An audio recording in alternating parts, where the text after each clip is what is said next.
100, fye100, fye100, fye100, fye100, fye100, the fye100 podcast, the fye100 podcast, the fye100 podcast, fye100 podcast, the fye100 podcast.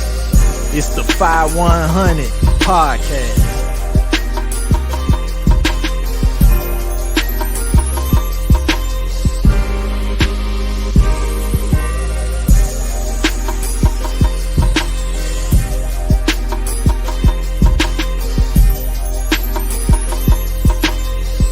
It's the fye100 podcast.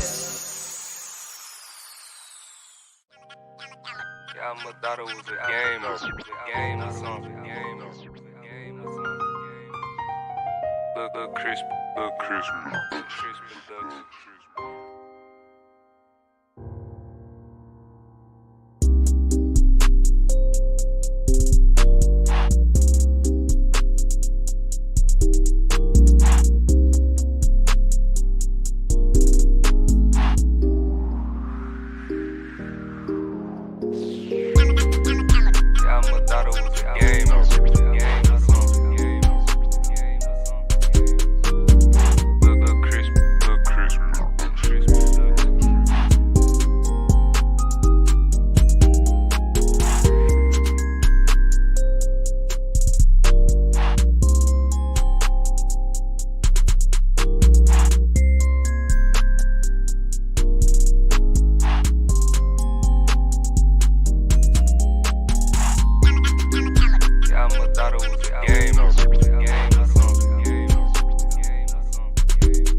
What's up with it?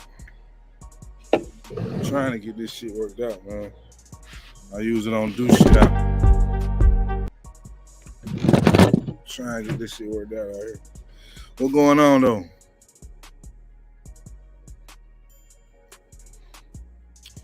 Man, I want to chop it up with the good folks, man. Poppy, what's up with it, my nigga? Glad you in here, man. Who else in the junk? What it do? What's going on? Man. Enjoying the weather, man. It feel good out this bit.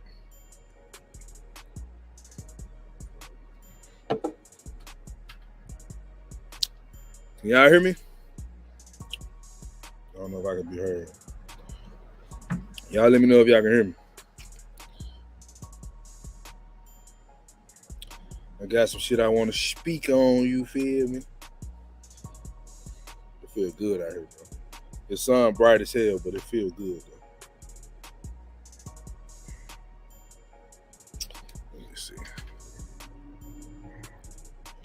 Try and get this shit. Okay, that look a little better. Can y'all hear me? Somebody put a 1. Goddamn. Somebody say something. Shit. Can you hear me or not?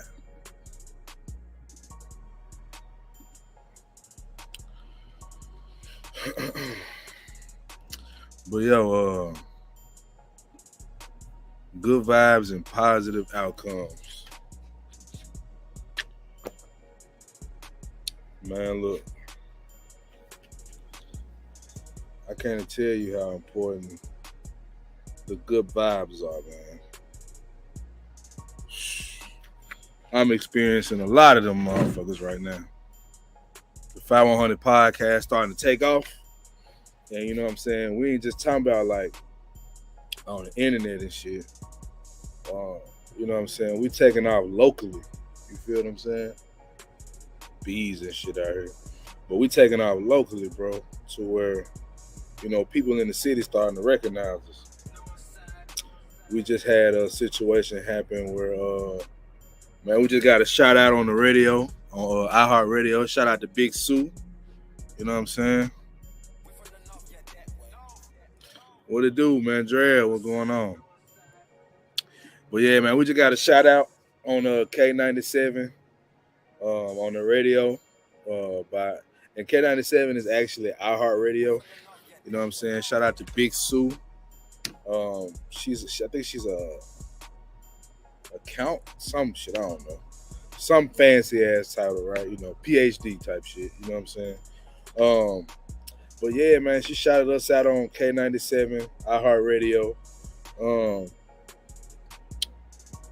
Man, I'm sitting on the balcony, G. You know what I'm saying? Taking in this good sun. You feel me? That's what it's like when you in the country, man. You know what I'm saying? When you in Memphis, man, you get shit like this. I know y'all used to stinking ass buildings and you know, Toyota Corolla sized rats in New York, Poppy. So you know, I'm sorry that that's your experience, but you know that's not how we living down here. You feel me? But yeah, man. Let me adjust this motherfucker. But yeah, man, they shouted us out on the radio, and we're doing a lot more politicking and shit. You know, working with different podcasts in the city.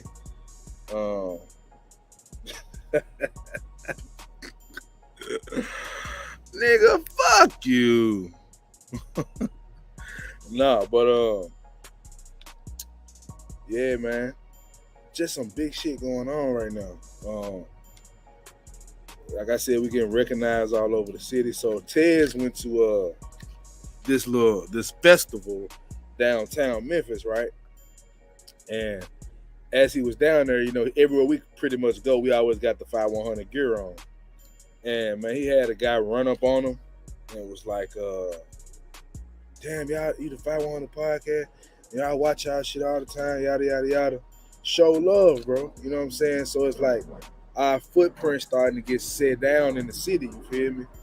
And we already kind of making waves online, but it was important for us to, you know, establish ourselves in the city too, not just be a virtual podcast. We want to really touch the community, you know. And some of the things we got planned going forward, I won't say the names and things like that. But you know, we planning on speaking at schools, you know what I'm saying? Talking to the younger at-risk youth, you feel me? You know, just doing things to actually help the city, man, and to have people, you know, shout us out and, you know, promote us and, you know, reach out to us. It's been a blessing, bro. You know what I'm saying? So that's why I'm real careful about who I work with or who I talk to or what I involve myself with, because I ain't finna have nobody bring us down, bro. You know what I'm saying? I rock with the solid guys in this space that I rock with. So does Tez.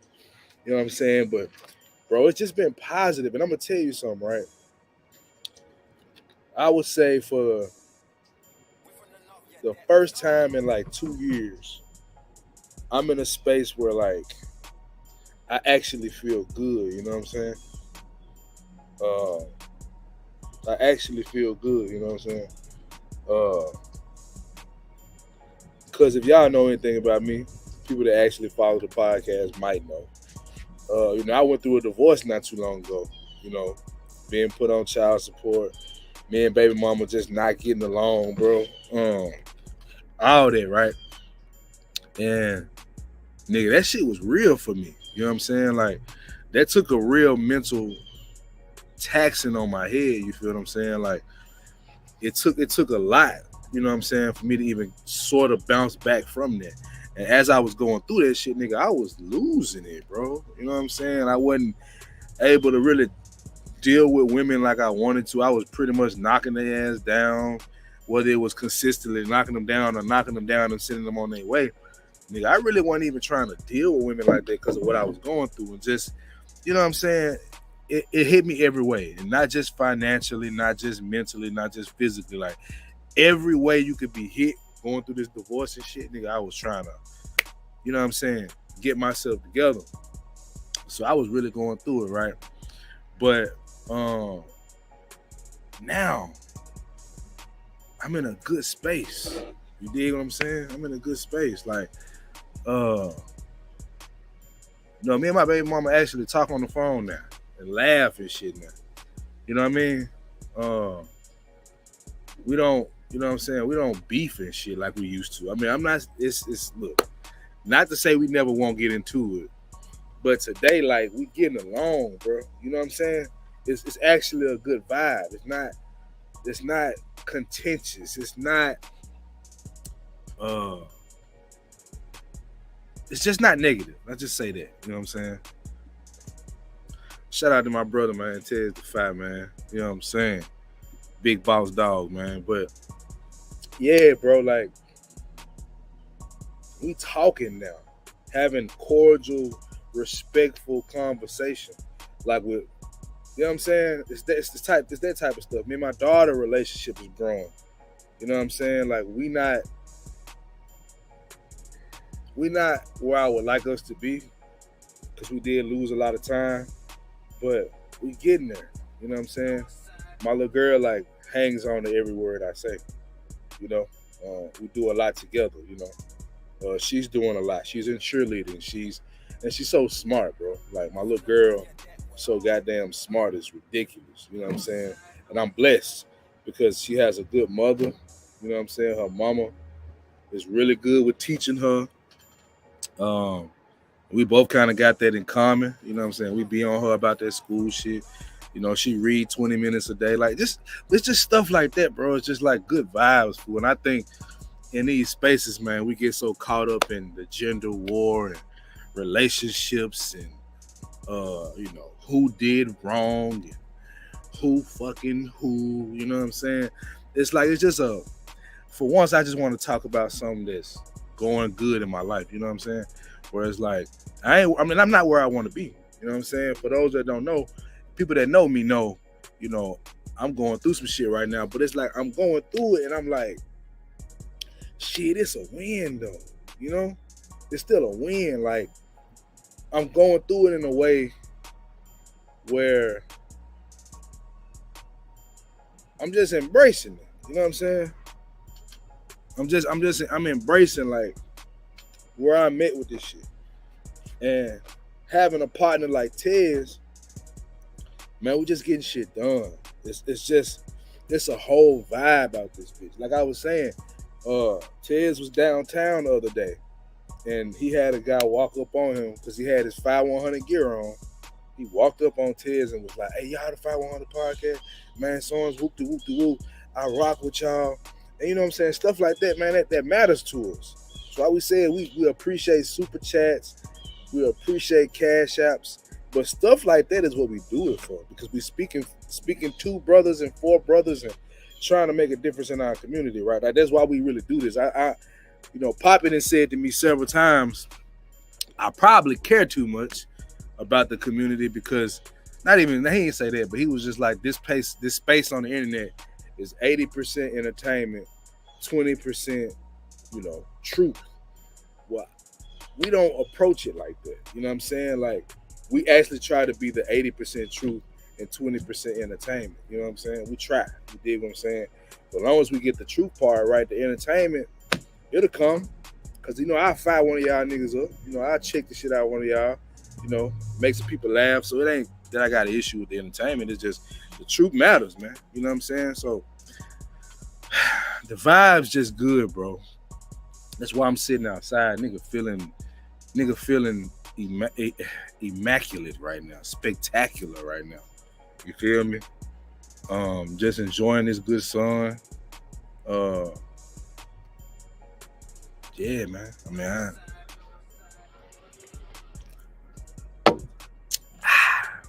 just don't know, bro. Like, shit is just good right now. It ain't sweet, but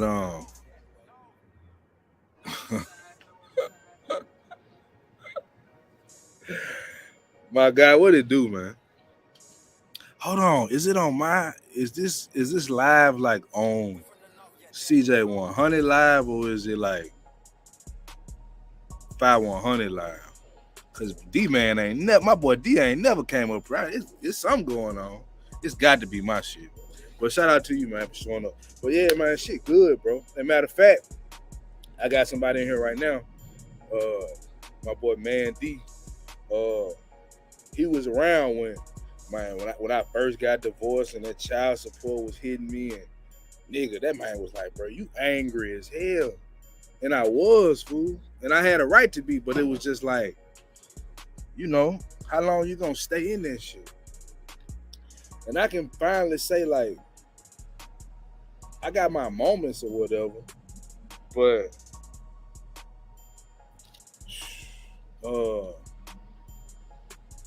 like now, a nigga just like breathe a whole lot easier.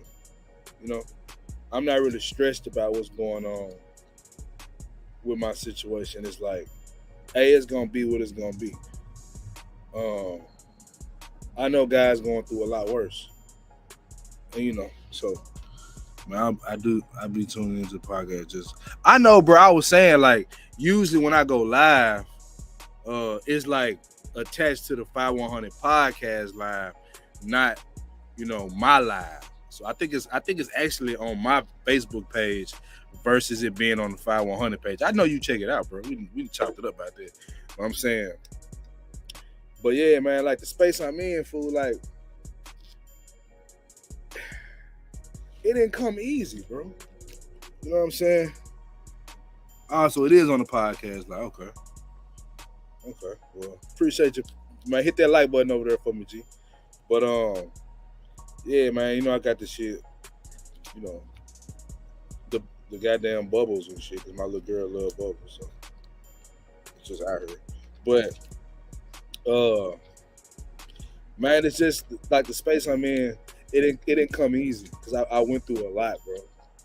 And I just want brothers to understand, like, your outlook matter, fool. Your outlook matter on this shit. Like, when you going through something, yes,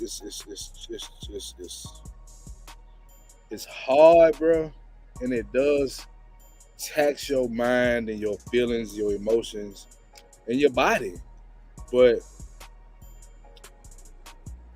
your approach to the shit makes so much more of a difference than you may think it does. Like, I used to go into this shit like, man, like my ex-wife was just my enemy. And she sort of was, right? Like, I'm not gonna act like she wasn't. She was, but like my mentality was that she's my enemy. But versus just trying to understand what's going on and what I can do to counteract this shit. I was just looking at the problem and not trying to really focus on the solution. You know what I'm saying? So like where I'm at today is like, damn, fool. Like, I feel like, I can actually have a conversation with my ex-wife and we can figure out the best thing for my daughter without it being pretentious and contentious and shit. Yeah, man. Like, that's just where I'm at with it right now. Like, a nigga just feeling good, bro. Nigga just feeling good, bro. Yeah, I know you are, Ted, because you done been there through the ugly shit, man. Been there through the ugly shit. But, man, I want to sit outside and chop it up with y'all, bro, because, like, it's just crazy, man, like, how much of mentality and a perspective can change a situation. You know, one thing I do, brothers, that if I could give anybody advice, let me see. Don't none come easy. You gotta apply the pressure regardless of the situation, and that's what you did. It's called obstacles. G, keep grinding for sure, man. And that means something to me, bro, because bro was there when it started, nigga, to where I'm at now. Like he was there through that whole goddamn situation when I was about to punch niggas at the warehouse, you know what I'm saying? Because the nigga was like ready to crash out in that bitch, you know what I'm saying? So, yeah, man, I appreciate you saying that, bro, because that's exactly what it is, obstacles. But I'm telling y'all, bro, like, if I could give any brother that's going through this, through child, you know, support or custody or, you know, just other life things that affects particularly men, I would definitely tell you, bro, don't sink into the bullshit.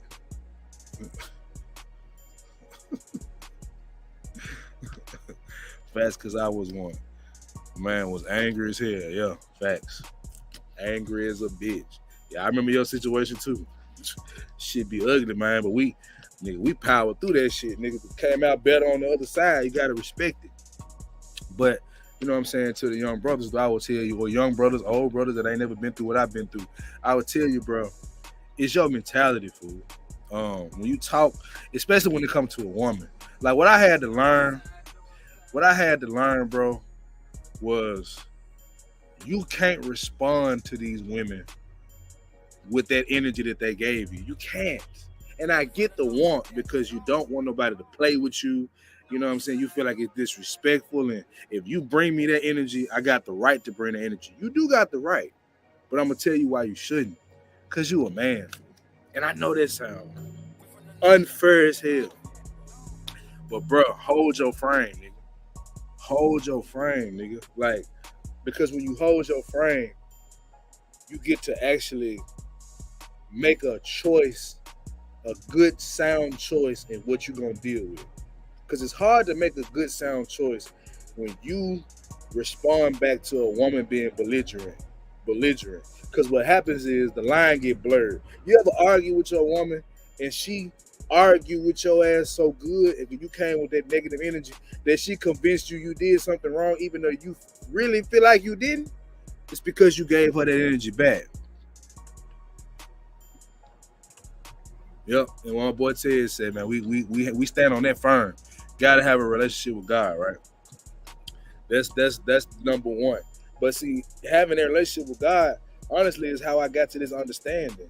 Like, you can hold a woman accountable if you want to talk a conversation amongst men, or a conversation amongst a woman that is not the woman you want to hold accountable. Like, you can hold her accountable, you know, verbally.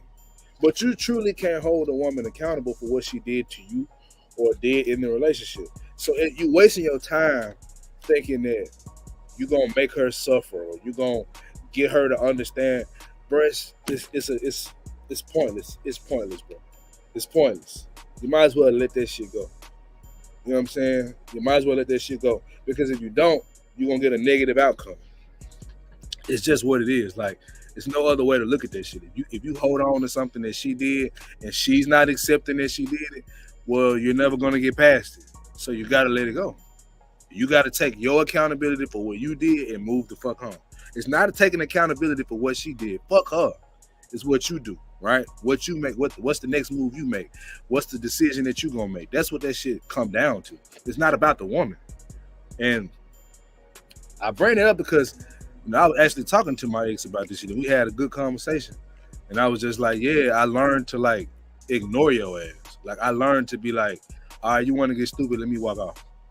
Because that gives them nothing, right? And when you come with that energy of, like, I'm not even gonna take myself down to that level. I understand when a woman in that place and you go down there with her, you actually being beneath your own self. That's what I had to learn. You know what I'm saying? And I'm still working on it. I'm not a perfectionist. You know what I'm saying? I'm still trying to figure things out. But like, honestly, having control of your own emotions and control of your reactions. I'm not saying you can't be emotional. Men, you have emotions. You have a right to express them. But as a man dealing with a woman, you know who's more emotional. You know who's more emotional, right? Like, we can act like we don't understand women are way more emotional, especially outward, like expressive. We know that. So if you give her that negative emotion, or you give her that emotion of pain or anger or frustration, and you blow up, 9 times out of 10, man, she gonna lose respect for you in that moment, because she actually see you as the head, bro. But I do understand when we have these conversations how when we talk about it in this way, it seems as if we're removing the responsibility from the woman. I get that, but that's not what's going on. You can't control her, bro. That's what I learned. You can't control women. You can't. You think you can because you can get them to do something. Getting somebody to do something for you and having control over what they do, two different things. You might as well let that shit go. An old head told me, man, look, a big gonna do what a big gonna do. You can't control that. You know what I'm saying? All you can do is control yourself. Now y'all tripping off this motherfucker here. Y'all ain't never did this shit? I be doing this with my daughter all the time. You know what I'm saying? I be doing this shit with my daughter all the time. I can't help it now. But yeah, bro. You can't control what that woman do. It's no way. So you might as well just control what you can. That's yourself.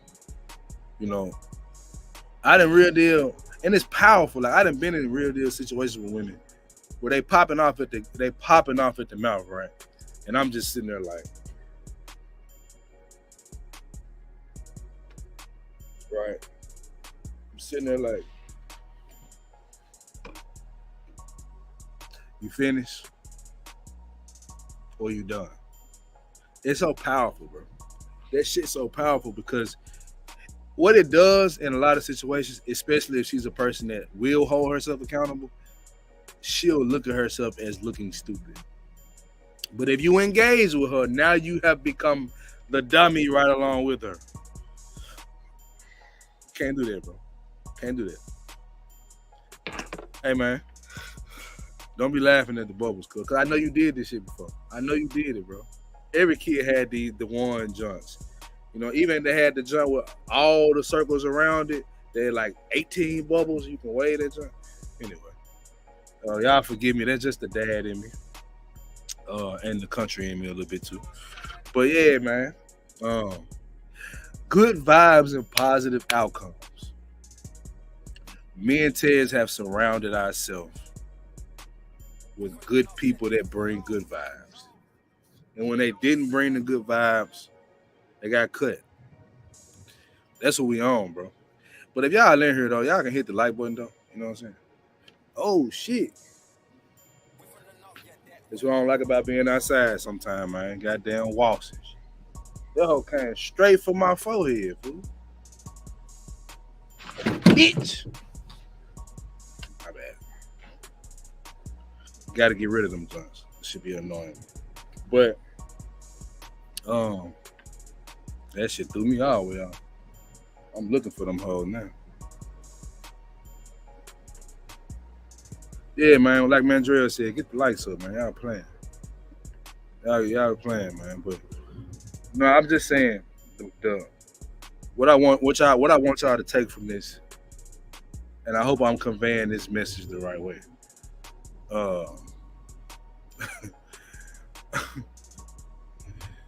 You know what I'm saying? What my boy said, facts, your response and action change. And it's facts. And like, your woman, believe it or not, like, it's in their nature to do that shit, bro. I know that sounds like an excuse, but just like how we know as a man, and women gonna disagree with this, but as a man, we actually have the natural inclination to go smash another chick, right? Us as men understand that. Women can deny it all day. Us as men understand that, right?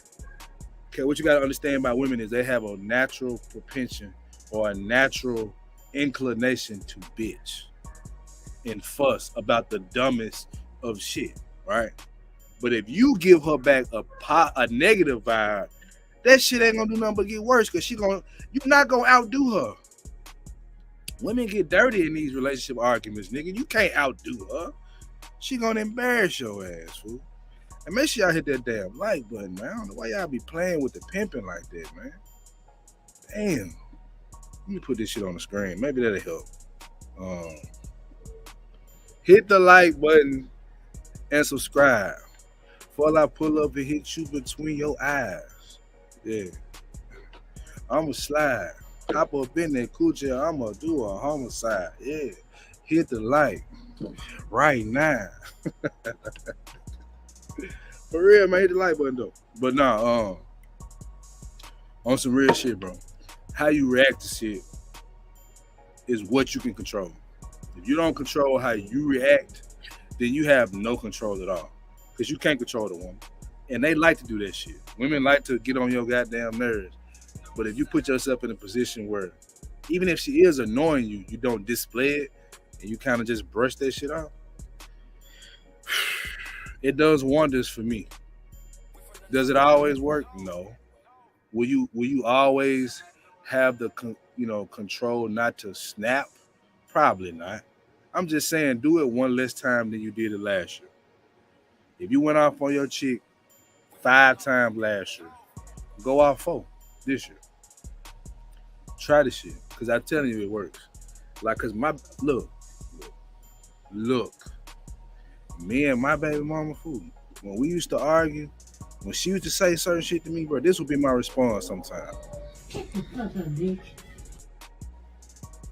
I'm telling you, like that's how I would feel like.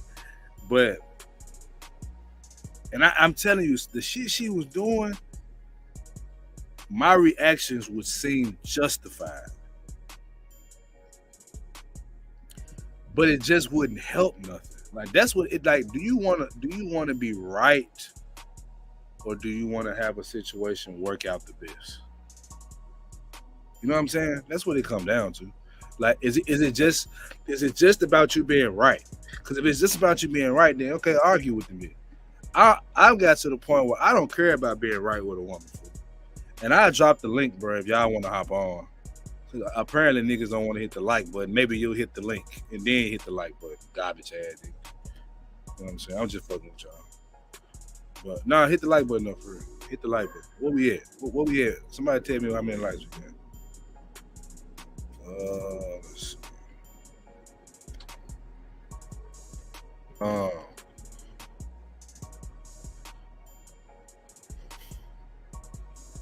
Damn, bro, we actually making some headway with this shit.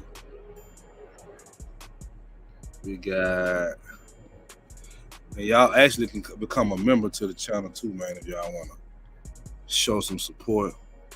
Come on now, bro. Y'all got us 2 likes, bro. Y'all garbage as hell. 2 likes, bro. Come on, man. This is why niggas don't be doing shows. This is why niggas be going off on y'all ass in the comment section. This is why content creators go off on y'all. Because y'all can do something as simple as click the like button and you don't do it. And y'all want constant shows and shit. Hit the like button, man. Y'all niggas is pitiful, man. Hit the damn like button, bro. That shit crazy. I'm up here giving y'all great scenery, good vibes. Y'all niggas can't even hit the goddamn like button. I might as well just shut down then. Since niggas ain't gonna hit the like button. Since niggas want to be coochie as hell. Cooch ass niggas, man. But yeah, I dropped the link, man. I'm probably finna hop up off here. It's starting to get hot now. But yeah, I just wanted to share with y'all, you know, some positive vibes, positive outcomes. I'm in a better situation. My daughter is thriving. I appreciate you, man, Drew. I know you did it. I already knew you did it. I appreciate your hit, bro. But I just think it's important, man, that we goddamn learn to control our reaction. You can't control the woman. Haven't y'all understood that shit by now? Like, they gonna do what they do. It's in their nature to bitch, just like it's your nature to fuck the bitch. You get what I'm saying? Y'all don't hear me. Let me bring my guy Mandre along, man. Mac Drill, what's happening? What's happening, man? What's going on? Nothing much, man. My guy Ted's in here too, man. You got to echo somebody. Cheers. My bad. Hold on. My bad. Hold on. Kids. I love Man, you, niggas. get your ass. I'm Get just your saying. ass on. you do the Memphis accent, man. I can't get enough of it. But here's the thing, like when people down here talk to me, if you notice that every southern state has its own unique southern accent. Like people from Memphis don't sound like people from Alabama. Alabama don't sound like Georgia. Mississippi don't sound like Arkansas. Facts. And Texas has its own too. Like every southern state has its own unique southern accent. Facts. You can tell it's southern, but it's different. It's got a different twang to it. Yeah, it's got a different twang to it. Exactly. Yeah. And it's just a trip when I hear people from Texas. Like, of course, Louisiana got their own shit. Yeah. But it's funny when I see, and you can tell the people from Louisiana who moved to Texas, then and the other way around too, right? Mm-hmm. It's just a trip. So when I hear y'all fellas talk, that's why I start laughing. I'm like, golly. Hey, you Memphis really got a accent. spot on. You got a spot on impression. They might be like, "What's up, man? It's your guy Ted the Five Man." Like you be hitting that job right on point. I ain't even gonna lie. That's why I be laughing. Reason why I got a cousin that sound just like Tez, man. I got a cousin sound just like him.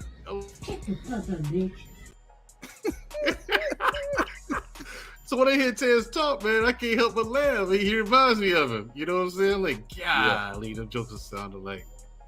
What you think about what I'm talking about, man? I know I'm all over the place, but what you know, what part? It don't matter. Just whatever you feel like talking about, bro. It don't matter. Yeah, you talking about the good, surrounding yourself with people with good vibes. You know what I'm saying? I think that's essential. You have to, because I mean, the world's gonna throw bullshit your way. No matter how much you protest, no matter how much you don't want it to, it's going to. Mm-hmm. Period. So I mean, get your good vibes in when you get. That's why you do your best to surround yourself with people who don't bring bullshit your way.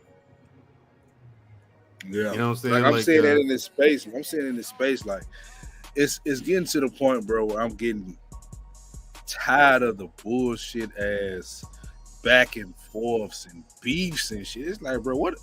Like, I don't know. I feel like, what are we trying to do?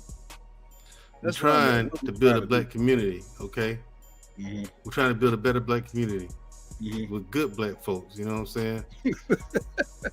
Fuck you, Tez. You too, CJ. Fuck y'all niggas. But we're trying to build a good community. The black community. The black community is gonna be stronger than ever before. You know what I'm saying? If we just pull together, fuck y'all niggas, man. Fuck all and your mamas too, nigga. Fuck y'all niggas. It's a trip. It's like in one breath. So you're right. It's like in one breath, these people talking about building a black community, but then all of a sudden, for no reason, it's over nothing. It's over nothing. Yeah. They just start cussing it. One dude starts cussing at the other. You know what I'm saying? Then they say something personal, and now they in a beef. It's like, why? I mean, you real deal got people. I don't get it. Why? Talking about people's wives, bro. Bringing up. Bro, it's like, how do you do shit like that and be like, but I'm for the black community? Like, that don't make sense. That's a direct contradiction. It is. And if you talk about somebody's wife, why Tez dropped down? I think he having some. I think he out and about though. I know he out and about. Oh, okay. Well, yeah, he's probably in a bad calling zone or something like that. Yeah. Memphis, y'all ain't up on the up and up with these cell towers and whatnot. So your 5G is shit. But yeah, I mean, it's I don't understand why would you want to get personal with somebody with the insults? Why insult somebody at all when all you do is, you know, if you disagree with somebody, cool. You know what I'm saying? You just disagree and just say, I disagree with that. I can understand shit getting, you know, contentious a little bit. I'm not. Yeah, but I'm if not you're saying you passionate never with one argue. another, right? Yeah. If you because it might be an issue that you're both passionate about, Right. but so voices may raise, but I don't understand if you and I got into a debate about something, we got into a conversation, and that conversation turns into a debate because we have a different perspective. You know what I'm saying? I don't even understand how it gets to that when all I'm doing is telling you how I view the situation or scenario or whatever. Like, what's there to debate about? This is what I observe. This is how I take it. How do you take it? I take it this way. Oh, okay then. That really should be all there is to it. I mean, in my opinion. Huh? Tez, how I'm trying to say, Tez, you there? Yeah, man. Yo, what's going on, y'all? What's going on, y'all? It's your boy Tez the Fye. Hey, man, Dre. What's up, Tez? What's up, man? I'm chilling, man. I was telling CJ, I said, bro, you sound just like my cousin, man. I mean, your voice inflections and everything. You sound just like her. It's a trip to hear you talk every time. Where you got a cousin that sound like her? He used to live in Memphis, man. Okay. Yeah, and so he came back with that thick ass Memphis accent. I was like, bro, where you been? And like I was telling CJ, I was like, every southern state has its own southern accent. You know, you can tell it's southern, but it's different. Yeah. You know, like people from Alabama don't sound like people from Florida. Florida don't sound like Georgia. Arkansas don't sound like Tennessee.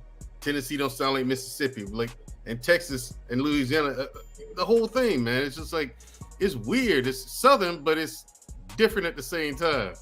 I tell you though, and I'll let Tez go after that. Tennessee and Mississippi, like at the borders, people sound just alike, bro. Yeah, they do. Yeah, because they're that close to each other. Yeah, Like it's hard to tell. And then Memphis niggas and Mississippi niggas don't usually like each other, which is crazy. But yeah, I don't like them niggas like that either. I be trying, but I really don't be liking it. Well, I mean, the niggas broke down there, CJ. They got shit else to do but They are the poorest state in the union, though. I mean, they ain't got nothing. And then you got white folks stealing their money. How you steal from poor people? Like, I don't understand that. You're rich and you're literally stealing from poor people. The American way, bro. What you stealing? Brett Fall said he need a little bit off the top, bro. Yeah, right. Like, how you stealing from poor people? Scheming off the budget, nigga. What you got, Ted? What you got, Ted? Man, just wanted to say, bro, I feel exactly where you coming from on the good vibe. You know, there's something that we always and kind of talked about, but now seeing it kind of, am I too loud? No, you good. No, you good, man. You good. But now seeing it come to fruition, man, it's a good feeling. Like you said, brother, radio shout out. Tell them, man, getting to meet with some of the movers and shakers of the city. And then, like you said, brother, little thing that happened at the festival. Having them guys run up to me and like, oh man, the fye100 podcast. It was like, yeah. Because just like you said, bro, it really ain't about us. It really ain't about the celebrity. It's more people here so they get to hear the message. Yeah. And that's why like as much, and Mandrea, I'm sure you know this. As much as people sometimes dislike you, they really fuck with you though. Like they really mess with you because you're a stand-up guy. And I think that's why we mess with you so much, because I know you'll give to us straight, you know, if we falling off course. Yeah, but we don't let it get to our heads, you know. That's one of the things that even though this man still doing the bubbles. But even though that happened, you know, it's people around us that's like, yeah, this happened, but y'all got to keep the momentum going. So And I know you one of them guys, man. You always been that way, and we appreciate that. You know what I'm saying? Yeah, no problem. I mean, especially you two, especially like, because I mean, understand the industry that you're in, YouTube or any kind of any portion of the media industry. You gotta understand that that's gonna be in the beginning. That's gonna be a slow moving machine, bro. It's gonna take a while to catch fire. You know what I'm saying? It's something you have to be consistent with, and very few people have the stamina to be consistent with anything. Like, look at our health. You can say all the formula don't change, right? Yeah.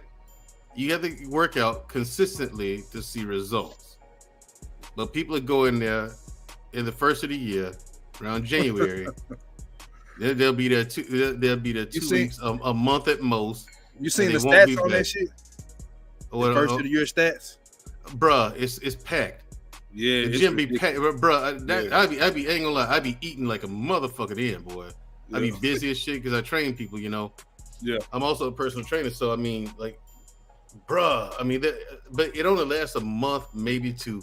I might get 2 or 3 people who remain for a full 2 months. But I tell them in the beginning, listen, you have to give any workout routine at least 3 months before you see real results, like real noticeable, like no bullshit. This is a big difference results. Yeah, give it 3 months. The jokers most people give it 2 weeks. I don't see no change. It's been 2 weeks, lady. What do you expect? Look, I can't work a miracle here. You know what I'm saying? But very few people have the stamina for consistency with anything. And they know that exercise is healthy and good for them, and it helps them live a longer life. But, you know, they don't care. It's uncomfortable. I don't like it. I know. Well, then, okay. I mean, what can I tell them? Yeah, some people. That's why I say I want to be around people that just, like, I ain't trying to hold nobody's hand, bro. Like, I want to be around people that just get what I get. Like, okay, if I want to be fucking Arnold Schwarzenegger, nigga, well, I got to work out year round. There's no way around this shit. If you don't want to be Arnold Schwarzenegger, stop bitching that you ain't got the same results as Arnold Schwarzenegger. Right. That's why I don't associate with people like that. Exactly, bro. Like, and that scene, I know that people hearing that and probably thinking, well, that's so simple. But it's really not, apparently. Because people don't understand that shit.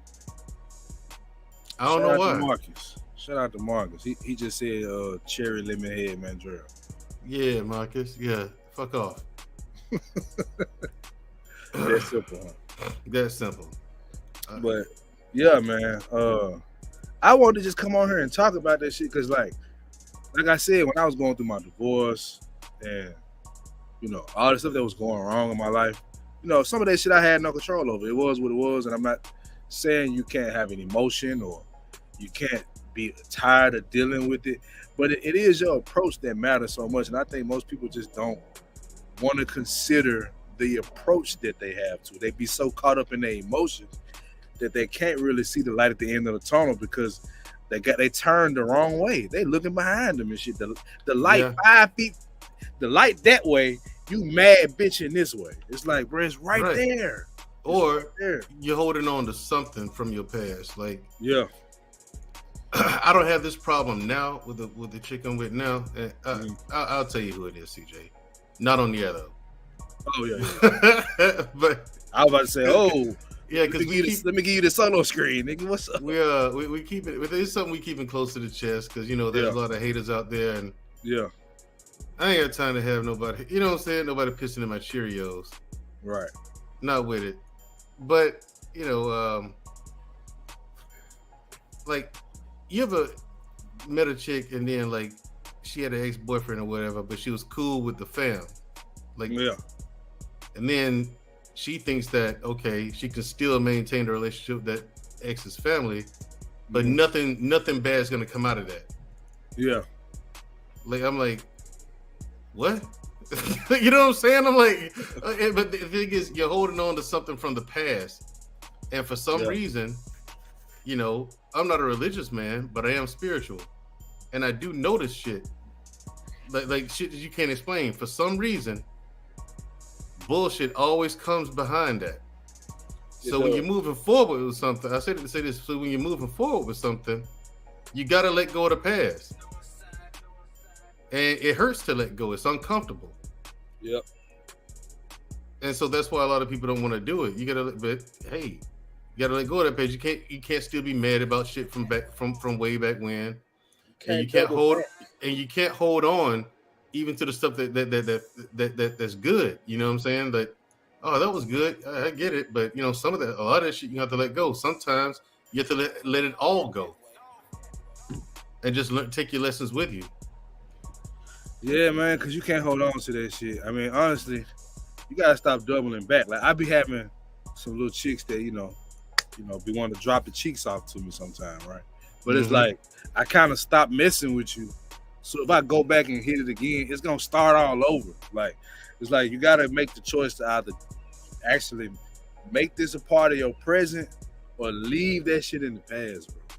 Like, cause it's gonna bring negative shit in your life. I've literally been in a situation where I cut a girl off, started talking to another girl, but I guess I didn't cut her off soon enough because she was still having feelings. So it was like I was dealing with another person as I was dealing with her, and I was really done with her, but I just kept dealing with her. So when I actually cut her off, she wasn't ready to be done type shit. So where this motherfucker was pulling up and, pulled up to the crib, I'm actually chilling with another chick. You know what I'm saying? It's stuff like that where it's like if you don't go on dead issues, like just get it over with, shit like that'll happen to you. It'll ruin the future. You gotta just go and move forward with it. So I agree with you there. So yeah, I mean, y'all, and you guys, you and Tez, y'all moving forward, man. And honestly, I like to see that. I like to see good things happen to good people. You know what I'm saying? Yeah. I mean, we're all flawed, but we can't let that get the best of us. You know what I'm saying? Yeah. We've all done shit that we regret or we don't like, but I mean, and we look back and like, damn, what the fuck was I thinking? But even me, like, I'll surprise people with some of the dirt I've done in my life. You know what I'm saying? Yeah. People be shocked when they find out some of the shit. It's like, hey man, I'm human. I grew up in the hood too. What you want? What you want? I just talk like this. Yeah. Understand? You know what I'm saying? Understand now. I mean, yeah. Still black. You know what I'm saying? But no, it's just yeah, I like to see I like to hear stuff like this. Like, you getting shout outs on the radio, y'all being recognized outside the public and stuff like that. Yeah, I hope y'all popularity just keeps growing, and the success of y'all show keeps growing, because it is a good show. Yeah, you guys actually do have a good show. You have it structured and organized. You know what I'm saying? You have a certain way you want to do it, and y'all hold to that. Yeah. Keep it up, man. That's all I can say. Keep it up, because this is, again, it's a slow moving machine at first, but once you catch popularity and that ball starts rolling, it's a snowball effect. It gets bigger and bigger and bigger, and then it gets to a point where it says, "Hey, it's yours to fuck up, or yours to take to a whole nother level." Yeah, man. Like I said, we put in so much work. Like, like people don't even know that we're actually a podcast, bro. Like, we got over 90, I think it's 94 episodes. Speaking of that, we got one dropping tomorrow too. But we actually do podcasts. We got 94 podcasts out there. You know what I'm saying? On Spotify, Google Play, Apple Podcasts. Like, we really dedicated to this shit. You know what I'm saying? If, like, we just like anybody else, man. We looking at the results, we looking at the analytics, the money we make, and it's like, man, we want more. You know what I'm saying? So, and we want to be recognized just like anybody would. And bro, when we got that recognition last week, and I might pull a clip up or something. Matter of fact, I'll do that. But I mean, bro, it was just a good ass feeling, bro. Like, and understand, that's just the start of it. Yeah, that's just the beginning. When you getting recognition is just the beginning of it. That lets you know that you guys on the right path, doing the right thing, and keep the stamina up, man. There's gonna be days you don't feel like doing it, but hey, you still got to. You know what I'm saying? I mean, and all the hard work you're putting in, you see it paying off finally in some way. even if it's just recognition for right now. Yeah. You know, and with the more recognition you get, especially being shouted out on the radio, yeah, it's gonna pay off. Just keep with it. I advise you guys. Yeah, I advise you guys to do not stop, no matter what, man. Apart from like some crazy life shit happening. Yep, and that's what it's all about, bro. I'm gonna show you where we was at, like how this kind of started at this event that we go to every year.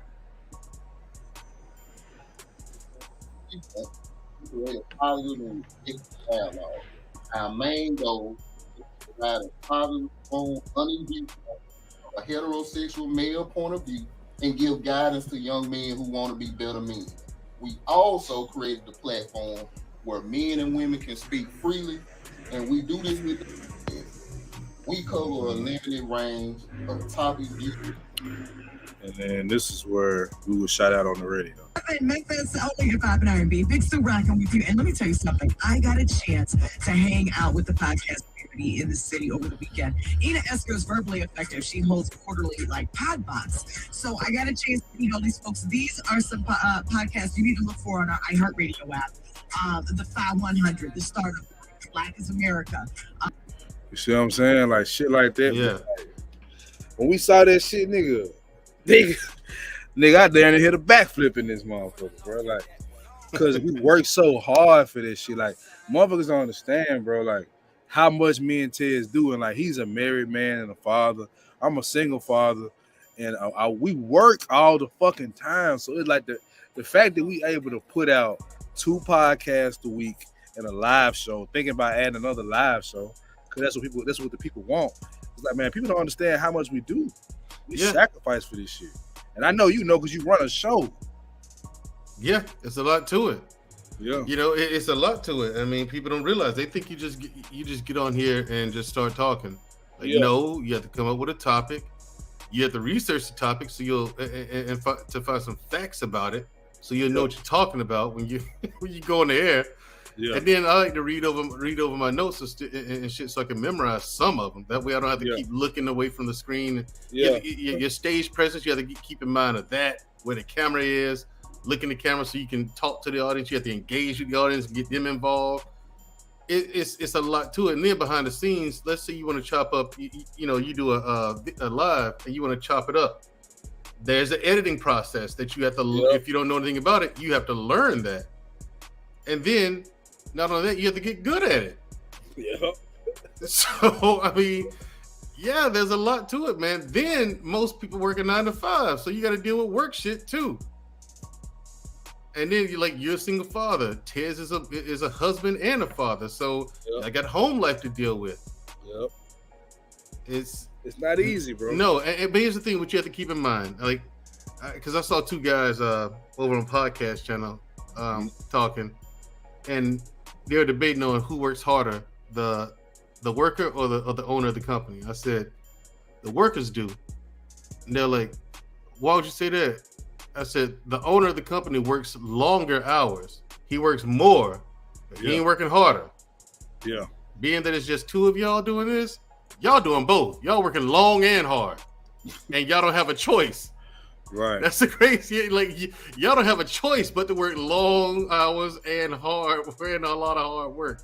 Fact. It's just 2 of you. You don't have a whole staff. Yep. You know what I'm saying? You have to manage everything yourselves. So, just like me and Black Man, the Black Man takes the bulk of it. Yeah. But even with that, I mean, I still help him out any way I can. You know what I mean? So it's like, yo, bruh.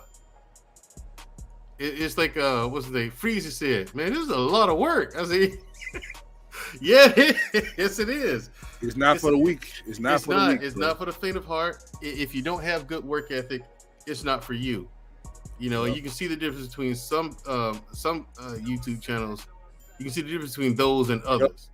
Yep. You could tell who actually study this shit. You can I know Black Man is good at what he does by simply how he edits the small shit. It's like, I can tell. Like, he puts in the work. Exactly. He does.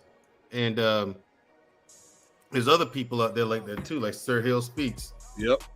I mean, it's like, but That's a brother who just kind of overdoes it. Damn. Yeah, he's a different guy. Yeah. When He's you talk to him and find out all the other stuff he does aside from YouTube, you're like, yeah, man, I asked him, when do he's you a sleep? cyborg. That nigga's Yeah. a cyborg. He said, I don't sleep much. He told me what his sleep schedule was. I said, look, man, something got to. He was at the point, man, and I don't usually say this to people. I'm like, bruh, something's got to give. He said, what do you mean? I said, you got to give up something. You got to get to sleep, nigga. And he got all them damn kids. Right, and he got kids, man. I was like, bro, one of these things got to go. Maybe 3 of them got to go, man. You need to let some of this shit go, man. That nigga work, man. Yes, he does. I mean, but again, you see shows like his, you see shows like yours, see the like work. Man Unfiltered. You can see the results of all the work that y'all put into it. Yep. You know what I mean? Because it's just a much higher quality show. Yeah. Like when I sit there and watch y'all on Saturday nights, man, it is a high quality show. Yeah. You know what I'm saying? We're trying to get better. That be the thing. Like when you have that mentality, it's like it's never good enough. It's like you're always trying to elevate this shit. Like this OBS shit. I'm learning how to do that because I want to take the visual effects to a different level.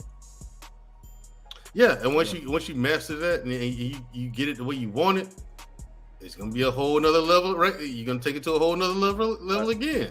Yep, a whole nother thing. Let me get Lou in. What's up, Lou, bro?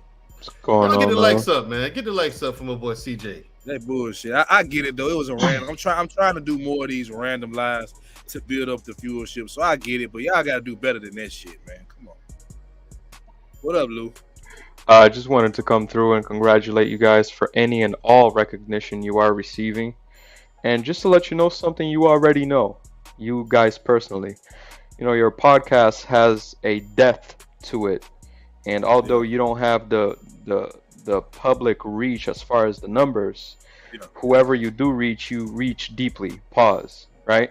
So, and that's the most important part about it because the impact is larger. Right? Yeah.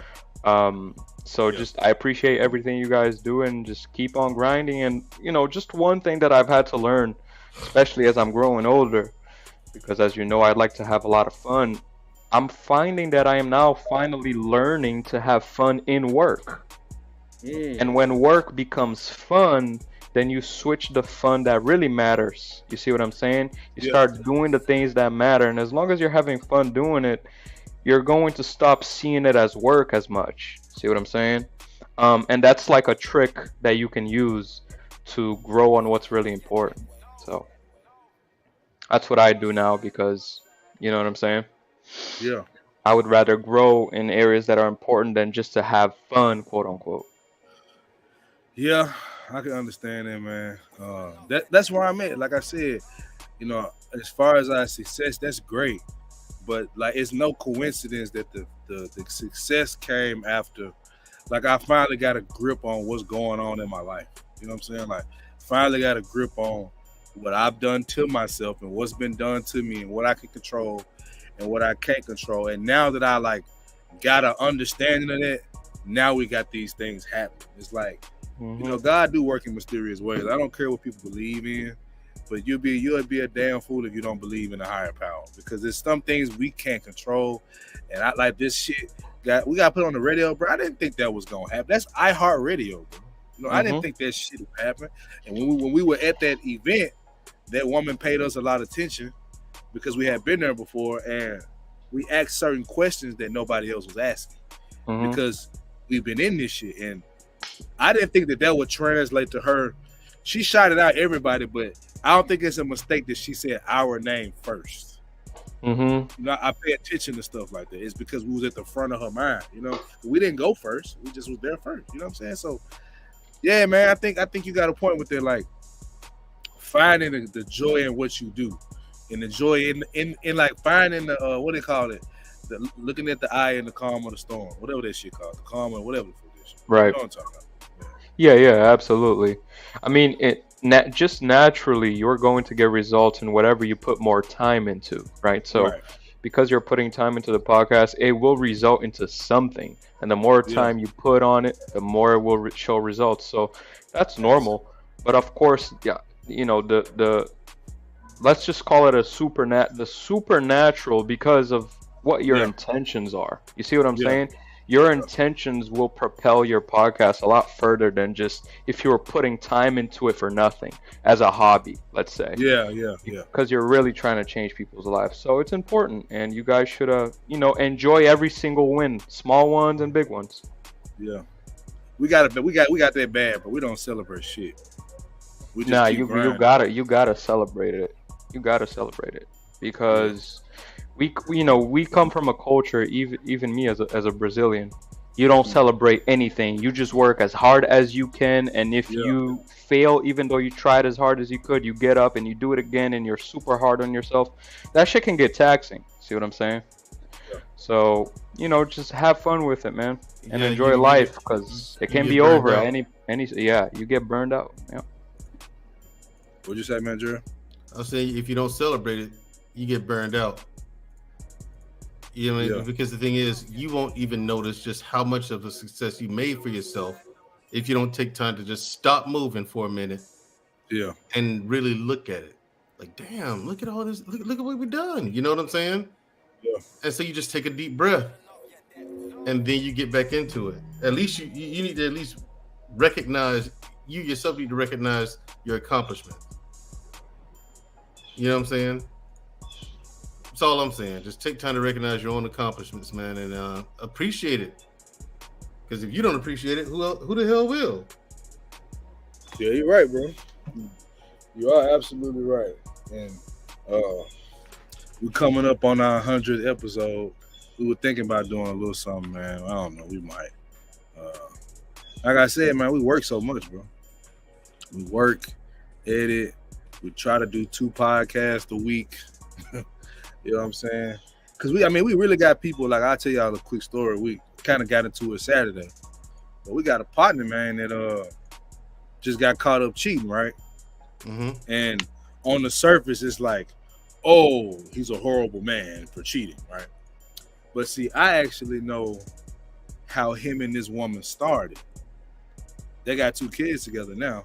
But when he first met her, she had 2 kids by 2 different men. And they got 2 kids together? Yeah. He took her on with 2 kids with 2 different men? It's going. I'm getting there. So That's a superhero to me.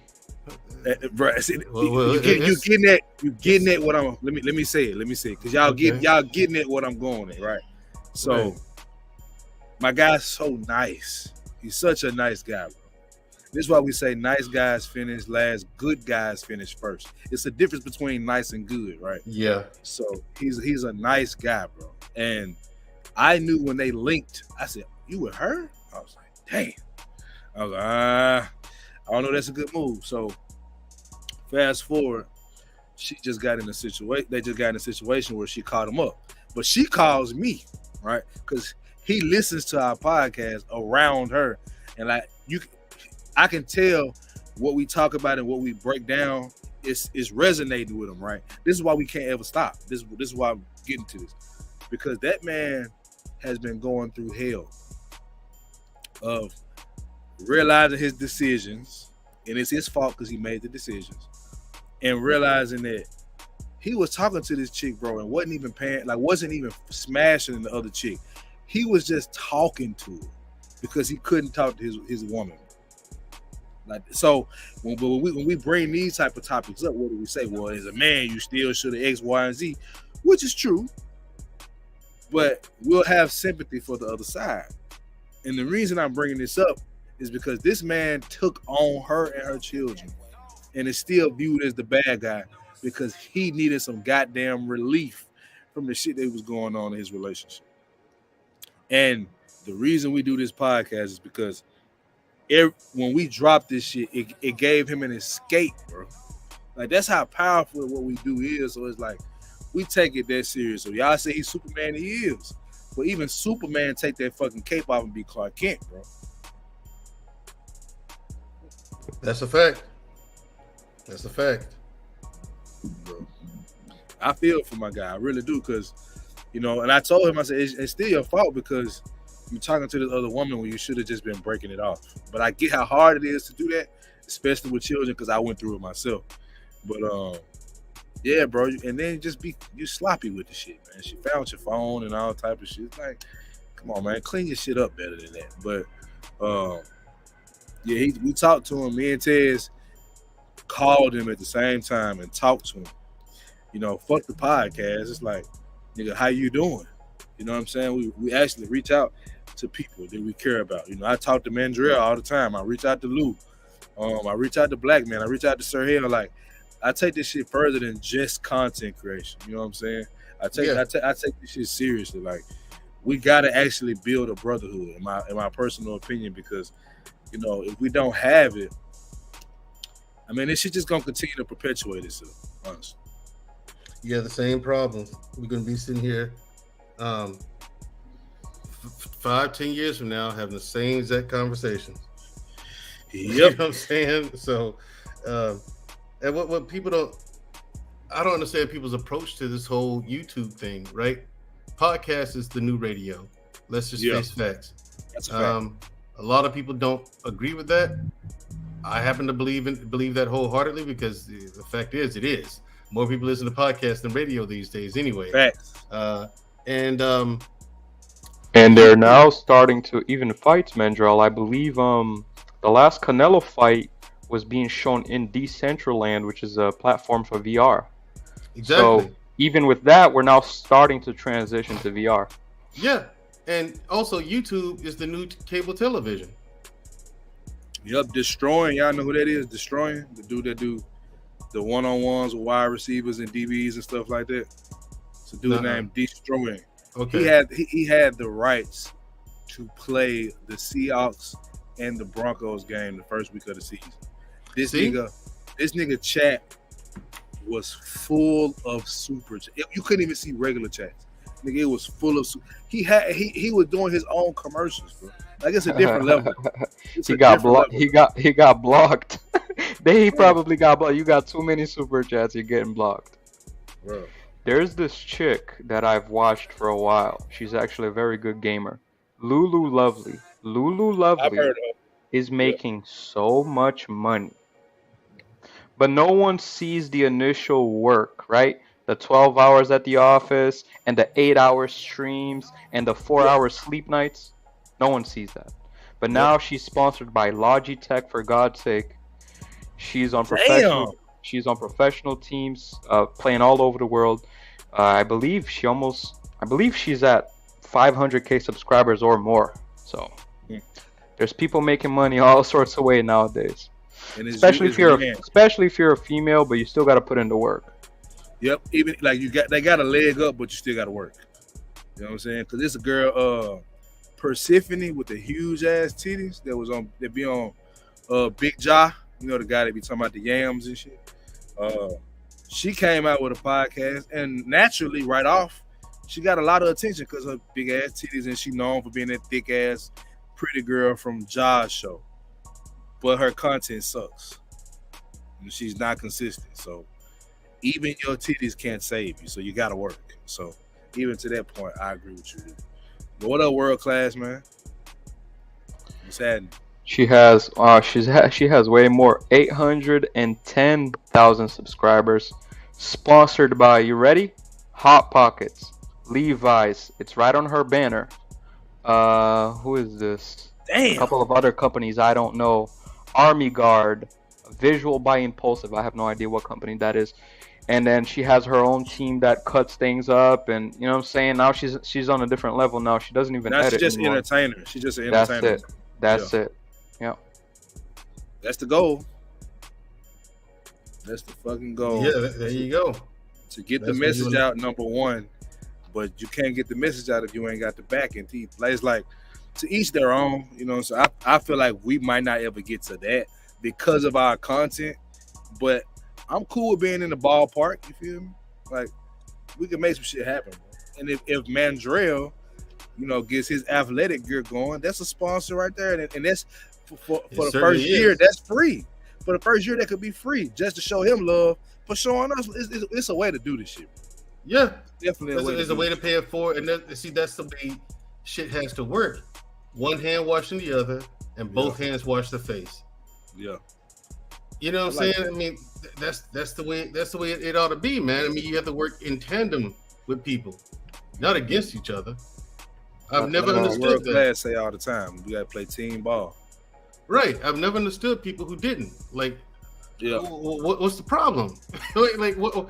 There's plenty of food on the table for everybody to eat and get full as fuck. Plenty of money out there. Why be greedy? Why would you hold some? Like, I've had people. I remember when I was trying to apply for government jobs, right? And I didn't know what I was doing because you had on the government website when I was on, you had to create a profile, right? And on the profile, you can upload your resume. You know, really, you got a degree, all your credentials and stuff. You can upload that into the database, so that way, the algorithm on the government website can just find you and just offer you jobs, right? When I first started, I didn't know what I was doing, so I was like, wait a minute. With all this experience, I'm fucking something up. How come I ain't getting no calls back yet? Yeah. And I knew I wasn't doing something right, but I would go to other people who knew how to do it, and I said, "Hey, you can help me out with this?" Yeah, no, I don't know. I'm like, wait a minute, you did this, right? Yeah. Okay, then I'll tell you what, I'll pay you to show me how to do. No, that's okay. No, I'll pay you $200 to show you how to fill out a fucking application. I will pay you $200. Nah. They feel like they losing something. Right, Lou. You hear what I'm saying, Lou? All I'm asking you to do bro. is to walk me through this. Absolutely. And show me where I'm fucking up. A lot of people, one thing that I've noticed, you know, if you just ask someone for help, you never know what could happen. Right. I had somebody ask me for help regarding mortgages.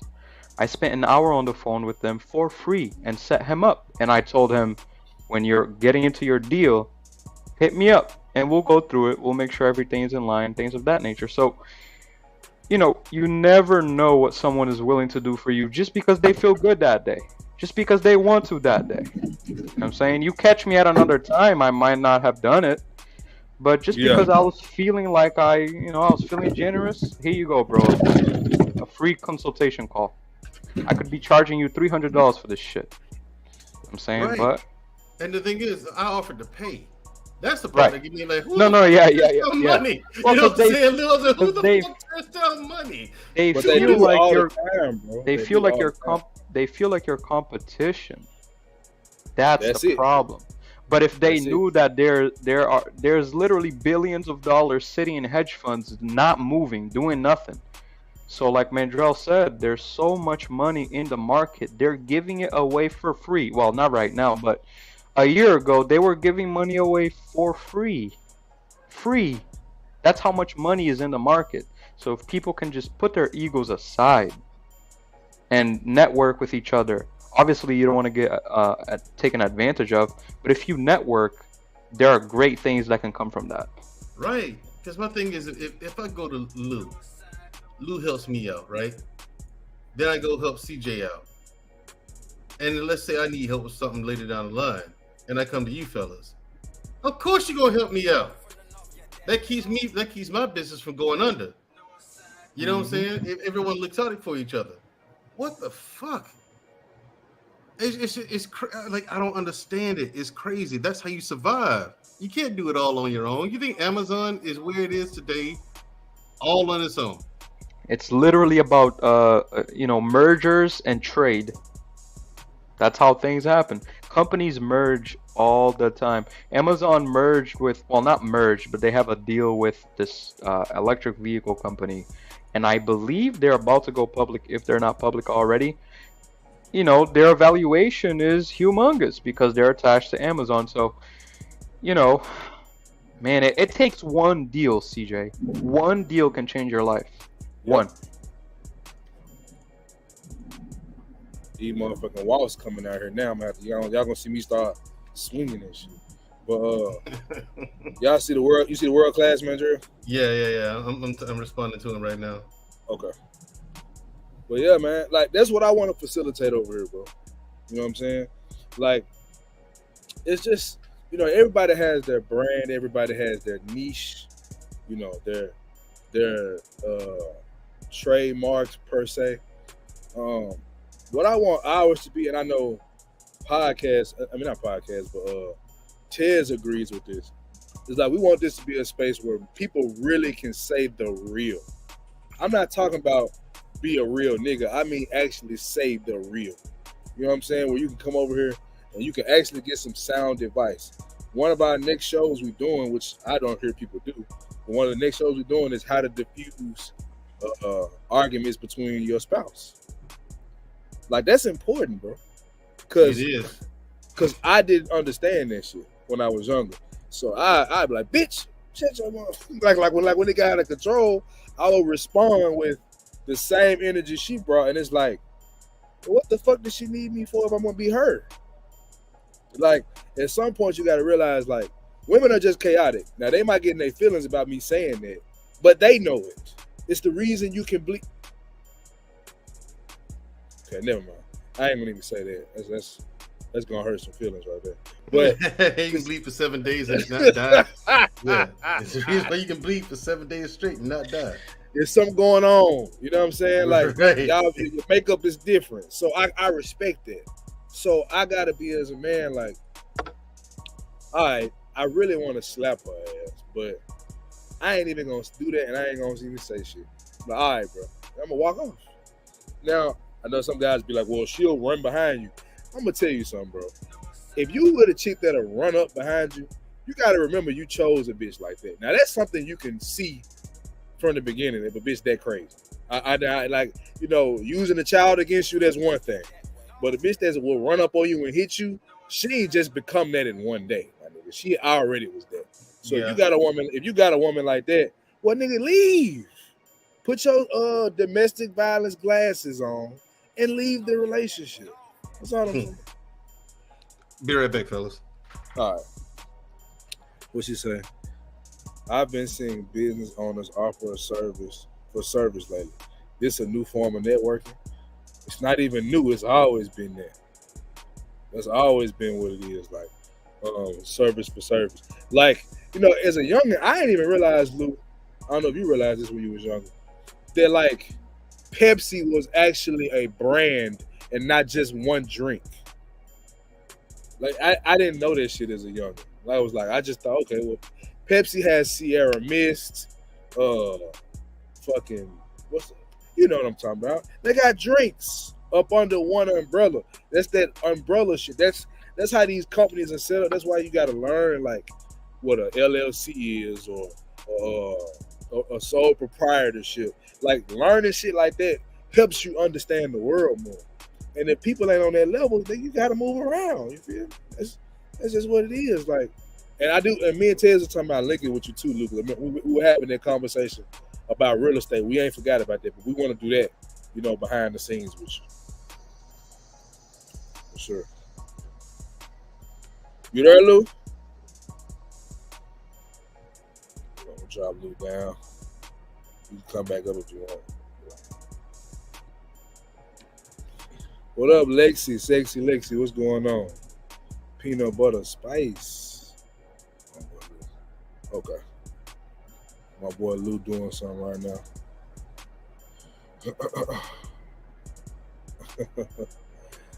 Said I'm working on my tan. Something like that. But yeah, man. Like I said, I want to come out here and just talk about some positive vibes.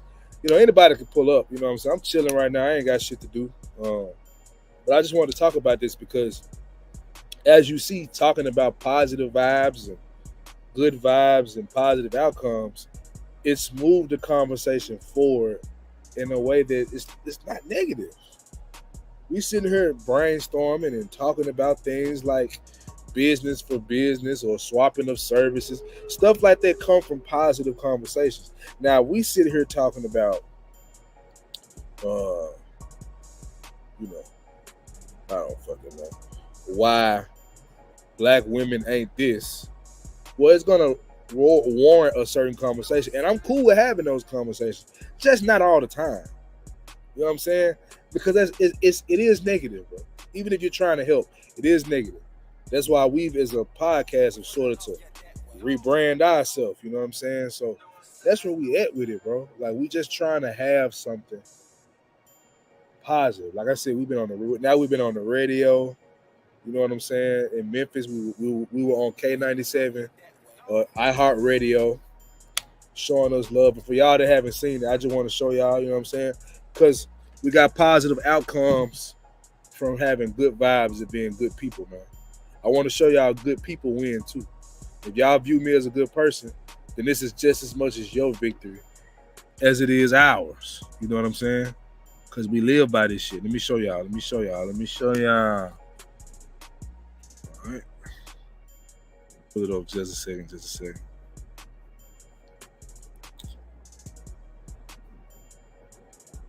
All right. Let me show y'all.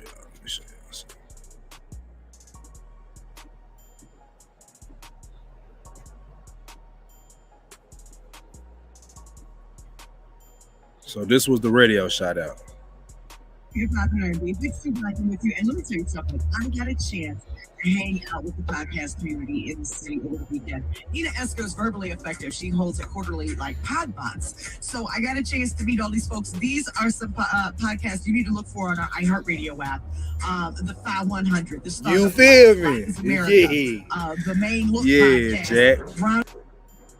You know what I'm saying? This was where we was at when we did it. We cover a limited range of topic viewpoints to create a positive and respectful dialogue.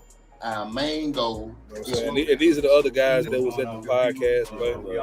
But, that's my kinfolk right there. They the main look podcast. I'm recording our story from this man here with Dominic Boston. It is important because education where we know it is a method. And shout out to Ina Esco for creating this platform, man. Shout out to y'all. Go check out Ina Esco, verbally effective. You know what I'm saying? She showed a lot of love, and that's kind of how we got in this position. She showed us love, and we ended up on a radio station for people showing us the love back. So, man, look, being a good person, bro, you can win being a good person, bro. It seems like you can't, because I get it. The bullshit, the negativity, the beef, the drama, the gunplay, the hand play, all that shit, bro, plays a factor. You know what I'm saying?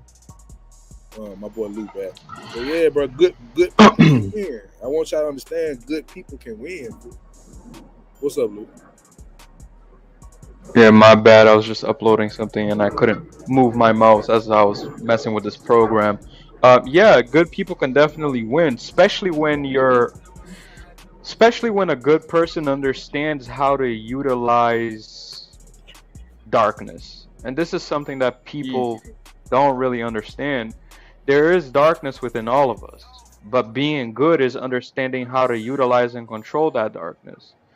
And that is what we're all trying to do here in essence. We may not know it, but we're all trying to fight against our natural urges, which is really to eat pizza, sit in the couch and watch Netflix. You see what I'm saying? Yeah. Because that's what I want to do. I don't want to work out. I don't want to go to work. I don't want to help anybody. I want to lay down, watch Netflix, and F off. That's what I really want to do. But that's not how you win. Unfortunately, you can't. Like, I would like to pour me a nice cup of hen, lay between some nice sized ass cheeks. See what I'm saying? Put my head in between some nice sized titties. But you can't win like that. You can't win like that. You have to put in work. So what's up, Jill? Chocolate Drop, how you doing? Go ahead, bro. I just want to shout her out because I don't want her to feel left out. No, it's all good. But yeah, that's how you win. You know, delayed gratification. So yep. Instead of instant gratification, man. Absolutely. Instead of that microwave shit. I got a lot of that as a youngin', you know what I'm saying? I got a lot of the instant gratification at a young age, like, and usually it was coochie, you feel me? And I ain't gonna lie, like, I ain't trying to toot my horn, G, you feel me? That's not what I'm doing. But I done hit a lot of women, bro. And it's like, that shit gets you nothing. It gets old too, to be honest. Look, I don't know if I want to get married, right? You guys know this. But at some point, sexual relations without love, to me, it will get old at the end of the day. To me, I could be wrong. I could have a chemical imbalance. You see what I'm saying?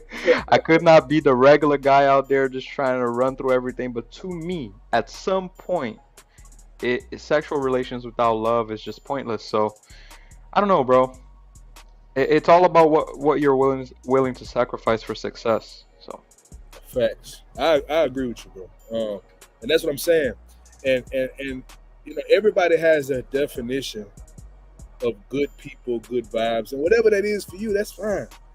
I like to surround myself with people that think like you, because, bro, like, I mean, I think most men really want that woman, but they, for whatever reason, they haven't gotten it, right? So yeah, I'll just run through these chicks and have, like, that's the closest thing I can get. But really, what they really want is companionship. Like, that's what it comes down to. Like, absolutely. we're not designed to be alone. Like, people Mm-hmm. can act like that's the truth. Nobody is designed to be alone. I Facts. like, look, Patrice O'Neal said it best. Look, we want to be alone, but we don't want to be by ourselves. Like, that's how I feel, bro. Like my woman, I don't want her always all over me, right? But I do like her in the same room, bro. You know what Right. I'm I saying? want her at arm's length. You see what I'm saying? Yeah, That's yeah. it. No, that is the truth of the matter. See, and this is gonna be unpopular. Men are much more sensitive than we like to admit. Okay. The problem is the world has made us, in a way, we're so good at hiding our emotions because that is what the world demands. But in reality, men are much more sensitive than we like to admit. Going back I to agree. your original point, we'll put a front and say, oh yeah, we run through, oh yeah, we do. But at the end of the day, companionship is more important. Facts. That's just the truth. And you know me, I keep it 100. So, at the end of the day, it's all about finding that one that you're just willing to share the rest of your life with. I don't know if I'll ever find that because it's treacherous out here at my age. But you know what I'm saying? It's a hell of a, like, bro. I feel you because I'm still single. I'm just like, I don't know, G. I don't know. I would like to believe it, but I don't. But y'all hit the like button, man. Please hit the like button as you come in the door. You can leave right back out if you want to. Just hit the like button before you go. But yeah, I agree with you, bro. I'm just like, look, man. Especially because you have a daughter, bro. So you can't Exactly. trust any female with your daughter, bro. It's But like they'll turn her into a terrorist. it's I can't very have you touchy turning thing. her into Yep. that, bro. I Yep. can't have you turning my daughter into the bullshit. You know what I'm saying? Yep. Yep. Yep. I mean, the world's gonna try to do that already. So Look at Lacey. Lacey be tripping me out. She said I got YouTube, 7 YouTube boyfriend. But yeah, bro, I believe she's out there. But when I say she, I don't mean one individual person. I mean however life is going to shape me and shape her as this time passes while we're waiting to meet each other, right? That's what's out there waiting for me. Like life is going to bring me to this person. That's what I believe when I say she's out there. I don't know her name. I don't know her race. I don't know none of that shit. All I know is she's out there. And maybe I've already met her and fucked it up. Who knows? All I'm saying is it's out there. You know what I'm saying? But if I keep running through chicks, right? How do I know me running through chicks won't run her off? It's just a way to think about the shit. Like, if we want these things to work for us, we want the best outcomes for ourselves, we got to sacrifice what we want for what we need. and that's where it gets touchy because, and it's funny how we always come to these conversations. Men are much more willing to do exactly what you just said. Facts. Women are not. Women are not, bro. Like, it is very hard to find a woman that is actually willing to sacrifice herself or what she wants for the betterment of the community and or herself. They don't even want to protect them from themselves in general. So everybody, including you, put your country flag in the chat, bro. You see what World Class just said. He's not lying. Like it's plenty, it's plenty foreigns in here right now. Y'all drop y'all flag in the chat, man. Go ahead, Lou. yeah, so it's yeah, I don't know, man. That's why I would rather, be married to my job, yo. Like it is what it is. Cause you can't get married without having the bag anyway, according to them. So But I will say this though, a lot of that shit be capital. Like, cause I'm dealing with a chick. I talked to a chick right now. Lacey dropped her flag. You know what I'm saying? I talked to a chick right now, right? How much I make hasn't even come up. Sex has come up before my damn wallet came up. And like, she got a son or whatever. I told her I got a daughter. We just chopping it up, having real life conversation. Like, bro, like, only women that really care about that shit is the women that can really get that out of a man with no problem. Like the problem that we're having is the average women are talking like the bad bitches. Like that's the problem that we're having. Is they're talking like yeah. You can't tell them that because they're gonna be like, you know what I'm saying? But it's true though. I mean, listen, I don't think it comes. Listen, I think it comes up, but it doesn't come up in dating. Yeah. It will come up. You know what I'm saying? I agree with you. Yeah, like when it comes to relationship, like she's going to eventually like want shit, and if your money isn't able to provide that, then you might have a problem. You know And what it starts with something small. I mean, oh, can I, have $20? Okay, and then out of a sudden, I want to buy a wig, $300. Okay. Then out of a sudden, yeah, that's how they are, bro. At least in my era. That's how it grows, though. Like, you know what I'm saying? The thing is, for me, that's why as a man, you want to constantly be elevating, getting to some money, not necessarily bag chaser. I'm not a bag chaser, bro. Like, and maybe that's stupid of me, fine. But I'm not a bag chaser. I'm just trying to live a good life. So I will get to some money, but I'm not obsessed with becoming a fucking millionaire. Like that type of shit takes too much from my daughter. You know what I'm saying? Takes too much from the people I love. To do that, you have to isolate yourself a lot. I don't necessarily want that, but as a man, you should be elevating yourself and you should be getting better with time. I think your income should grow as you grow. I truly believe that. So if you got the right woman, she'll understand that. See, what women need to understand is team ball, bro. Like a lot of them don't understand it. I agree with you there. When you get them in a relationship, it's like, well, I'm your woman, so you're supposed to do all this. Not necessarily. Like, I don't have the mentality of if I got money that I'm supposed to spend it. Like, that's how women think. Like, we got it. No, we don't. That's savings. Like, I mean, that's we got it, but I'm trying to keep it. Right. What's the point of getting it if all I'm gonna do is just throw it right, spend it as soon as I get it? I mean, rainy days are coming. What we gonna do then? But we'll figure it out. Bullshit. How about we prepare for that shit now? Well, because they don't have to figure it. That's the problem with women. They don't have to figure anything out individually because someone will always save them. So they've never learned the fact that they have to figure it out. So when they get with you, they think you have to figure it out. Yeah, the sad part is we do have to figure it out. And that's the point. That's the problem right there. It ain't their problem, so they ain't got to deal with it. No big deal to them. That's our burden of leadership, my nigga. That's why we did the episode, The Dark Side of Leadership. That's some real shit, bro. Like, you're not always going to be liked for doing what it takes for y'all to really win. Yeah. She might be pissed off at you. Okay, well, be pissed off and make that motherfucking omelet, dude. Because I still got to get out here and get to this bag regardless of how you view me getting to the bag. If I don't do it, you're going to be more upset. So I'm just going to do what needs to be done, and you can bitch about it, and I might listen, I might not, but get over yourself. That's what it comes down to. Because I still got to do my job. And that's why I think a lot of us go wrong. We get so worried about how she feels when it comes to what we got to do. Like how you feel has to come second. Has to the family. Yeah, that's true.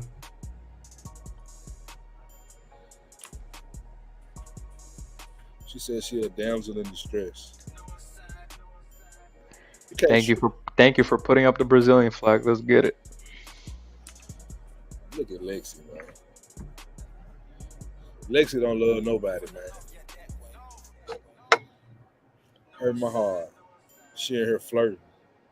Can't trust these bitches, man. No, I'm just playing. But nah, for real. You got to be a man, bro. Like at the end of the day, she be upset. That's on her.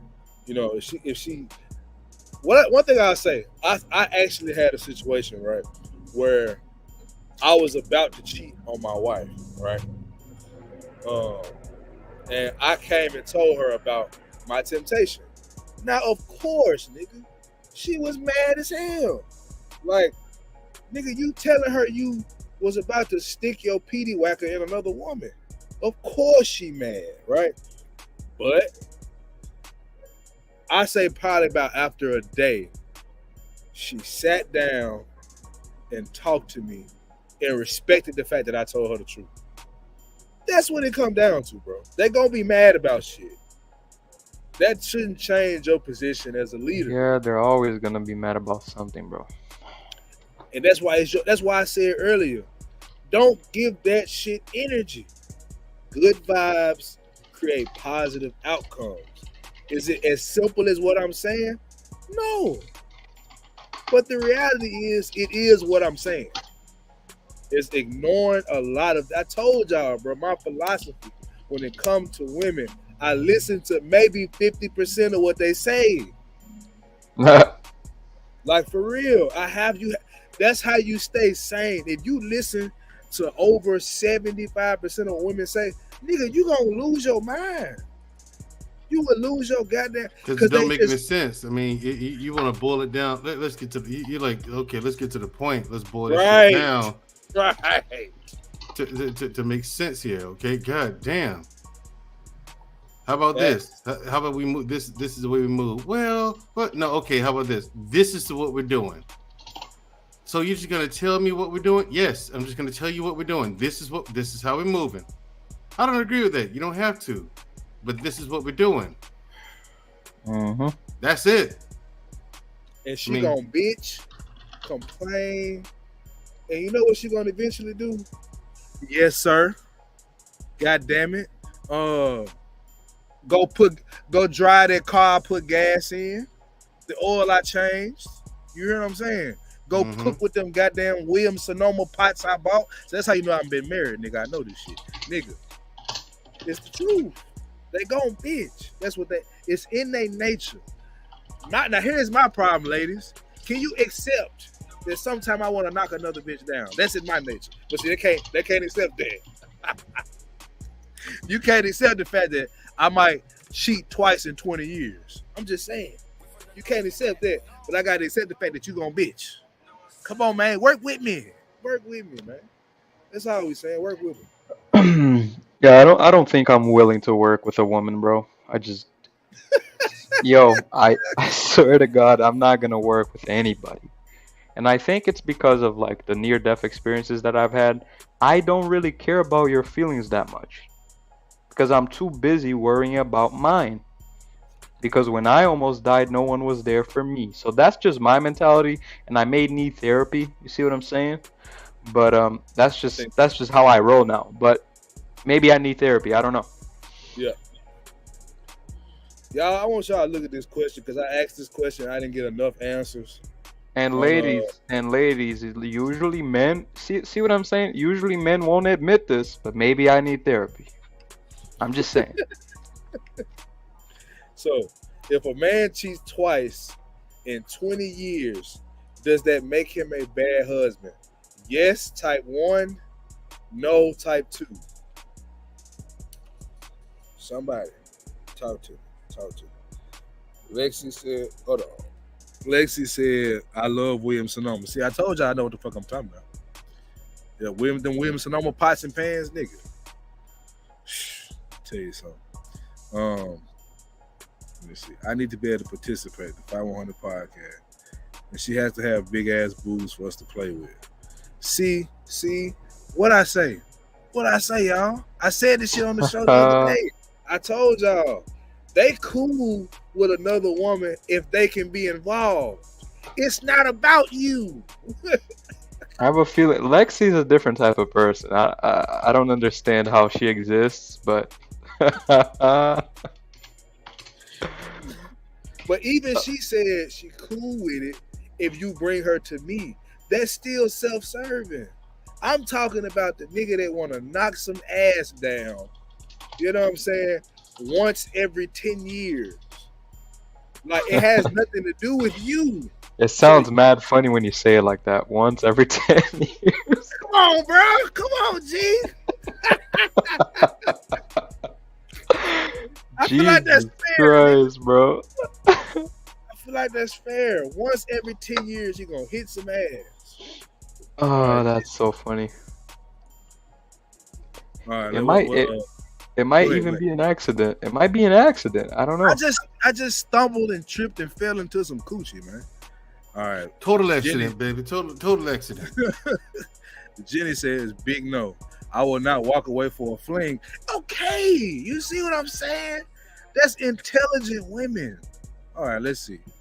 What Lexi say, goddamn. Damn, you want to be with her one-on-one? That can be negotiated. Oh, okay, goddamn, Lexi. Damn. You can't even argue with Lexi, man. Right. Okay, that could be negotiated. But I think Lexi's missing it. I'm not negotiating with you. I'm telling you what I'm doing. Okay, you ain't gotta like it, but this is what's going down. That's what I'm saying. I'm not negotiating with bro. I just don't care that much. I'll just bring you up to speed on the current situation. I just don't care that much. Ain't that what? But fellas, ain't that what it is though? Like, if we being honest, how many times did I not fuck another woman? So you worried about when I did it. You need to be thinking about when I didn't. Especially if I'm at the top of my game financially, we got nice cars, and I got a ring on my finger. That's automatically a fucking magnet to coochie. It is. For some reason, single women love married men. Bro, I'm telling you, I went through that shit, bro. Tez go through that shit now. Especially with you guys, and now that you guys are getting popular and shit. Come on, bro. Oh yeah, the clout is like an innate turn on for women. But we supposed to be unflappable. Like, do you see this bitch ass? Like, and yes, then you got the nerve to get disrespectful and shit, and talk to me any kind of way, please. Bro, I hate working with fucking retards. I'm sorry, guys. Jesus Christ, bro. It happens, Lou. Calm down, Lou. It's okay. She said, annual hall pass. See, hold on.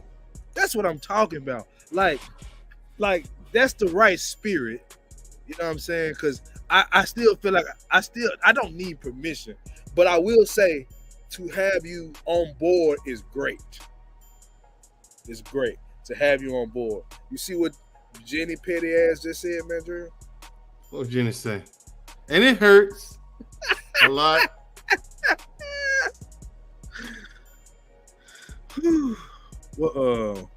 What you talking about, world class pasta? What that is?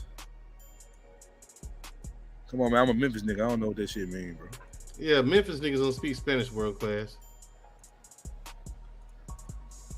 Man, Gerald, if that's the agreement, this is Lexi said, if that's the agreement, I will not ask questions and move accordingly.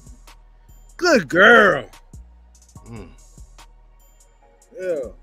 And what's be funny is that they already know that's how we think, bro.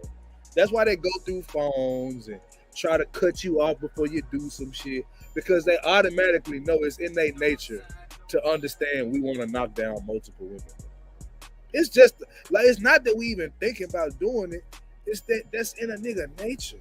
That's why I believe. Oh, passive. That's why I believe before I die, I hope I can get to this before I die, but there's no way I'm gonna be anything less than a millionaire, bro. No way, bro, because I wanna have control. Because my dad has control, and it's better that way, CJ. My Yeah. dad has complete control where he says goes, and if you want to leave, the door is wide open. And my stepmother walks on eggshells. That's the best way to do it. Y'all see this comment right here? One of y'all one? read that for me. It's up there. It's up there. The men that she wants, other women want also. Yeah. Why is Women- that so hard for women to understand? No, they understand. No, CJ, they understand. They Talk to understand. They understand, but they don't capitulate. Women don't like to share, bro, but they are already sharing They anyways. want the niggas that's not. They want the niggas that's shareable. That's that exactly. But then the delusion, the excuses. This conversation is already starting to get me a little angry because listen. I wanna play running back, but I don't want to get hit. What? Come on, bro. But look, see, this conversation is still positive, but we being real about it. Like, I want to go to heaven, but I don't want to die. nigga, I want to cut the yard, but I don't want to have grass on my shoes. I mean, what are we doing? All right, let's see. Lexi says, my priority is pleasing my man. That's all I care about. You see, what she's saying, it almost sounds like a chameleon because we hear the opposite so much. Yeah. I ain't here to please you. Yes, almost you are, sounds- actually. I mean, She almost sounds like Melanie King. Pause. Melanie King is clearly a Yeah, con like- artist. Yeah, she hustling. She definitely Yeah. hustling. Melanie Says King she don't believe it. Melanie King don't believe the shit she says. I don't believe her. I've been in a relationship. That chick is a fucking nightmare. I bet she is not submissive. I mean, because here's the thing. That's a chick with, like, Melanie King is a millionaire. You know what I'm saying? So, like, if you're not a millionaire, she's not going to look at you as the man of the relationship or the head of the relationship. She's not going to. It's like, all you got to do is make them mad and you see who they really are. Yeah. It don't take, like, I heard her go off on a nigga. And it's like, oh, where's the femininity? What femininity? Oh man. Oh, I think I saw that. Oh, that wasn't good. Yeah, what Dog, femininity? And dude was on her ass, bro. Like, dude was on Is that her the dude that was talking religion, or is that another dude? Like, he was talking about how she was using Kevin Samuels as a way to get on. And Oh yeah. Well, that's funeral. yeah. She was like, you're a blue pill. Da da da da. I was like, there you go. There she is. But I mean, it's like, I think, and men gotta deal with this shit too. Because look what World Class said. He said, I only talk to women that wants on their own to see me with other women. I'm not capable of monogamy. If I wasn't, team shoo brother-in-law, man. Oh shit. But even what he's saying, like, I mean, hey, at least he's honest. Set a line. You Yeah. gotta set the line, bro. Like, you can't lie to him. Like, I would tell a woman, I'm not a guy that's just like, I can be monogamous, but once every 10 years I might fuck a bitch. That's all I'm saying. Like, for 9.9 years, I'm faithful, monogamous. I ain't even really tripping off no. But I might come across this junk that's just ready to give me to me, and I'm like, you know what? I got 20 minutes to kill. I just might knock her down. Like, that's the reality. Like, that sounds horrible, but do you want me to tell you the truth or a lie? Because a lot of these guys only faithful because they can't get women. Let's be real. Yeah. It's a lot of guys like that. And a lot of these guys out here, they really don't know what they're doing when it comes to women. Like, they don't know how to talk to them. They don't know how to treat them. And it's like, but nigga, what woman would be with you then if that's the way you're going to treat her? The fuck you do? I'm like, okay, bro, this is your fault. See, now I hear the woman's behavior. I hear it. But now this shit is your fault, bro. Look at what you did. Look what you said. as fly as my mouth is, nigga, I know there's some shit I can't say if I'm trying to get, so if I'm trying to get some, I mean, you know what I'm saying? You got to, bruh. Some of these dudes out here just wilding with the bullshit. Like, yeah, you want this fucking cookie cutter woman and shit. It's like, well, nigga, can you be some of what she need then? I mean, like, bro. Not all of it, just be some of it. Just some of it. Everybody wants something. What I've learned is women really will work with the man that they like. Yeah, if she likes him. If she just likes you, you in there. You in there. You just can't rest on that shit though. Yeah, you gotta be improving. Yeah. You gotta be improving and shit. I mean, Lexi, I need you to get it annually. Every 10 years is not fair. Damn. I feel like I should give you a star and block you at the same time. Give you a star and block you at the same time. Lexi, is that that real pretty Dominicana that was over at a podcast? Oh, yeah. She's gorgeous, man. I gotta credit where credit is due. That is a beautiful woman. I would have never believed she was 46, bro, if she didn't tell me. Yeah, had she not said that, I wouldn't have believed it either. Yeah, she was looking all 35, bro. Maybe less. Yeah. See, look at this shit. Look, read this shit, bro. Come on, extracurricular activity has nothing to do with me. It's him exercising his natural tendencies in a mature and respectful manner. It's actually healthy. Shout out to the Nation of Islam. It's so true, bro, because they go looking in your phones and shit because they already know that you thinking like that. They just want you to lie to them. And then, that's their problem. And the thing is, like, what part of the game is that? You don't lie to women. You're not supposed to lie. Just tell her the truth. It's embarrassing. That's why. Her friend's gonna know. That's why.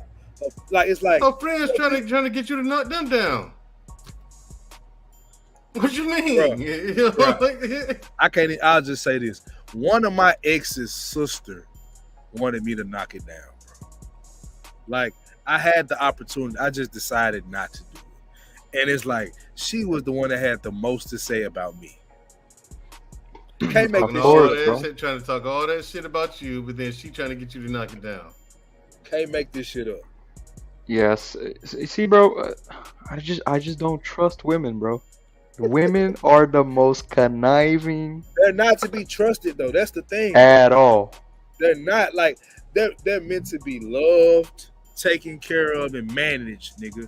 But I'll never trust a woman 100. Hell no. Like, and I don't think that's a bad thing. I truly don't think that's a bad. I think you can love her, take care of her, and put her first in a lot of situations. I believe you can do all that and not fully trust her. Because women are too good, bro. I'm sorry. They're too good at the manipulation game. They're good. It's like getting in the ring with Mike Tyson and thinking you're gonna last and you've never boxed before. You can't do what they do better than them. That's why I say stop arguing with them. You can't win that shit. Let that shit go. Hold on. Her friends are trying to get with you. Do you, and she needs to do the work internally to get over it. Lexi giving me hope, but I don't like that hope because I feel like it's not real. So I'm gonna stop reading her shit. Because nigga, they do not think like you, Lexi. They don't. Lexi's talking like the Federal Reserve. Oh no, inflation's a lie. Yeah, exactly. It's 8%. 8%. Bullshit. It's like, no. Anyone who knows how to do the math. It's double that at least. Exactly. Like, no, it's not. Yes, it is. No, it's not that bad. And then finally, he comes out, the chair of the Federal Reserve comes out. Talk about it, y'all. Put us on some game, man. The chair of the Federal Reserve finally comes out last week and tells everybody what I told everybody is going to happen a week ago. This shit's going to last at least another 2 years. It's going to get worse, and it's going to last a minimum of another 2 years. That's my prediction. Everyone's like, "Why are you complaining about inflation?" I'm not complaining. I'm just trying to tell you, ignorant niggas, what's coming, so you can prepare for it. Lou, did you listen to that broadcast I did when I talked about the inflation report? I think I was there. Yeah, I think you did pull up. Yeah. And I was like, yeah, bro. Okay, here's what they're saying. Now let's look at what they're doing. First of all, never trust Let us any, look at what never they're doing. never trust any government. That's number one, No. right? And especially when it comes to the economy, because we know that the economy is the most sensitive topic when it comes to keeping people under control. And under control, what I mean by that is just keeping people, quote unquote, happy so they can continue to pay taxes. If you knew that your money was fake and that they could implement another currency tomorrow and all you work for is down the drain and nobody cares, you would not do what you do. But in order to keep the illusion going, they must lie to you. They lie all the time. All the time. And people like, aren't you proud to be an American? I'm like, yeah, kinda. It could be worse. That's honestly my answer. It's like it could be worse. But, yeah, right, exactly, CJ. It could be worse. Like that's really my answer. Like, right. It could be worse. So I mean, I guess it's all right. I love America, and what I love about America is one, America's ability to build a house on sand fountain. Like America is the greatest, like bogus developer that has ever existed. They will build houses on foundations that can fall at any point, but yet it works somehow. And then two, the availability for credit. There is no other country on this planet that gives credit like the United States has such low rates. Except for maybe China, because they have a social credit system, but yet the rates are super high as well. I remember getting a loan for $10,000 to pay off my credit cards. I applied on a Monday, sent my pay stubs on a Tuesday. They ran my credit. I had $10,000 on a Wednesday. 3 days, 10,000, free. I think it was like 4%, Mandrell, 5%. And my credit cards were at 20. Yeah, DCU credit union. And my credit cards are 20%. So do the math. See what I'm saying? I pay the credit cards off, and I think I pay $100 a month. So I love America for that reason. The availability of credit is such an amazing thing. Yeah, and most people ask, here's how you know people who don't know what they're doing, they're talking about. They would ask you, why would you get a loan to pay off credit cards? I'm like, look at the difference in the interest rate. Right, 5% to 25%. I will take that any day. I'll take that all day long. Yep. You still got the same amount of debt. Your interest rate is lower though, so you're paying less. You're paying more towards principal, way more towards principal. Exactly. So if you understand money. You're gonna get that debt paid off a lot sooner. You see, Absolutely. Your credit card is at 20 between 20 and 25%, dude. Say you make a $200 payment. At minimum $50 of that is going towards interest. Y'all go subscribe to my guy Poppy Blanco, man. Got a lot of love for my boy. Y'all go subscribe I like to him. Poppy. He needs to make another video though. But this year he definitely need to do some shit. But yeah, Poppy is just sitting on the subscribers doing nothing. Yeah, exactly. That nigga jump in every chat room. Please follow my page and subscribe. I'll drop a video once every 6 months. Thank you. Looking at it.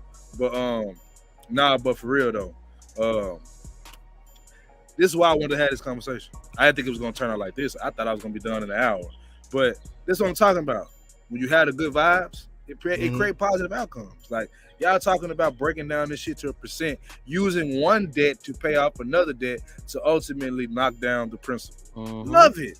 And then you find out that DCUs, because they are member based, they offer lower rates all around. So I think not what DCUs. What is sorry, that? not DCUs.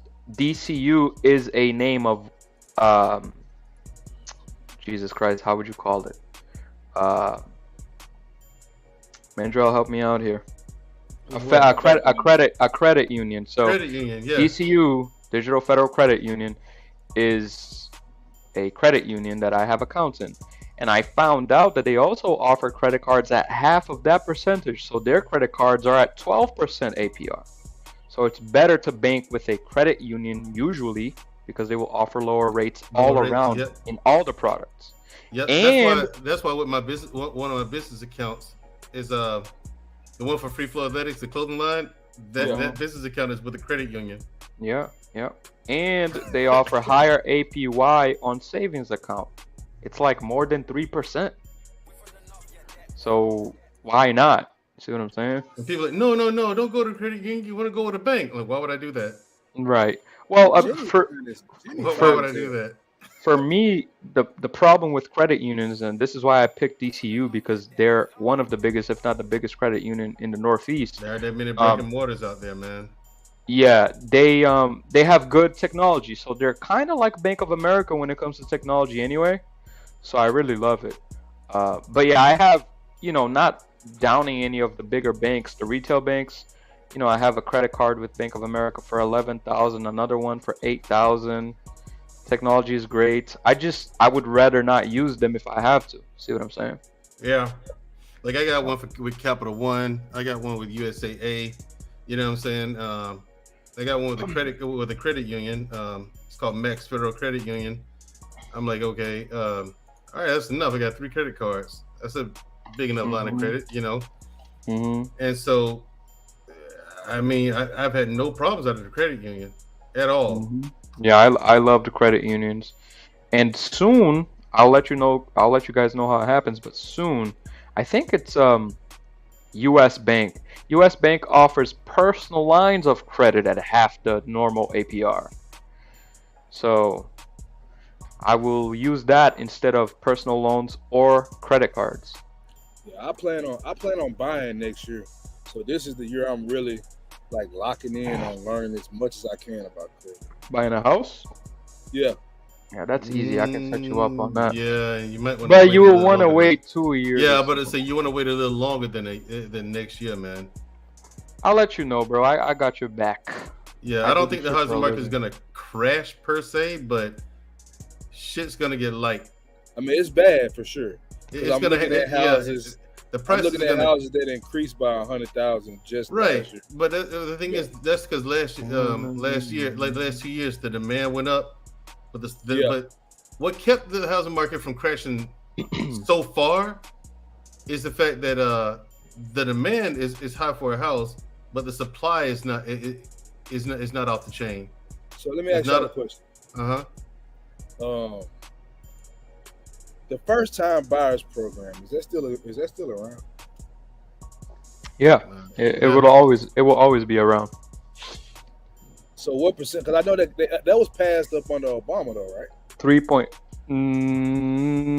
maybe new regulation, but it's been around for a while. So it's 3.5% down, 1 to 4 families. So you can either get a single family, a 2 family, a 3 family, or a 4 family.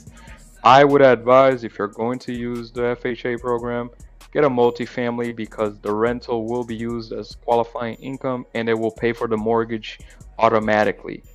Because you cannot get an FHA loan where the rental does not pay for the mortgage automatically. It's a guideline. So as long as you do that, you're good to go. You're utilizing the program to the best of its ability and for your benefit. And then after you get the first one, you can, you have to live in it for a year. You can wait, and after that, we can have another discussion if you want to do a refinance cash out where the rent will still be paying for the new payment, and you can buy another house, and then you play real life Monopoly. And that's the way to do it. That's the game. People refinance them houses all the time, man. Yep, they use it like a credit card. Yeah, but the trick is to have the rent pay for the changes. See what I'm saying? Yeah. That's why you never buy a single family house. It's pointless. Because you're responsible for all the changes regarding payment when they do happen. So if the city increases the taxes, if the house down the street burns, and then the insurance market increases in your area, you're responsible for all that shit.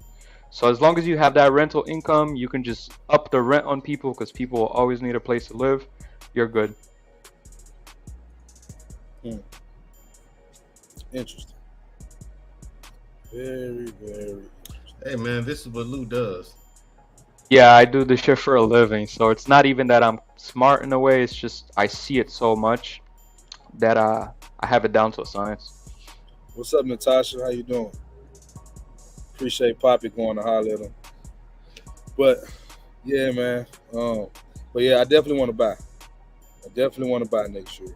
Cause like I Yeah, said, bro. I'm Do it. trying to build some shit up, and my daughter want rabbits and dogs and shit. So I've rented a few times, but I don't like to rent. I really don't. The link is pinned to the chat, y'all. If y'all want to jump in. Yeah, because you're beholden to a landlord. I'm Right. looking at I'm googling your market. Let me see what's going on in your market. Memphis, Tennessee. Yeah, I mean, hey, it's higher than usual, but it's still not high compared to a lot of other places. Not hard compared Yeah, to that's here. true. Yeah. It's high for us. That's it. A 4-family house near Boston is 1.5, 1.2 million. God damn. Yep. So you gonna get 300,000-400,000. You're gonna get a nice ass house. And then a 2-family in Medford, which is 15 minutes away from Everett, closer to Boston, is 1.5 million, 1.2 million. The closer to Boston you get, the more expensive it is. The further you go, the cheaper it is. Allegedly.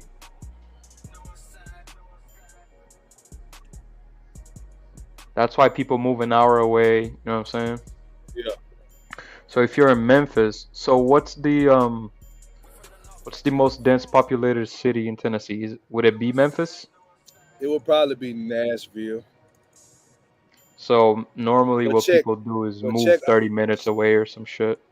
Check Olive Branch in Mississippi though. That's right next to us, and that's where a lot of the houses are out here. You said what? What was the city name? Olive Branch, Mississippi. It's 2 words. Olive Branch. Yeah.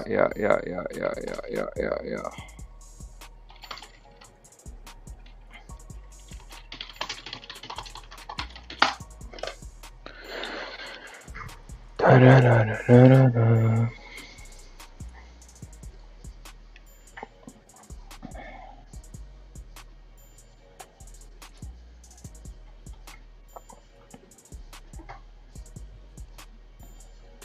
Yeah, y'all can click the link if y'all want to come in. I don't know how long I'm gonna be up here though. Cause They don't want to come in, man. They're too chicken shit to come up here and have an actual conversation. Hey, is that pretty lady still here? There she is, Lexi. What about? Hey, Lexi, how you doing? So it looks like the inventory is low there, Yep, at least for it is.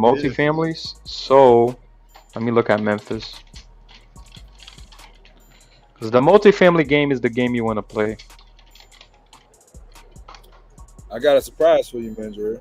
What's that? Oh! What's up, I got a Lexi? surprise for you, man, Jarrell. What's that? Hi guys, hi Mandrell, hi Hi, Lou. Lexi. How are you? Yo. I'm doing well. Hi CJ. What's up, Lexi? Sexy Lexi. CJ's living that lumberjack life. Lumberjack life. He out there Slanging chopping that trees. You heard Ted's on your ass now, man, Jarrell, because you talk so much shit. What do you See say? that now? Stop simping, man, Jarrell. Hey, nigga, I'm not simple. I just said hello to a female. Hi Mandrell. It's called having manners.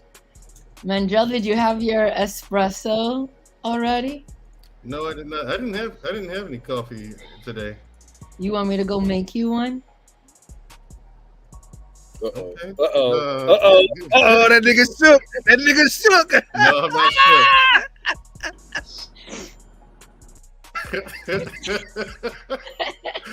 What's with that? You got angry man up there. What? Fucked him up with that one. Fucked him up. Yeah, I didn't expect that one. In my Dominican household, my father always loves the way I make his espresso. So he would tell me, Negrita, go make me my coffee, please. So I know how to make it with the sweet foam on the top. Okay. Sweet phone. Yeah, you take the sugar with a little bit of coffee and you have to kind of like mix it fast with a spoon and it makes a foam. And then you pour the espresso in there. Oh my God, and it's got the perfect little level of sweetness. Yeah. The Mandrel is spoken for, so I don't want to be too Yeah, that's true. out of line. Too aggressive. Good job, man, Dre. It took you long enough to mention it, but good job. I'm proud of you. Thank you very much. Thank you. I'm proud of you. Well, I came in hot. She did. She came in hot. I'm like, I haven't made it a secret. I came in hot. I didn't even give him a chance. She came in guns blazing like Yosemite Sam. Like, okay. All right. Well, this is what we're doing.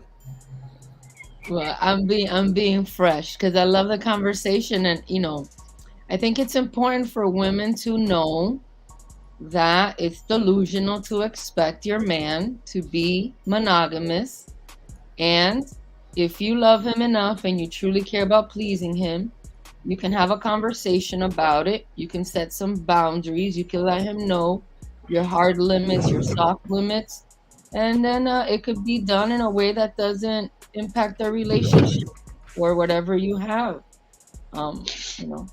So it's possible. I just think some women are delusional to think that they're going to be only with one woman. I don't think that's possible. It is possible. You got some guys out there who can maintain monogamy with Yeah, one but woman. but what's their mental health like? It's good mental health. Oh man, she said, "What's their mental health like?" Shit, mental health. Wow. Jesus Christ. Like why would a man have to do that? I mean, listen, if a man does that for his woman, I know he's suffering. He's suffering. I love Lexi. There's some truth to it though. Like, I'm just like, where do they even make women like this? In South America. Yeah, they have to be. Not in America. In Asia. I exist, and I have had exes that, I knew that their tendency was going to be that. Obviously, they're the type of men that other women want, and they would, tell me what it is. And I had one guy that I told him, babe, I want to participate. He said, I don't want to share you with anybody, man or women or even a dog. So he wasn't interested in having me be a part of it. So, he did it when he did it. And I just didn't ask questions. And I was happy. I never even asked That's questions. the thing. If they don't ask, they will never know when or what or who. Never. Yeah, that shit might take 10 minutes while I'm on break at work. Right. And you will never know. Yeah, right. Because the thing is, I think Lexi understands that if it's sex, that's literally all there is to it. Right. He doesn't love her. He's not gonna go out and spend money on her and nothing like that. That's it. It's no different than masturbation, pretty much. It's like some women get upset, like if they go out with their man and then there's other people at the bar and he starts talking to a girl and then she's like, oh, you were flirting with that girl. It's like, dang, he's just a friendly guy. He's, you don't know who you're with. And you know what it is for me too. I get hit on by a lot of couples. I always, I get hit on, the woman will come and try to groom me. And then I know that her and her husband are trying to bring me into their space. And I've participated. And I know that it's possible for a couple to have a healthy dynamic. It's just that the woman has to feel secure and feel loved and feel respected. And if those things are in place, then that's it. But if he's sloppy, if he's messy, he's dramatic, it's like then he's not. But 3.5 down, CJ, that's 20 grand. You see what I'm saying? Yeah. So, and you have that rental income coming in for that to help supplement for the qualification. So that's not bad. And you got to look at the land. So if you have more than an acre, who's to say that you can't build on top of that? You see what I'm saying? Yeah. Then you have to, yeah, you have to put yourself in a position. It does seem like the Tennessee market for multifamilies, anything above 2 families, very, very very low, almost non-existent. Because I'm looking at it right now. But just for sake of conversation, to put an end to it, you have to look at all those things and put yourself in a position. And Lexi's a real estate agent, FYI. So we're all here for you. Yeah, we're all here for you. Let me know when you get closer to it. Yeah, and I want to know what are we just gonna pretend like Lexi didn't just say she participated in couples with couples and everything? We just like that she didn't say that. She said she wanted to.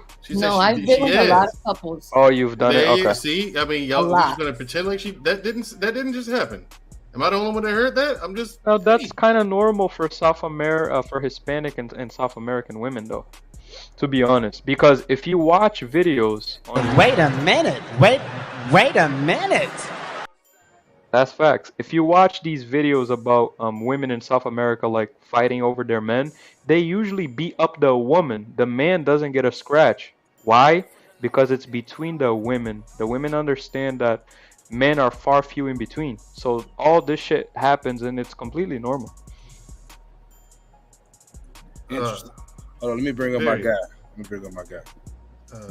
Charles, what's up, man? Little beard. I'm telling you, Mandrell. I'm telling you. What's going on, man? Before I mean, you got my attention with that one, Lou. If I get caught cheating in Brazil, who's getting beat up? The woman, not me. They're not gonna touch me because I'm too far and few in between. You got to think about it, Mandrell. Most of the men from South America, especially Brazil, they're all in the U.S. working, sending money back. So there's 5 chicks for one guy. So the chicks don't want to let the guys go. You see what I'm saying? But over here in America, there's too many men. So the women are having a field day. Or so they think. Well, I mean, realistically, they are. I mean, not compared to you because you're a different type of person. But most average men, they're getting destroyed. Yeah, I mean, I do see it though. I do see that. How when you say most average men are getting destroyed, I do see it. And I got friends of mine who deal with women, and their story is just ridiculous. I'm gonna go grab some food, CJ. If you want to pull me down, that's fine. Okay. What's up, Charles? All right, I'm just now seeing the show, so I'm not for sure what's going on. So I'm really just trying to listen in. He's shutting down the chat. Him and Ted shutting down the podcast, man. Man, stop bullshitting. They better not. I'm gonna go find Ted. I know what Ted is at, but Caesar, I don't know where he is. I'm gonna kick their ass. Stop playing. I'm just saying, there was CJ said, and Ted came up here earlier and said it, Charles. Wow, that's some bullshit, Ted. CJ, real talk. Oh, don't believe this little lying ass munchkin. Then he brought he's brought up someone interesting. Yeah. And he wants to talk about everything, but I don't understand this, CJ. What's going on? What are you talking about, bro? Lexi. Oh yeah, we getting back to her. Lexi's patient. She know how to wait. Lexi knows she's gonna get her time. Okay. Thank you, gentlemen. But you're welcome to ask me anything you want, Mandrell. I'm pretty transparent in this area of delusional women thinking that men are gonna be monogamous. Gotcha. And I have been exposed to being hit on by a lot of couples and participating. So I know that it can work. It can work. People do it. If I go to Vegas, it's inevitable that I'm gonna get hit on by a couple. If I'm in LA, if I'm in Miami, it's and it's usually the woman who comes, because she's one who's going to seduce the woman. And I like to watch. It's true. What World Class says. I'm a voyeur. I'm not an exhibitionist. And in the situation, I'm usually the pillow queen, which means that I'm just there like decoration. And what do you do as decoration? I don't allow any penetration from the man. I don't kiss the man or the woman. I don't go down on the woman. If they want me to use a strap on, I will. Huh? Whoa. Okay. Do you go down on the man? No, I'll make her do it though. I'll hold her head and make her do it. Do it right. I'll teach her to do it right. Gotcha. Yeah, You like did- I am the dom. I'll be the dominant in the situation with the woman pretty much. And then I bring out in her, I bring out that inner like naughty woman in her. She wants to be treated like that. She wants to serve him and serve me. So I put her to work. So, what say you do meet a guy who just wants to be monogamous? How do you handle that? I don't believe him, but I'll be okay. But I'll be watching and being like, let me see what's gonna really trigger him because I don't believe him. I'm not gonna be like, I don't believe you're not gonna cheat on me. I don't do that. But I'll be like, really? You only want to be with me? Like, come on, guy. I'll tell you something about. I say they out there because I'm one of those guys like that. I don't have the time, the patience, nor the interest of entertaining more than one woman at a time. Women are a pain in the ass, and you're expensive. Okay, so two? No. Why? I'm just Yeah, saying, but who wants to deal with this? Who wants to You deal talking with about that? you talking about actually being in a relationship with another woman. I'm just talking about, from my standpoint, I'm talking about like you gonna knock something down every once in a while. Like I'll go home. My lady's there. I'm gonna go ahead and knock her down because listen, there's too much shit out there for you to catch, and I don't want to go out there knocking some other chick down. And I come home, my dick falls off. I ain't about that life. I won't knock you for being faithful, bro. Well, if you are monogamous because you chose to, not because I made you, not because I gave you I gave you what are those things, an ultimatum? No, if it's because that's the decision you're making, then that's what the decision is. Because the decision is whatever you want. I'm here to please you. In my mind, when I'm with a guy, my psychology is, what can I do to please him? What can I do to please him? Because if I'm not pleasing you and I'm disappointing you, I feel bad. I feel really bad. So if pleasing you means making you an espresso at 4 o'clock every day, giving you a blowjob every Saturday morning, waking up to make you poached eggs 4 times a week, that's what you want from me for you to feel pleased, I'm gonna do those things, happily do those things for you. So if pleasing you is based that you're happy with what you have with me, then that's fine with me. It's not up to me. I'm looking for directives from you to understand how I can ultimately become your masterpiece. I want to become your masterpiece. You know, I want people to really see that I'm dedicated and devoted to you, and that you are pleased with the woman you have, and that other couples are jealous of what we share because it's just that great. What say now, you? If only we can get the other 178 million women. There's women out there like that. Yeah, there are, but they're like finding good guys. They're few and far in between. You know what I mean? And especially when you're talking about American women, that's American black women. Jesus, it's damn near impossible. It's just the culture is just different. They're not raised to be that way. They're not taught this. And what we see now is the result of them being taught to be this way. And they don't understand that, you know, men don't want that in a woman.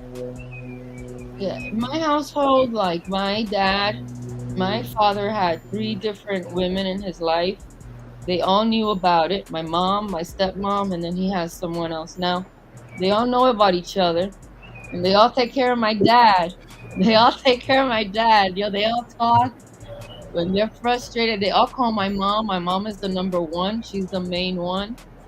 And they call my dad. They call my mom when my dad doesn't want to, like, my dad is in Florida right now. My mom is in Jersey. And the lady he's with in Florida, she'll call my mom and tell my mom that my dad doesn't want to take his pills. that he's, you know, walking on his bad knee. And then my mom gets on the phone and tells him that he needs to listen. You know, like my dad does it, and my dad is 73, and he's been doing it like this all my life, all my life. So, you know, and no woman is lacking or missing. Only like one time in the very beginning, my mom got into it with my stepmom, but that was the only time that I saw any negativity. Um, and it was because my dad went to DR and had a 26-year-old girlfriend out there, and my stepmom didn't tell my mom, and my mom felt betrayed. So I think there's, and I don't know, like it doesn't have to be like a millionaire who only does this. My dad owns an auto body shop. He's not, he does well, but he's not a million. He does this. So some I think it is a cultural CJ, thing. I think it's CJ, just CJ, like, hold on, CJ. The guy's a mechanic, and he gets this. Yeah. He's an auto mechanic, and this is what he gets. This is what an auto mechanic gets. and this the thing, like I believe her, and I also think of it like we could do this, but it's like, you know, you just got to be okay with being stabbed or something. You know what I'm saying?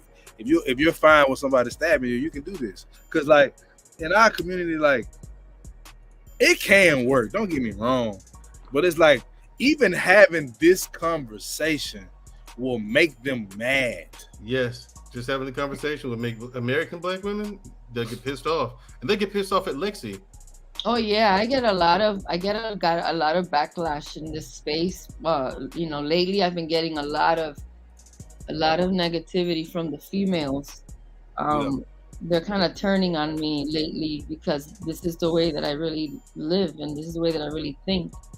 And you know, I don't know. I grew up in it. I don't know. It's a cultural thing. I don't know any Dominican man who's gonna be monogamous. I don't believe that. He's gonna do a trip once or twice a year to DR. He's gonna go to DR and do stuff. That's what they do. So, you know, it's like my father, like I've talked to my father about this now that I'm older, and he just says like you have to be honest, right? You have to be honest. Even the woman, you have to be honest. Even like for me, I think I'm like this because when I do meet a guy, I ask him like, what's your tendencies? What are your kinks? What are you into? Look at Jenny said to stop giving away secrets. Because she's Dominican too. So we understand certain aspects of our culture, especially with the men. Because I mean, Jenny is a woman who caters to her husband as well. But the thing is, the trip part about it is American black men find this odd because American black women, they are trained to be the exact opposite of what you are. But the thing is, you're a woman who would make a man happy. They train to be exact opposite of what you actually want. Yes, that. like that's literally like how they think. Like now, some of them will try to fight back against the programming, but the program is the program. Well, yeah, it's in there, and it's been there since they were children. So it's hard to fight that back and unprogram yourself, and very few of them are going to do the work. Well, the he said monogamy is a kink. That's funny. Well, it's also I think women are understanding who the treasure and the gem in the relationship is. It's the man. He's the treasure and the gem. I'm the desired object. But he's the treasure, right? He's the frame and I'm the picture, right? If there's no frame, then the picture's just rolled up on the side and it's never put up on the wall. So for me, you know, the man is everything. He's the everything. The woman is... Hold on. You see what she just said? I heard you, Lexi. But did you see this comment right here on the screen? Wait, what did it say? The man is always. Nigga.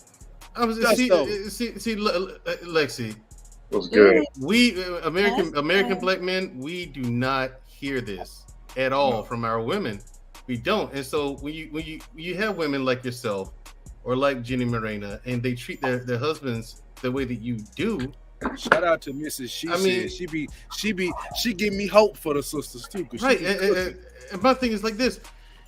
You can't blame us for going for Dominican women. You can't.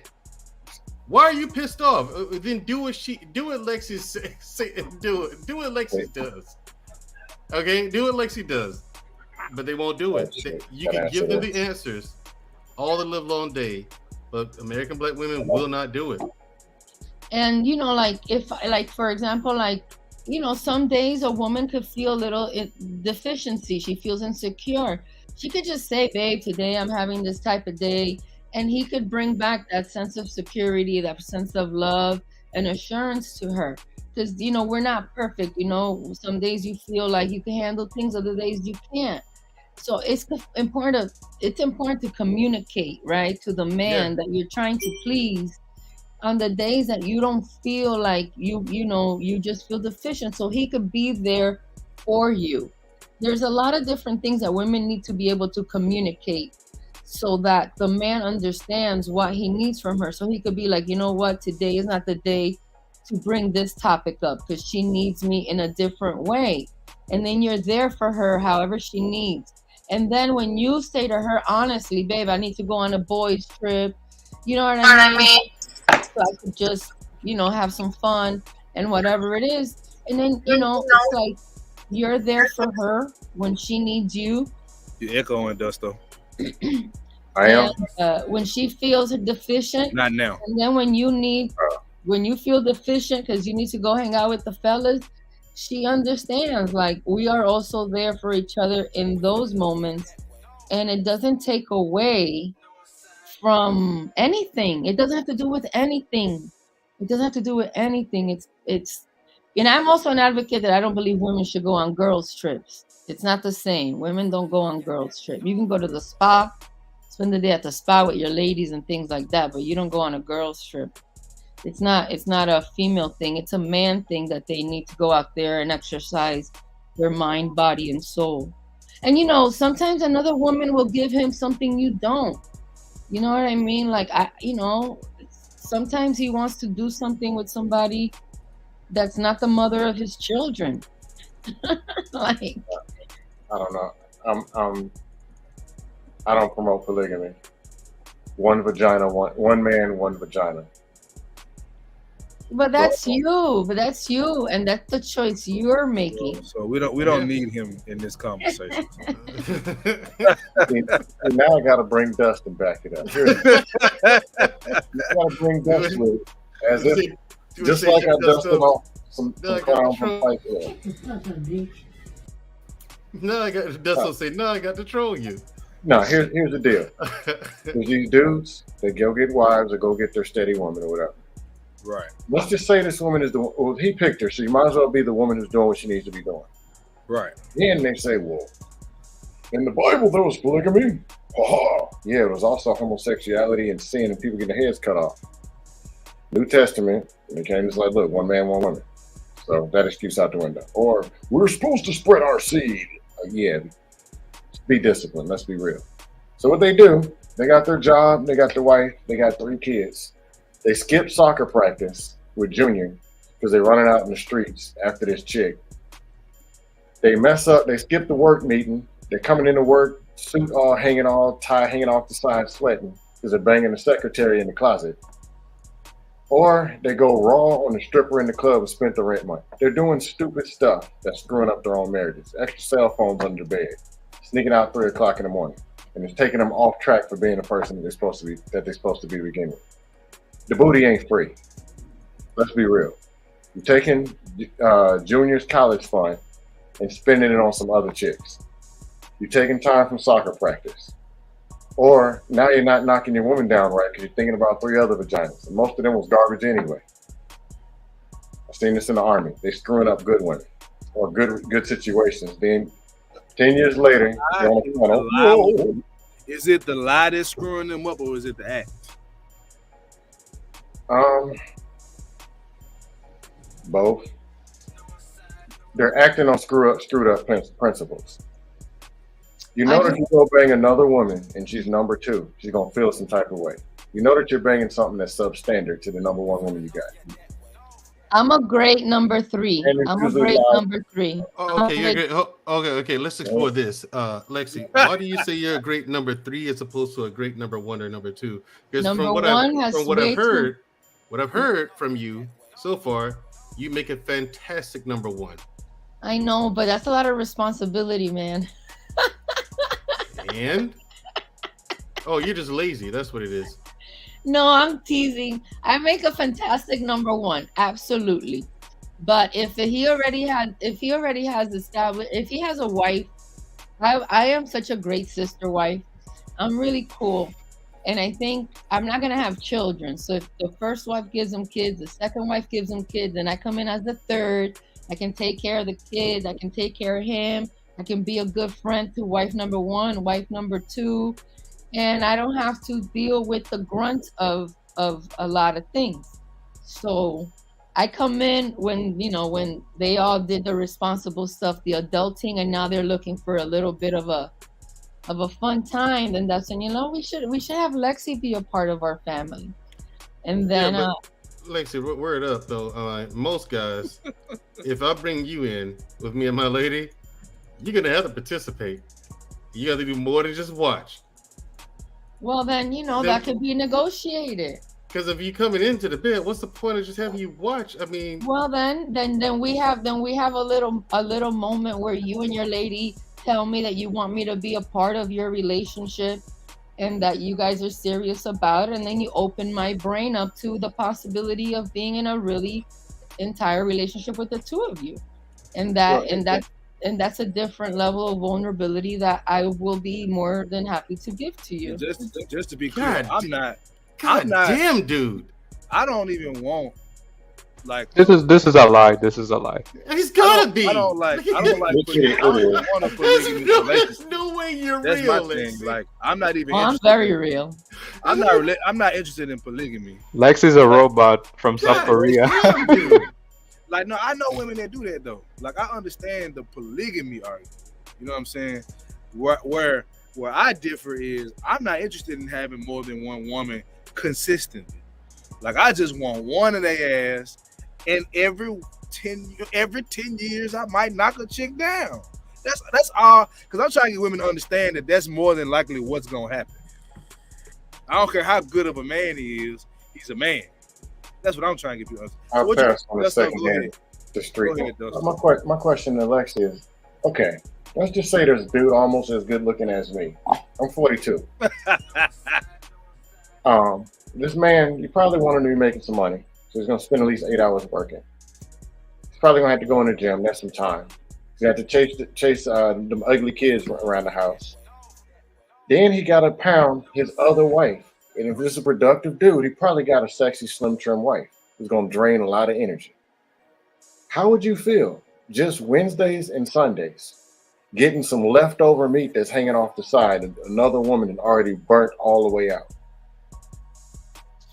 And all you can get is maybe twice a week, and he got to force some meat in there. You might just rub it around the edges like, look, man, I tried.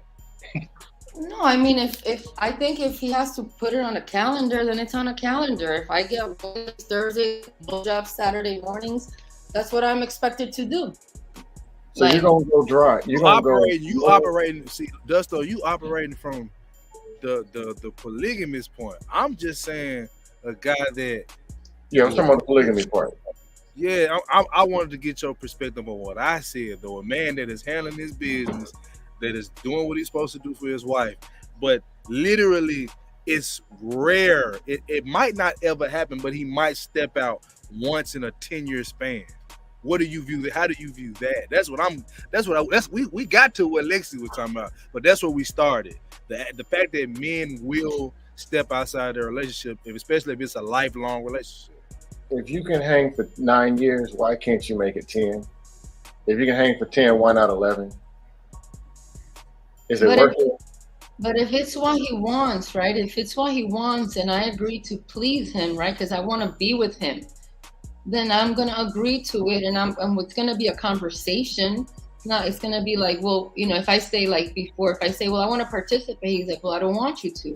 Okay, well, then let's have that conversation. What does it look like with me not participating? I would just be like, don't be messy. I don't want somebody knocking on my door, and I don't want to know that it's happening. And then, whatever the terms are, we agree to them. And then if it's something that he doesn't want me to know about, then it's happening and I don't ask questions. I'm not like, where were you? I already agreed that I'm not living my life thinking about what is he doing. I already know the terms of our relationship. If he decides that he doesn't want to be with anybody else and just me, then that's his decision. It's not me saying to him, I need you to give me the gift of monogamy. Like, no, you don't have to do that.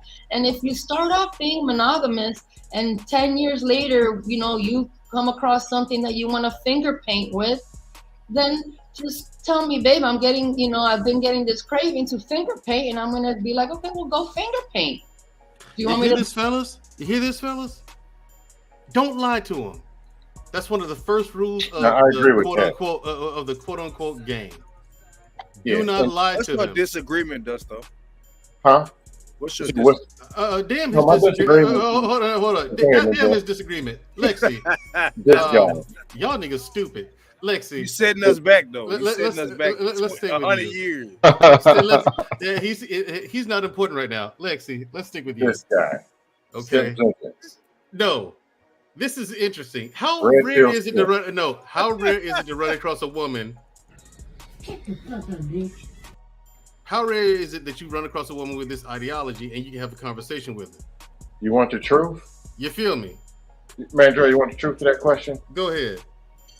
If you talk to women and say the word marriage, they run. You say commitment to women, they run. But if you say, hey, beast it out and Uber to the streets, they'll call you back. Yeah, but you don't meet a woman who's that's a certain type of woman. But wait, you do not run across a woman. Justo, you do not run across a woman who is okay with her man stepping out every now and again. That's not an everyday occurrence, man.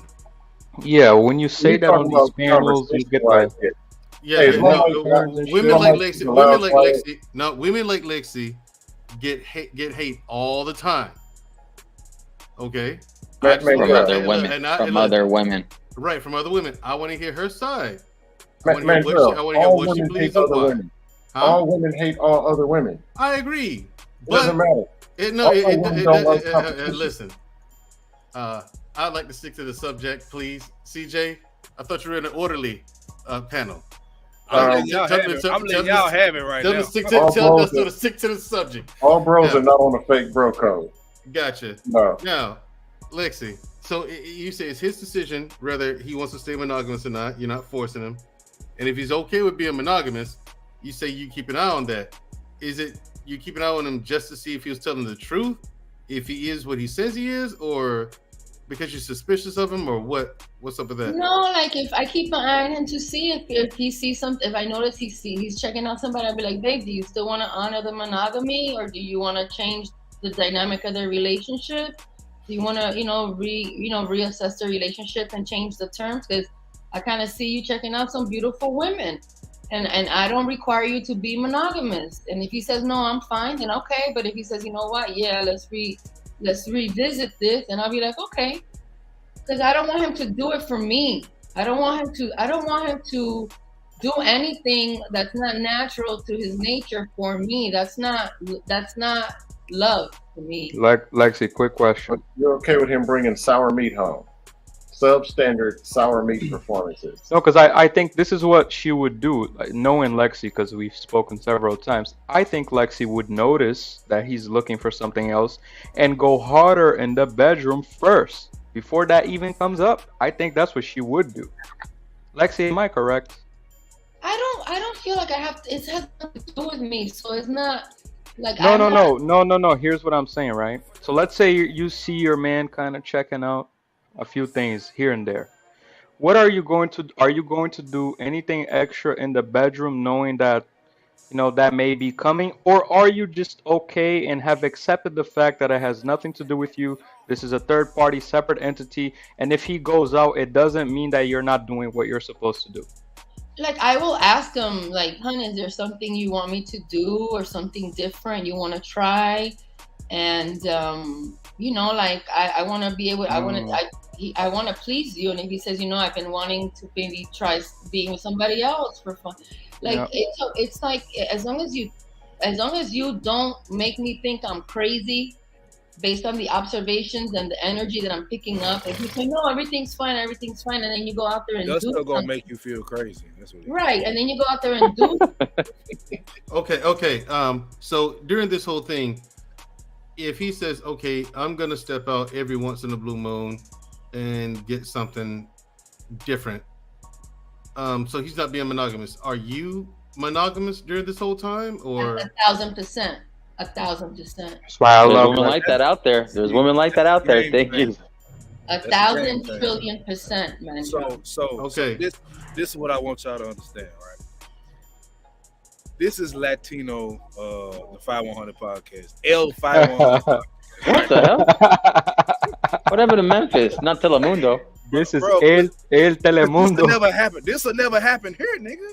Like, CJ's gonna say L Memphis. Fuck. see, this is why I have so many questions for her. You know what I'm Yeah. saying? Like, you do not see this every day. You just don't.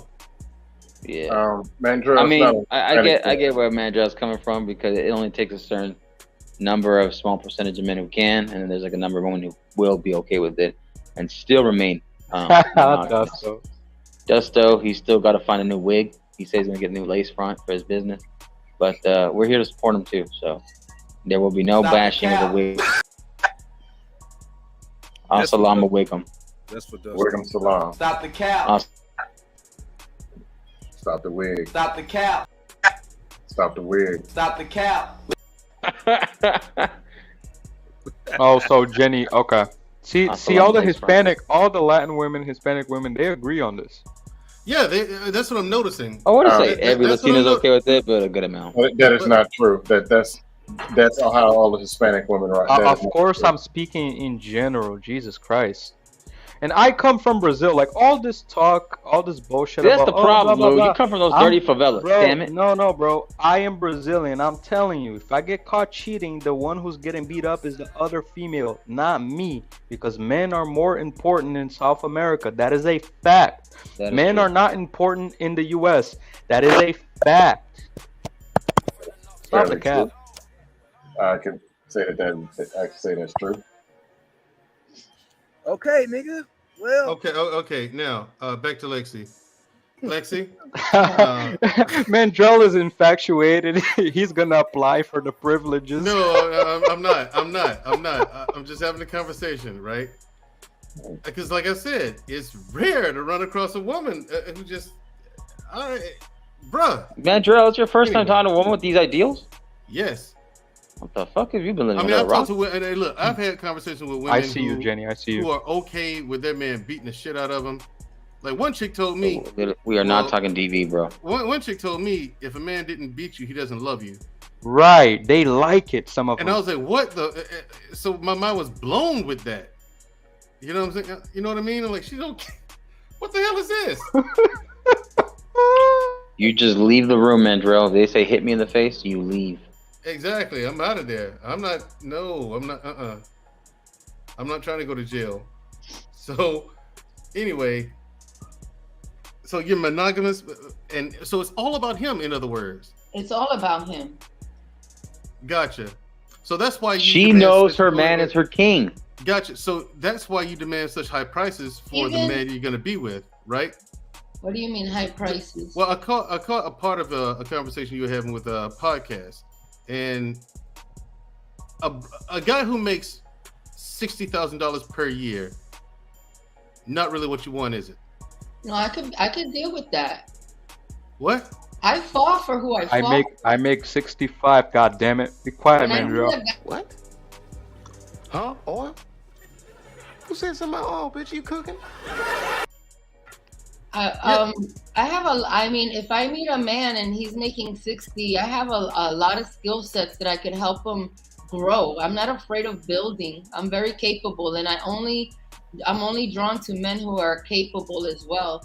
So to me, it's just about that energy. Like when you just feel that vibe with somebody, and you just like, I'm feeling you. I want you. You know what? Let me know what I'm getting myself into. And if he's like, I'm trying to build my business, and I'm like, okay, well, I have a lot of skills. Let me see how I can help you, and we build together. As long as he has ambition, and he's on some level of a grind, and he's able to sustain his own life. Not that I'm not going to support a man. He needs to be able, if he needs to be able to pay rent, pay food, and pay the basics. God forbid something happens to me. Right. But if he's able to at least do that for himself and provide for me, and we could grow together, I don't have a problem with that. I can't be with somebody who's making 30,000. The mental, intellectual is not going to be there. But somebody who's coming in at entry level, there's a lot of possibilities. Okay, so you are tuned into the fye100 podcast. I want to ask Dusto a question, right? Why? Because I want to call him on some bullshit. So just save that for later. Save the Dustin for later, man. We got like 5 minutes because I got shit to do, man. We got like bring the dust. So, what is your issue other than the fact that your head? Dusty mother. What is your issue? Issue with what? Well, I said, what is your issue other than the fact that your head looks like that? What's the problem? Actually, that's an old picture. My head is skinny. He said coffee bean. I was probably 215 in that picture, and I'm 190. So my head is small. Okay. So what's the issue with what she talking about? Okay, two people can work out whatever agreement they want. I just don't see a picture of a woman saying, hey, I want a man, but I want to be the third. So he's going to go, I'm going to sleep downstairs and hear him slinging all that good monster wood to another woman and live there. I don't see a woman saying that. And then they'll take second best in the meat that's left over. Or you know what? She can dry this and whatever. I'll take the leftover resources. And as much as women like sex, they're going to sit and wait 3 months, 2 months, or even weeks and just get the substandard meat and be happy with that. Watching the meat wobbling back and forth from somebody else. Well, don't worry about the meat though. So let me worry about the meat. Okay? Like, no, it's just my opinion. It's not a point. Set the standard. If you say this is what it is. There's no other option. The other option is leave. She's out the door. Like if you say to her, I'm gonna sling my penis downstairs in the sofa, and you're gonna hear it upstairs, and she says yes, then that's her. She agrees to that. I don't want it like that. I don't want her to be like, I'm in the house and you're in the room with the other woman. I want it to be a little bit more respectful than that. If I'm gonna participate, obviously I'm gonna be there. But if he doesn't want me to participate, then I would like it to be somewhere else. I don't need it to be like a disrespectful thing, because I'm not going to let you cheapen it either, because it does work for some people. And for some men, that's all that they really need, is somebody to really understand them, let them be them, and they'll give that one woman everything in the world just to be able to go once a year away with the fellas, and they don't have any drama of a woman calling them like the other guys are.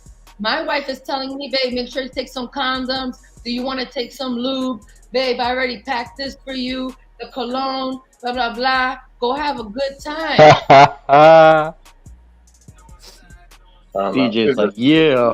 CJ's gonna apply like he's applying for a home loan. While he's on vacation with his fellas, he's watching his fellas phone blowing up, not having a vacation because the girls don't know how to behave, because the fellas don't regulate the way that he does.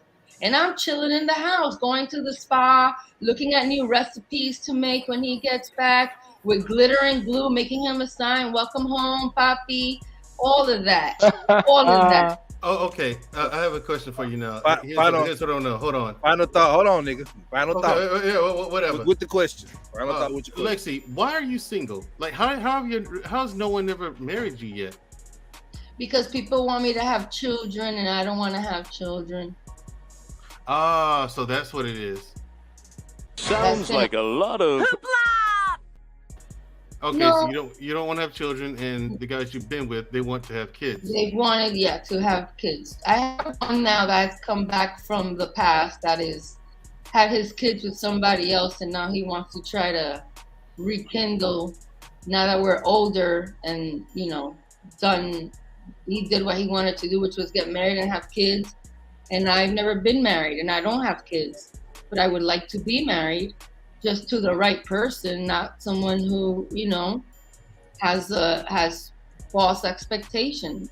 Because I don't have false expectations. Gotcha. What kind of false expectations does he have? You know, like I'm not gonna be with a guy who could provide and give him kids when I really don't want to give him kids, and I don't want a guy to come to me and act like monogamy is natural to him when it's not. I'll say to him, I don't want to have children, but I want to be with you, and he might say, I want to be with you, and I also have these tendencies, and we could really have a legitimate, like, real relationship, what I call a real relationship, because I don't like to be lied to. That's right there. That's gonna bring out a very ugly side of me, and I do have homicidal tendencies. Nice. Me too. I see what's going on here. Red flag. Me too. I have homicidal tendencies as well. Yes. Mendro. We know you have the Mendro. So basically, Lexi, what you're saying is you're more down to earth, realistic about what you could offer, and on top of your biological time clock, and the fact that if you've been through it all, you've seen certain things, and the men that's going to approach you, they tend to, on average, want the opposite what you can give them later down the line for a long-term relationship. I'm gonna wait on the world class before I shut it down, because I do want to hear what he got to say about this shit. But y'all go ahead. I just want to put that out there. Yeah, stop interrupting the woman, CJ. You know, Lexi, I really hope you find your Lexi. You're so not, you know, you're so nice to all of us, and you're so friendly, and seems like you're a good person. From a man to a woman, I know I'm a lot younger than you, but I really do hope you find somebody, because you deserve somebody. Out of all these out of all these trifling chicks that I've met, you know what I'm saying, I never say this. You are the diamond in the rough. Like, these other chicks, they don't know what they're doing. But you are shit. Yeah. The thing I think, Lou, Be careful, Lou, because Scam's gonna say you're falling for it. No. Well, Lexi could be my mom is almost Lexi's age. So. Wait, how old is your mom? 48. Jesus. I believe. Dude. How old are you? 27. Oh my God. I'm old enough to be your dad. Yeah. My mom was 48. All right, so I hope World Class comes here and sums up my way of thinking and my philosophy. First of all, there's absolutely nothing wrong with your way of thinking now. I want to make that abundantly clear. It's just rare to meet someone who's willing to have a conversation about it. Mandrell is a goddamn. But usually a man who understands, like, if I had my father here, he would be able to explain this to you better than I could. No need for him to explain. I get it. I understand what you're saying. You know what I mean? It's just like it makes sense. Just Mandrell is a dog with a bone right now. No, it's just that pink thing coming out. No, it's not. Look, I'm already spoken for, fellas. But so here's the thing: is Mandrell is acting like he really found out aliens exist. He's right. Like, oh, it's rare to find a woman who's willing to sit and have a conversation about it. This conversation doesn't happen where we from. Bro. It doesn't. That's why I have so many questions. I still got more, but you know, CJ he claims he got shit to do, which he really doesn't. He's from Memphis. There's nothing to do there. So unless he's leaving the state, he has nothing to do. He's bullshitting. I'm going to make some money, man. God damn. Right. Yeah. Go stand on your corner. I'm a part-time gigolo. You monetize. You can make money right here. Yeah. Go stand in your corner and make you $200. See you back in 3 hours. That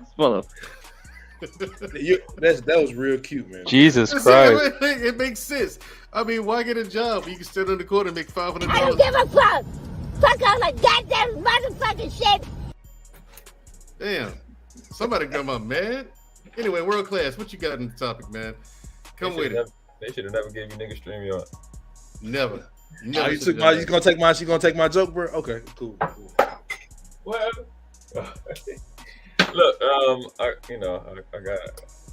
tell you. I don't know what's going on with y'all with the monogamy shit. This shit is cancer. Monogamy is real. Monogamy is the real feminism. Y'all blame y'all blame feminism for everything that monogamy created. Huh? And I stand on that. Think about it. Think about what he just said, bro. Oh yeah, I see what you're saying. There ain't nothing. There's nothing about how disgusting these women is that monogamy didn't create. And that's why when you get Alexi, you hear her and you like, oh my god. Well, I'm not surprised just because I'm Latino myself. Everything she's saying is just about being honest. That's the only difference. When I'm just surprised she's willing to say it out loud. That's all. And that's the thing. And that's I'm not. I've been around women who have been upfront like that. And that's my point, I haven't Lou. heard what she said. I have never had a conversation with a woman who's willing to talk so candidly about this in this fashion. I just hadn't. I met a lot of women in my life, but they're quiet about shit like this. I don't know why, but they just are. I don't know. You know why, Mandrell. You know why, Mandrell. Stop the cat. Put it like this, bro. If I record, hold on. this conversation, because of the chastisement of the women, the society, the sisterhood, they're gonna get on her ass and they're gonna attack her. They're gonna shame her. They're gonna bring her down. Yeah. And then they're gonna be other sucker simp ass men who are gonna align with some of these feminists and be like, yeah, because they want to get some side pussy from the feminists. They're gonna be trying to fucking tote her down too. And then you're gonna have public shaming. You're gonna have TV shaming. You're gonna have advertisement shaming. All this bullshit. Just imagine working at Facebook and sending this conversation in the inbox, everyone's inbox, to the group, to the employees. Bro, the women will have a fucking field day with this shit. They would be enraged. But they're not enraged. But they're not women. Lexi, are you a Scorpio? Exactly, world class. Yes, my birthday is November 5th. And also another thing about me, I only have friendships with women who will let me play with their boobs. Otherwise, you can't connect. What a coincidence! Me too. I play football too with those boobs. I like women who are open-minded. I like women who understand. I like women who are honest, and those type of women are fun. They're playful. They're sweet. They're feminine. Yep. You know, we love the man. We adore the man. We know what the man loves. He loves women to be playful and sweet and smile, smell good. And sometimes he likes to see women do a little bit more than that, and that's okay. I think some women are not hit on by women. You see, I get hit on by men and women. So, and I get hit on by beautiful women like that. I'm like, holy shit, like for real. And I think some, you know, for some women, you realize like this is a part of being an adult in life. You can't expect two people to just not have a different sexual DNA. Everyone has a different sexual DNA. And then all of a sudden, because you get married, you have to drop who you naturally are or your dark side because you're married. The more you honor your dark side as a couple, the closer to the light it brings you. Listen, bro, I've had all the women that I talk to is like this. It's pretty normal, but y'all don't have the balls to open your mouth and just say what it is that you want to do. Y'all grow some fucking balls, and you realize it's way more than you think it is, and it's not just Latina. Like my ex that I talked to, my last ex that I had, she from Georgia. This type of comment, she sounds exactly like Lexi. I just want to be with you. I want to see you fuck other women. I like to be done. They don't. First of all, they don't like options. They don't want choices. They want to be controlled. They want to be dominated with care. They want to be directed. Yes, they want to know that you got it. They want to come how they act, how chicks act now. They want everything to keep coming through them. That's how they want with you. They want everything to go through you. They don't want to talk. Like a certain women I talk to, they don't want to do anything. They don't want to be seen. They just want to be controlled. They want to be told what to do. They want to be put in their place, and they want to please. The chicks y'all talking about that'll sit in your face and ask you to be like her. That's a trick. I can't do that shit. She wants you to be like her. She wants you to have. Right, I can't do that, man. That's not. No. She wants your love to be as weak as hers. You're a man. You can make a mother a day. She can make maybe 3 fathers a year.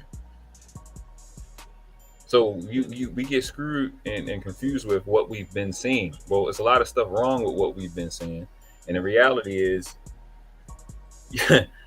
that chick that wants you to be with just her is a traitor. That's a fact. She's a traitor. I want to give me the traitor. And that's fine. But you will go with. That's somebody that's going to be back. That's what I want. One man, one woman. That's what I want. Here's the thing. Most of the time, it's just my personality. I don't like being around a lot of people anyway. I don't like crowds and shit like that. So for me, one woman's fine. And the thing is, loyalty is a big thing for me. That's what I'm saying. And my thing is, you got a woman who's willing to do all that shit. Yeah. Oh, you have my loyalty just to please me? Oh, you got my loyalty forever. You ain't got to worry about no other women unless that's what you want. You want to bring some other women in? That's what I'm saying. Yeah, let's have a conversation. But that just goes back. That just goes back to the difference between. Oh my loyalty out the roof. What's up? But that just goes back to what men are usually, and men are usually simple. So it's like things that we all just described are just very simple, basic things that can mean the most for us as men, and makes it most conducive in a relationship and an environment. I've had African chicks tell me this. I've had Middle Eastern chicks tell me this. I've had African chicks tell me this. Middle Eastern chicks tell me this. I've had Mexican girls tell me this. It's the same. The stuff Lexi's saying is normal. I had regular fucking hood chicks tell me the same thing. It's like like, when I was sorry. I just wanted to say like a woman, if she's into you, all she needs to worry about is pleasing you. That's it. It's pleasing you. That is it. There's nothing to question. There's nothing to complain about. Like there's nothing. All she is a blank slate. And her new program is pleasing you. That is it. Whatever she ever used to before, start doing now because it pleases you. And if she's not good at it, she's gonna be the best at it. Because she wants to please you. And for her, pleasing you and seeing you be happy beyond the comprehension of many people, make her your masterpiece. Because people will see her as the woman that everybody desires because of how happy you are. And a man who lives in that space naturally is a different man anytime he walks into a room. It's a different thing when you know that your lady is there to please you. That's it. And that's it. And if it means monogamy, then that's what it means. If it means that he wants poached eggs 4 times a week, I'm going to be the best poached egg poacher out there. You're gonna see how serious I'm going to be about it. And what it's going to do, it's going to please you. That little thing of me making you poached eggs 4 times a week will make you smile from ear to ear. And that's all I have to do is please you.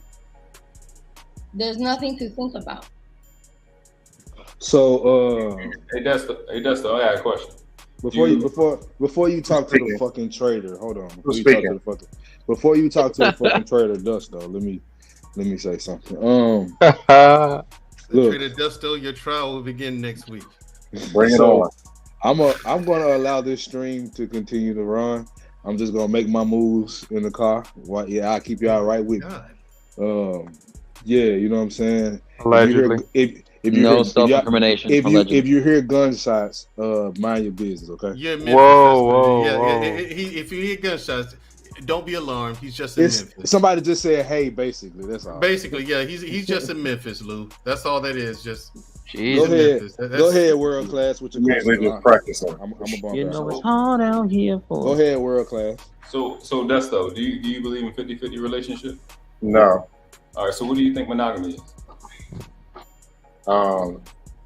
Monogamy. Damn. I don't get where you're going.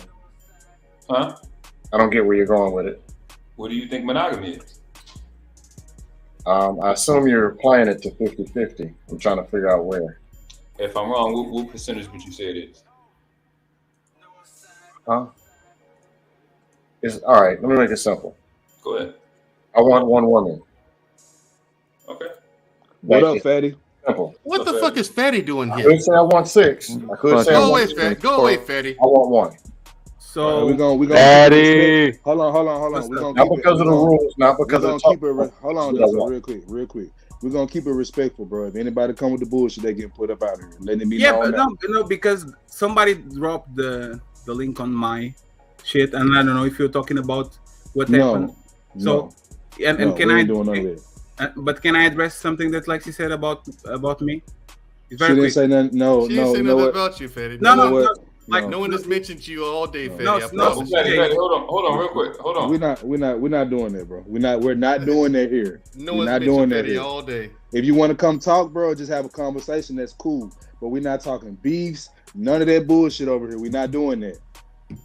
Y'all go ahead. Go ahead, Dustin. It was you. Oh no, it's not because of some kind of rule. Of course, I'm a Christian, but I admit backsliding Christian. I want one woman. That's just what I want. I don't want to be over here and then something over there and some of this here. That's not what I want. If I wanted that, then I would be pursuing it, or I would be telling the woman, "Hey, man, I want a side piece of biscuits, buns, and some fries." That would be what I asked for. So I'm not necessarily criticizing or telling people this is the way and follow this book or trying to beat it into people.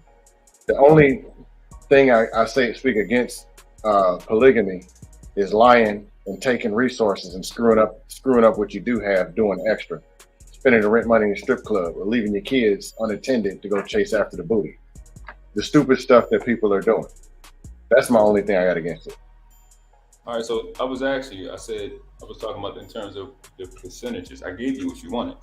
All right, so my question was, you don't like 50-50. I don't think they work either, right? Mm-hmm. And what percentage would you say monogamy is? I guess it's 50-50. It's 50-50. That's precisely what it is, because all the pressure is on a man, a wife, and a husband. And they put two there. So you got somebody in the chat that say monogamy is 100 out of 100. So y'all got to operate at 200%. If you're not operating at 200%, 100% over capacity, right? You two got to operate like 4 people. That's still 50-50.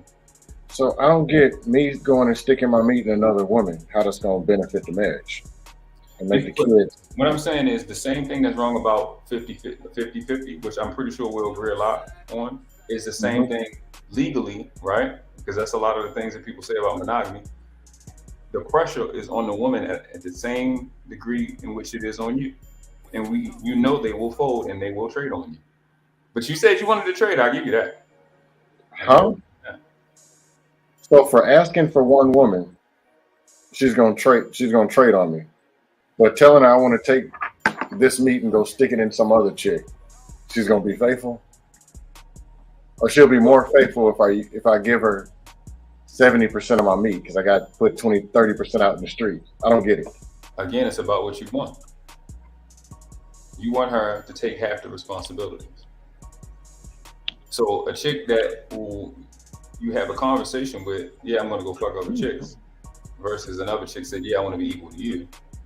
The likelihood over the span of 10, 20 years of you being able to create solvency and maintain solvency in your relationship, with the woman having to have the same responsibilities as she is heavily unlikely. For the same reason, like I said, we could go over why 50-50 don't work. She's not going to respect you. Every man in this panel know that. If she got to go half on the groceries with you and cook them, she's not going to. So if she has the same responsibilities as you do in the overall relationship, it's still 50-50. There's no less than 2,000 ways I can kill monogamy. It's worthless. Now, we have free will. You can choose to do whatever you want. I'm not challenging your choice. I'm challenging the concept from a principle standpoint. I'm missing the part. I'm missing the part where it links. Me not wanting monogamy is going to get a better result out of the woman. I'm missing that.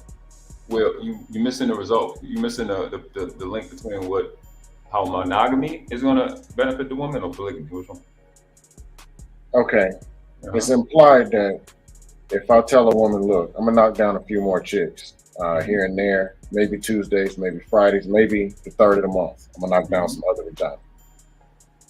I don't get how that's going to make the wife start actually performing better or being a better person. I'm going to get something more in my household. It's less stress and it's less work. That's why 50-50 don't work. It's less pressure. She don't have to Less worry about pressure on who? her. She don't have to worry about whether what she knows is already going to happen is going to happen because you told her it's going to happen. And if she stayed, then that means she chose you. That's what Well, they say. are you comparing a faithful man versus a lying man? Or are you comparing a faithful man versus one? We could do either one. We could do either one. Either way, it's easier on her. Because if he's a liar and she finds out, that's less stress on her. If he's honest and he told her up front, that's less stress on her. No, come on, a person who's not going to cheat. Okay, cool. So let's just go with you. You're not going to cheat, right? You want to be with just one. You don't like 50-50. You're in a monogamous relationship. Legally, it's 50-50. Yes or no? I guess. Okay. I guess the 50. So all we would have to do. It sounds weird. It sounds weird, right? It sounds crazy. That's why, because it is crazy. Yeah, well, 50-50 is resources, like percentage of wood. This is weird. But that's how we have something called an equivalent. So the equivalent of money, like 50-50, the equivalent legally will be 50-50. Something happened to you, she's just as responsible as you are. So legally, when you get into that space, y'all have the same liability, the same pressure. Now, we're not talking about grabbing the tab, but legally, she has the same responsibility. Financially, anything go down with you, it's on her, not on them. Them is much less stress than her. Because we being mature now. We're not just talking fucking. We're talking about being wives and husbands. Yeah. Right. So those responsibilities legally that she has to actually be equipped for. Being in a monogamous situation is there's more pressure on her. So I'm saying if we're going to do anything, let's follow through with it. 50-50 got to be good if monogamy good. 50-50 follow what? Free will? Huh? You said we got to follow what? Got to follow through on the concepts. If we're going to big up monogamy, then we got to big up 50-50 in a relationship. Because they're the same thing. I get what you're saying, but I guess it won't connect with me because I don't want. If I got a chick and I'm still wanting to go knock out other vagina, then something's wrong at home. I can take 24 hours with no blunt. I can take, all right, bad day, whatever. I'm only asking for 80%. I'm asking for everything. But and of course, if something's wrong and she just says I'm gonna hold the booty hostage, yeah, we got a problem. Hey, y'all. This is zero. I'm blowing the whole thing up. Let me address this one time and one time only, bro. Okay. And it's not about y'all. Okay. This is about what's going on in the chat and all this bullshit that happens on YouTube. I don't do politics on YouTube, bro. Okay. I'm not protecting anyone. I'm not trying to create any drama. We're having a whole different conversation. Whatever issues people have that may or may not be on the panel, that is your issue to address. The fye100 podcast is not addressing it, bro. We have a good time here. We have productive conversations. We're not doing no beefing. If you don't like it, unfucking subscribe. Thank you. Thank you very much for that commentary, CJ, and that PSA. That's now, if we could get back to the subject at hand, Lexi, you still there? Yes, I'm here. Oh, thank you very much. So do you share Noble's ideology on monogamy, or is it something different? No, he gets it. He completely gets it. I'm happy he came up here because I know he gets it. He, because I have, spoken I don't think to this degree and level, but I've hit on this in other panels and he's responded positively to what I've said. So when he came up, I knew that he would be able to put it even to a better perspective. Absolutely. Because like I said, if my father was here, he would put his perspective completely in a way that would make total sense. Right. Like the way you put it makes total sense as well. Like I said, this is just a rare opportunity because I haven't run into a lot of women who shares the same ideology and are willing to speak so candidly about it. You know what I mean? So that's what it was for me. You can get the retards in the chat. Oh, Mandrill simping. No, I'm asking questions. Okay. Mary Jo's buffering. He's simping. Anyway, shut up, Marcus. But no, it's. I mean, it's hard to argue with Noble. It really is. To his credit, where credit is due, he does make sense. But yeah, it's damn. So when your guy, say you have your guy and he's monogamous, right? Mm-hmm. And do you hold that against him? No, but I know. No, I don't hold. I just know that maybe.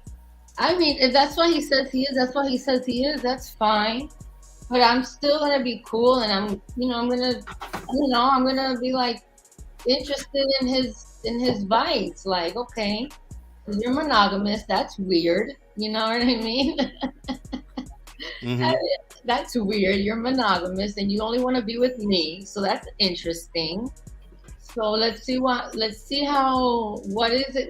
I would be just, what's going on with you? Like, how do you operate in the world?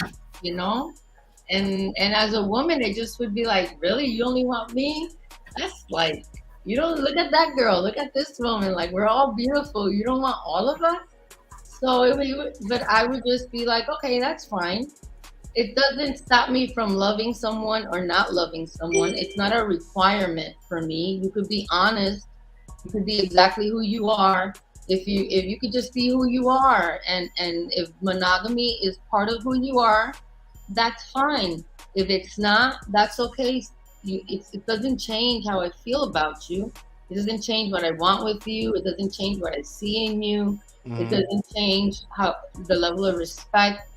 I just want you to be honest and keep me informed of what's going on. What do you need? Because I'm here to please you. Whatever that means, I'm here to please you. You know, if it means that when you come home from work, I take your shoes off and I wash your feet, that's what I'm going to do. And I'm going to learn to do it the way you like, and I'm going to enjoy it. And I'm going to see it like I'm pleasing you. It's something beautiful and sacred because you told me it pleases you. So I'll be there waiting with the bucket, with the bubbles, with the flowers, with the towel, with the soap, to take your shoes off and wash your feet and dry your feet and lotion your feet and put your sandals on and serve your drink and then serve dinner or whatever you want, whatever pleases you. You tell me what you want. That's what I'm here for. God damn, dude. Could you host a seminar and teach American women this? I think only men would show up, though. I don't think Mandrell. women would That's show true. up. Mandrell, the women said no. And they're going to continue to lose. If this is a competition, this is what American women are up against. They have no chance. Most of the women can't even beat out other dusty women for me. They have no chance. Like, they can't even beat the dusties. Okay. One more question.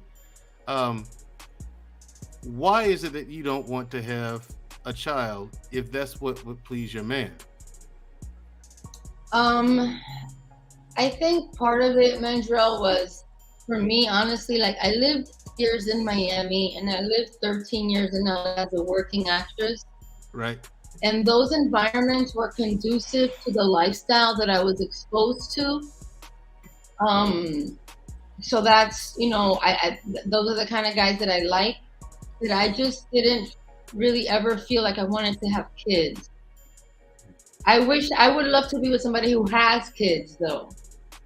I would love to be with someone who has kids or even has grandkids. I would love to be with somebody who has like 5 kids. I'll be fine. I'll be so happy. Like, leave me home with the kids. I'm like, leave me home with the kids. What I'm saying, my hold on, Mandrell. Hold on, Mandrell. Go ahead. Go out with the second wife. Go out with the first wife. Lexi. Leave me with the kids. Come back and I'll put the kids to sleep and then we all here together. I'm like open to it. When you say acting, what kind of acting are you talking about? I'm a SAG and AFTRA, a BFA from NYU actress. Okay. I'm legit. And you said the second thing is you'd be okay with a man that had kids. So every man that you dated didn't have a kid or didn't have plural kids? Some have, some haven't. I mean, I'm okay with him having children is all I'm saying. I don't want to have children. Mm-hmm. But if I had to be a stepmother, if I had to step in that way, I wouldn't have an issue with that. my ex who was my last relationship, and our dynamic was like this.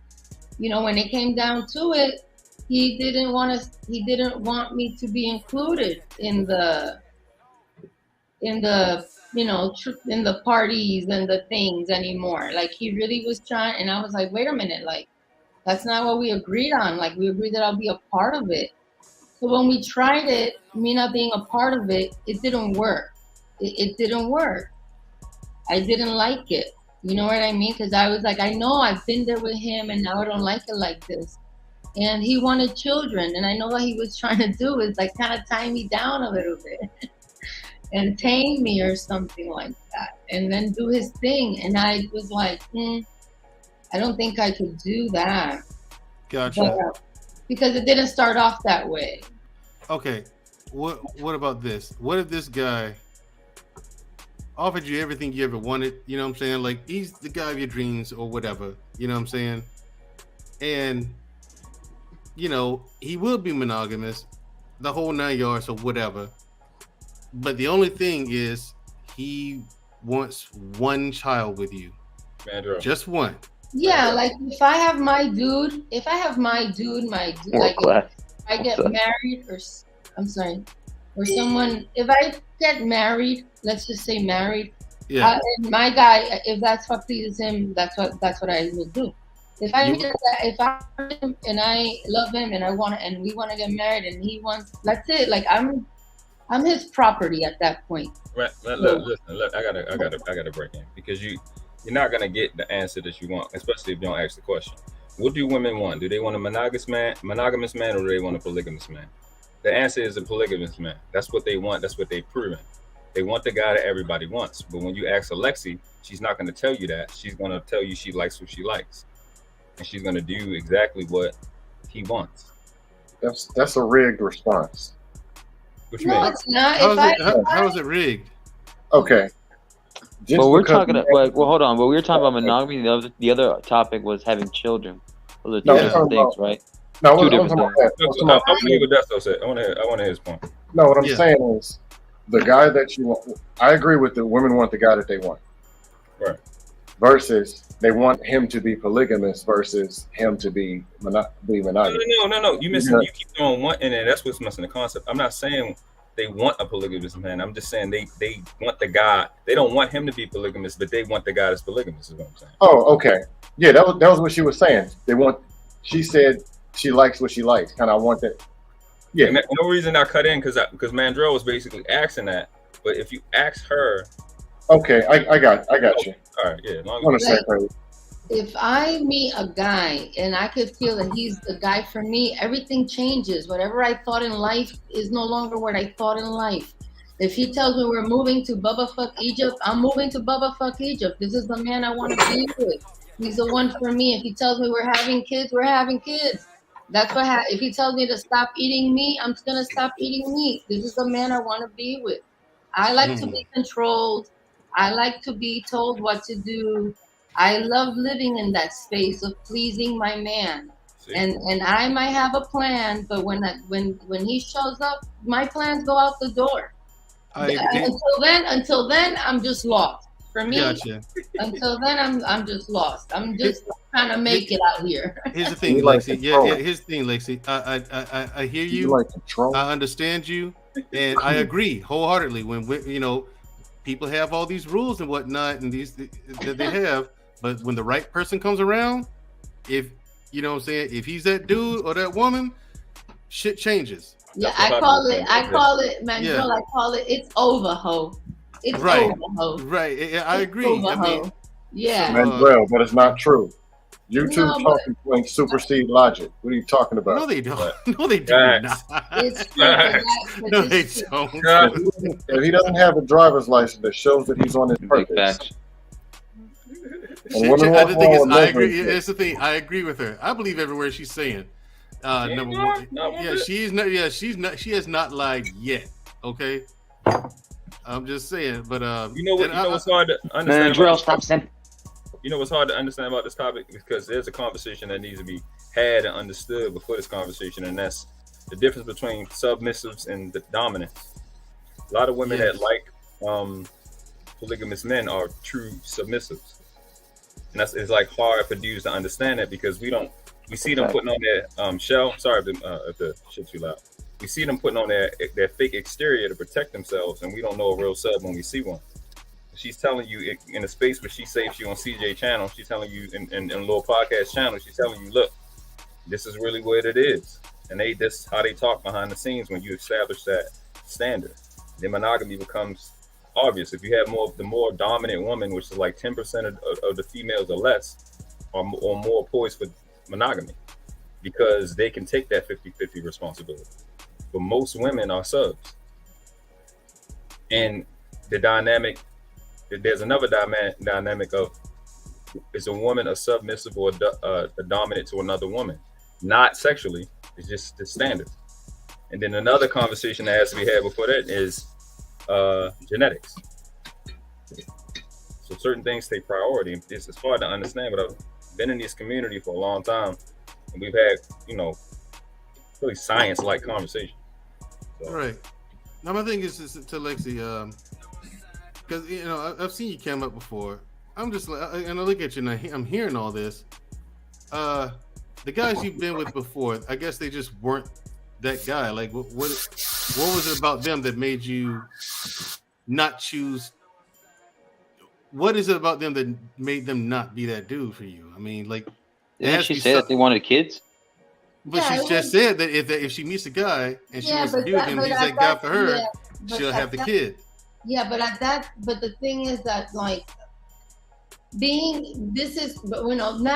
now I know that that's a part that I used as a way to kind of manipulate things, right? Or like a defense mechanism. To have control. Yeah, like I feel like I use that as a way to not be all in, right? Mm-hmm. Because I think on a certain level, I just didn't have the full capacity, maturity yet, because I had to deal with women who didn't understand my conclusion to my life. Like, and it wasn't until I really found my community that I recognized that people like me exist and that there was still more to explore in it for me. And I just didn't think that with him, I was going to get there completely. In my 20s, I was very weird to a lot of people because I was around a lot of women who were into this feminist thing. And then I'm here like burning my bra, but I don't know why. And, because I wasn't raised that way. Like, I'm like, what the hell's going on?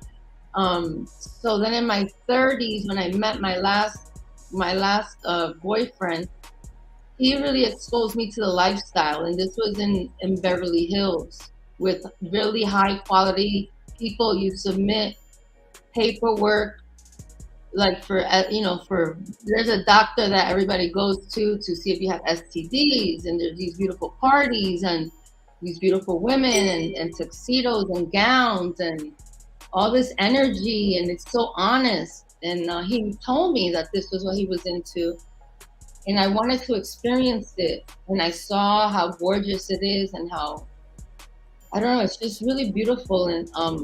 And then I've been with a lot of couples, and I just know that this is a way of life that is very real, and it's the ultimate gift that a woman could give a man, is for him just to know that she's there just to please him.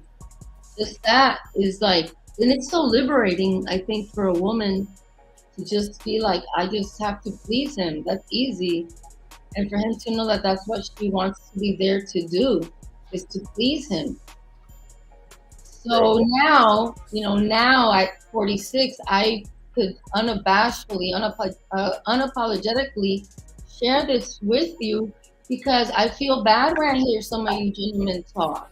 And you guys obviously don't know that women out here like me exist. And I just want to share, because we do, and we feel like it's a privilege when we find a true dominant man who knows exactly what to do with us.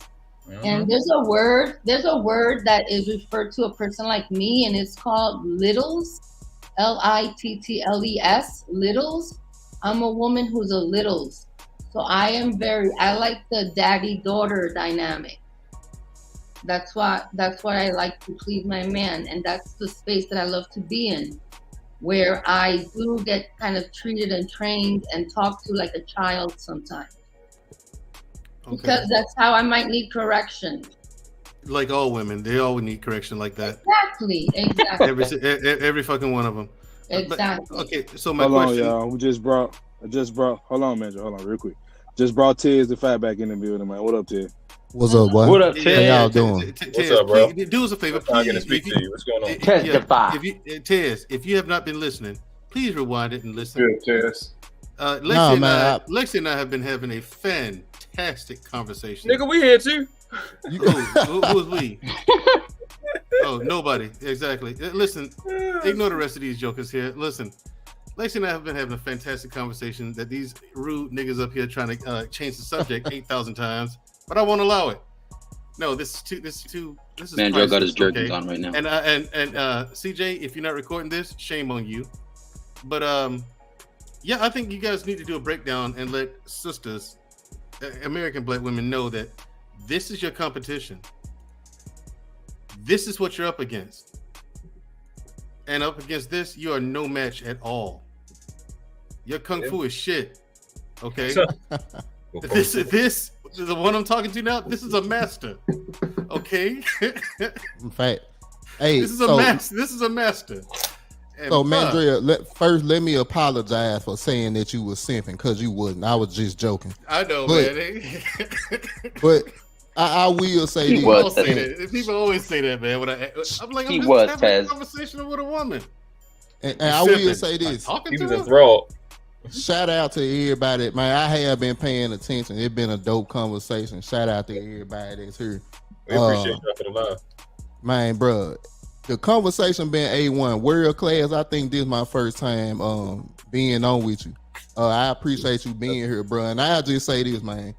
Look, bro, I'm a married man, you know what I'm saying? And a lot of the things that y'all talking about are things that I have struggled with and still sometimes do struggle with to this day. So I see both sides of it. World class, you said something that I had a young lady tell me, and I thought she was trying to get me fucked up. But what she said was, if you thinking about stepping out on your wife or your woman, tell her. Now I'm thinking, okay, this is a black woman that want me to tell another black woman I'm thinking about stepping out. I'm finna get stabbed. Yes, you are. But world class, what you said was so true. And I learned this when I was 16 years old. My cousin Rudy the Samurai told this. That started Rudy my the Samurai. Yes. That started my whole mindset, which was you don't have to lie to these women to get what you want. You don't. You tell them the truth, and they either down or they not. So, I definitely wanted to shout you out for that, because it is definitely true. I just think when it comes to monogamy, some things have been, let's say, moved around a little bit. I'll leave it at that. Yeah, and the thing is, I agree with world class on that one. You tell her what's what, and either she's with it or she ain't. Or what if she's not with it, Mandrell? Then you leave. I mean, it's just that simple. If she realizes you're not gonna lie, or you show her the door. If she realizes you're not gonna lie about the number one thing in life that you will lie about, conversations is different, bro.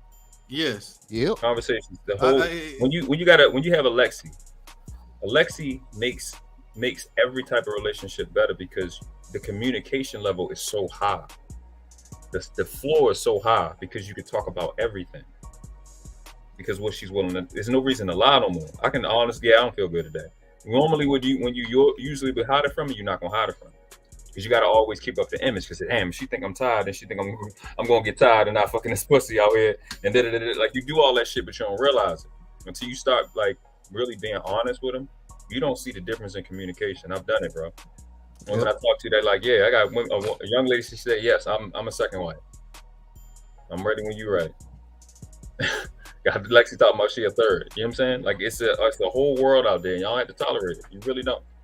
Whether you married or not, you don't gotta tolerate it. They out there. You just start the conversation. This is where I'm at. You'd be surprised, bro. You don't have to lie. And in the end of the day, the only thing that makes it difficult is what? You gotta wait a while. Well, nigga, you supposed to be disciplined anyway.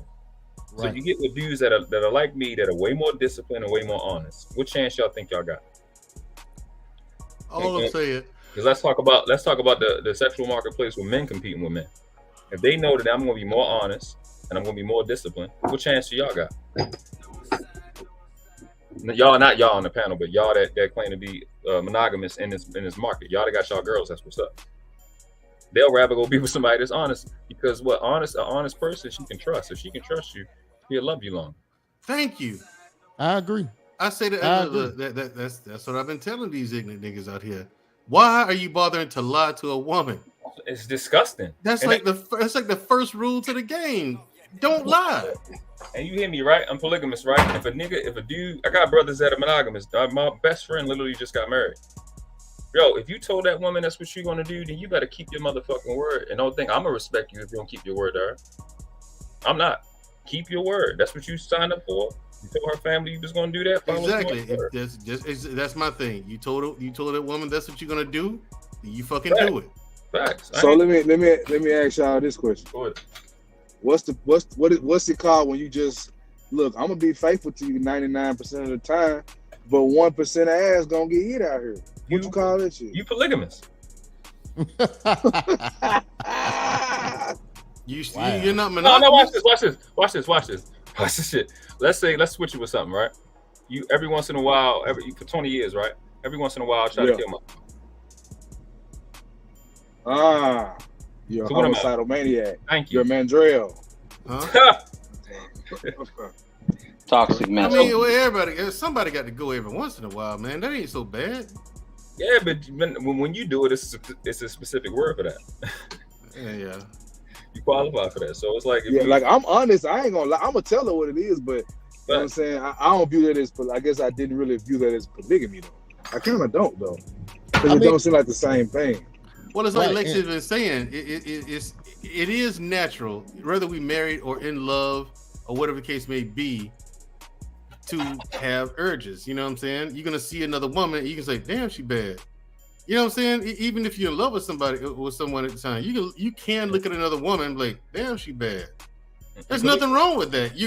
It's an attractive woman. Why would you why would you lie? And pretend like she's not. If you have a woman that's a Christian, right? She a Christian. She went to Christian monogamous, the traditional Christian monogamous look. She'll never publicly tell you that she's okay with it, but y'all have a conversation and she say, "Just don't embarrass me." Then that's a woman that like a polygamous man. It's just that simple. World class. I'll be 100% honest. You definitely will have more experience with this side of life than your boy. But the way that I was told, and I remember having a conversation with a polygamous woman, which is, it's two different things. Polygamy is when a man or a woman marries multiple men or women, whatever. But what me and CJ talking about is, if I'm with my wife or CJ is with his wife, and like he said, I smashed some 2 times in 20 years, I don't think that makes me polygamous. I think that makes me a person that stepped out twice in 20 years. Because I'm not looking to commit to the woman. I'm not looking to marry a woman. So how does that go to polygamy? What sounds better? I'm a polygamous man, or I'm a cheater? Definitely the polygamous man sounds better. So, but I think. Go ahead. I'm sorry. Oh, go ahead. Where? No, go ahead. They like cheaters. That's facts. That's facts. So, I mean, honestly, he got a point. And see, that's what I'm saying. That's why it's important that this conversation is heard. And I think what Mandrell said is key. We got to chop this up. But world class, I'll say this. The way that you frame that makes sense to us. But it don't make, like I say, you said you have experienced women that cool with that. Me, CJ, probably Mandrell, we ain't never heard this shit before. But I So- promise. Well, I have. To be clear, I have. 80% of So the why women. you didn't do it? Oh, because she wasn't the type of woman I wanted. She Whoa. had the right mentality, but like I'm saying, I never heard it broke down the way Lexi is breaking it down. What Yeah. they say is, I don't want to know. Like, Right. you can knock whoever down, but I just don't want to know. But like CJ, you know, like I hate to use the exception, right? But like the women that are the average nobody girls, that are pretty girls, that are with like Leonardo DiCaprio's, the rappers, some of these athletes that are able to juggle the women, they're okay with it because they know as long as they're part of that draft, they're part of that lottery pick, they're fine as long as they know they're part of the depth chart. Right. Like even my girlfriends who are married to NBA players, they know what it is. They're not out here looking stupid, looking crazy, and they handle their business not to embarrass their wives. And they know what it is. Like some men, this is their lifestyle. And if you want to get crazy, ask questions, or you just Tell them, accept Lexi. Tell them. and play your part, and that's it. And just be like, babe, don't be messy, don't embarrass me, don't bring no disease home, babe, please. La la la la la. And I know, what am I gonna do? I'm married to a basketball player. Come on, guy, you already put yourself in the line of fire. You have to accept what it is. And if in real life you just meet a guy who's like that, I want him to let me know. I want to know exactly what it is, so that he just have to worry about that with me. If you're honest about every single thing, like, then it's gonna be okay. It's gonna be cool. It's gonna all work out. You don't have to hide your sexual DNA. You don't have to hide your perversions. You don't have to hide your fantasies. You don't have to hide anything at all. I want to please you. I want to be all of that for you. So let me say this. So let's say this woman exists, and I'm being facetious. They do. They exist. I'm being nigga. Just Mandrell, goddamn. Close your mouth and your fat ass, boy. Well, hold on, fuck. That's some life, bro. Get the. I know what it's from.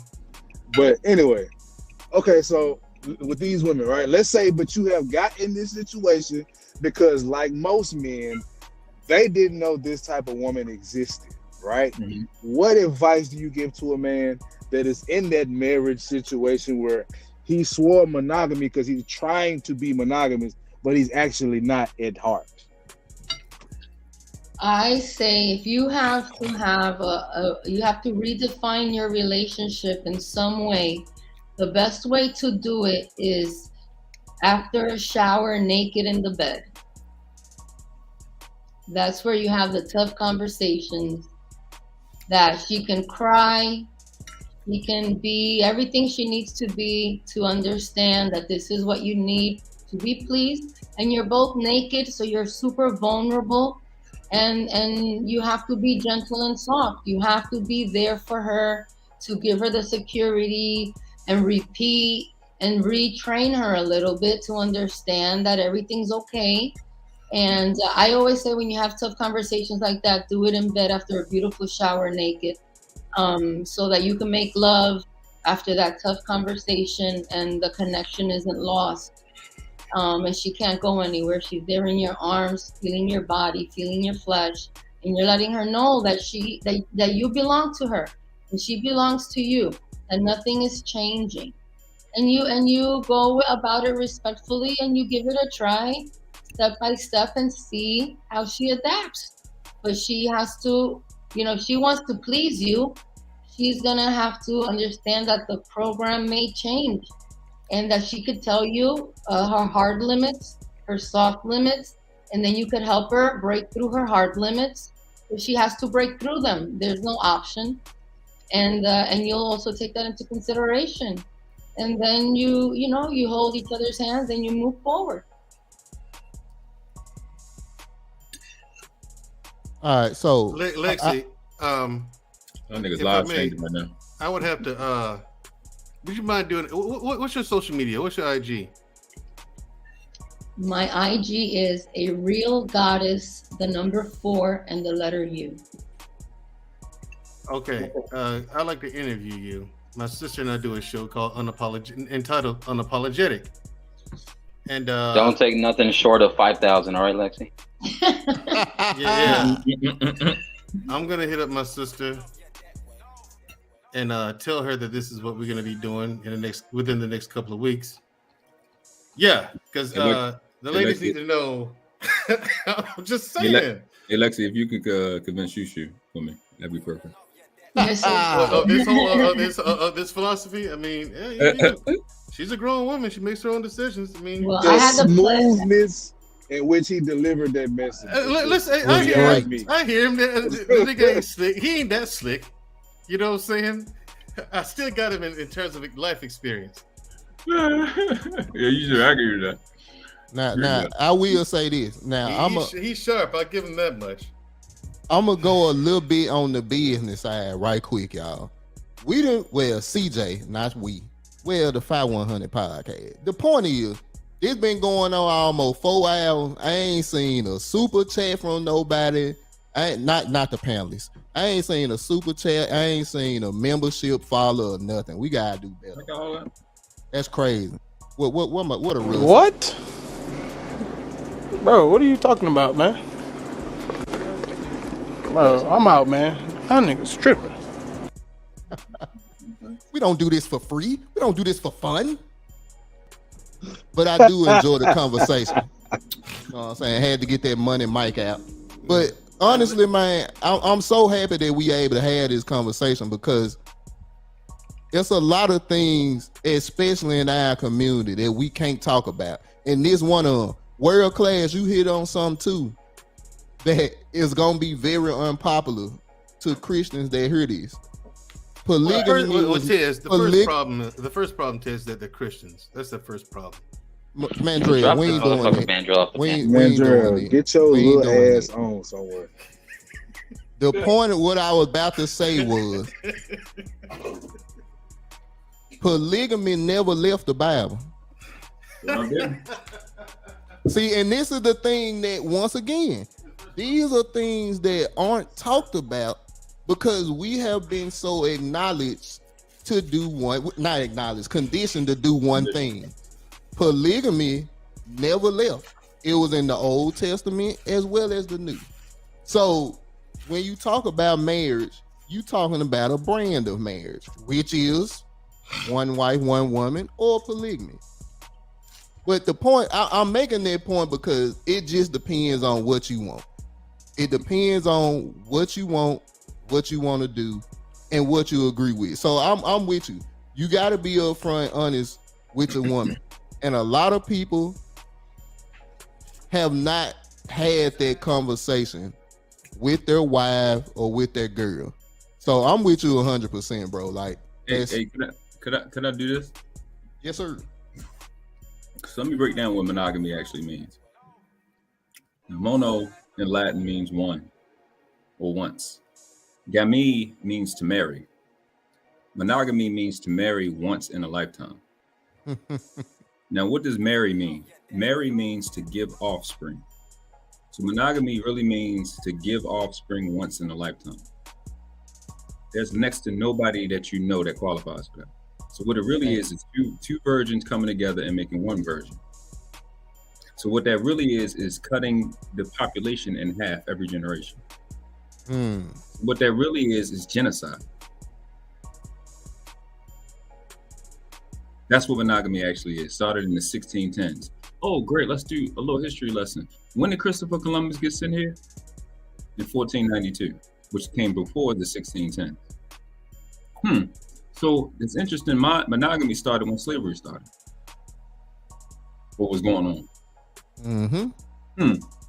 So somehow through all of that shit that we lost, being slaughtered, genocide in the Americas, everything was declined, but somehow through the magic of Disney, we upgraded in our relationship style.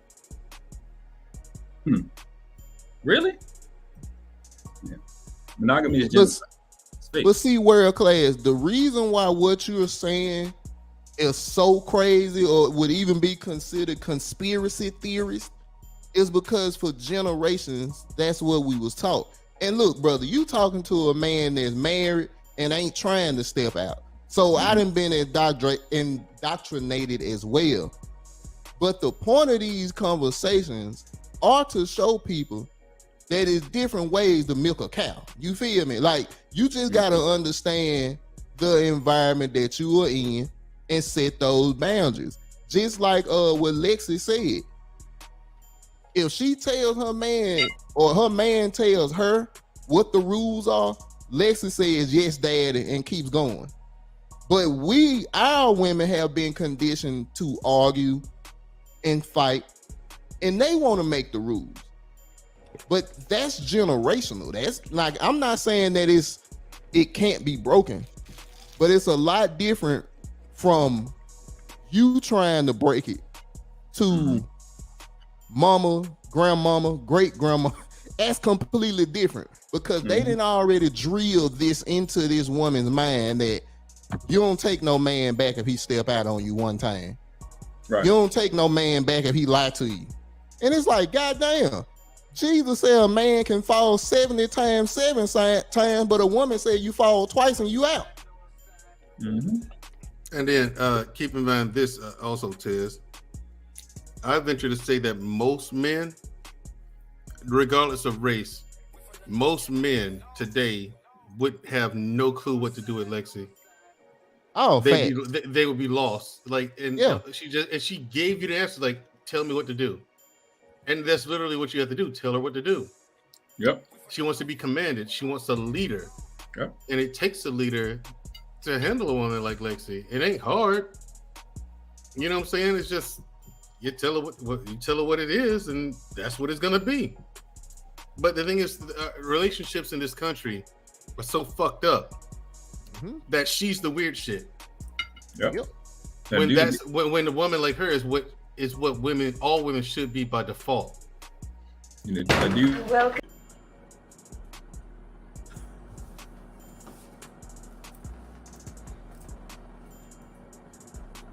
These women have fucked you niggas up. Yeah, just because this conversation that we've had with her today, once you guys replay this and eyes get on it, it's going to confuse a lot of dudes. A lot of guys are going to be enamored by her, for one. Some guys are going to think she's a chameleon or a fraud, but she's been nothing but genuine all day. Agreed. And the reason why is because people are confused, dude. They don't know what that is. Mac, Lexi is speaking up for these sub women everywhere, because this is a while you see these chicks in the hood, and there is nobody that's a bigger sub than these so-called North American black women. I can, at 36 years old, I can say that all of these so-called black women are extremely submissive in private with me. They cook, clean, iron, do all of that. Because I'm 100 and I keep the shit like that. But what happens is I keep the conversation clear. But what happens is it has nothing to do with this conversation. It has nothing to do with us. They are terrified of each other because they have such a despicable, worthless, disgusting environment and culture amongst each other. That monogamy created. Monogamy means I have to, if I'm a mom and I'm single, it's fuck my daughter. They have the most despicable relationship in the world, and they know that they're wrong and they want to be corrected. I'm telling you, a little secret for the guys. You want to make her come? Choke her ass out and put her in her place, because they want to be punished. They want to be punished because they know this is not their nature. Their nature is not to be this bullet stupid shit, but they are terrified of each other because they don't have nothing else to do but attack each other. So what Lexi is doing, and women like Lexi are doing, they're heroes. They're speaking up for these women, making it cool to, I just want to be controlled. I want y'all to take it. I don't want all this fucking pressure. Right. I want you to tell me what to do. I want you to lead me. You know what I'm saying? But here's the thing, Noble.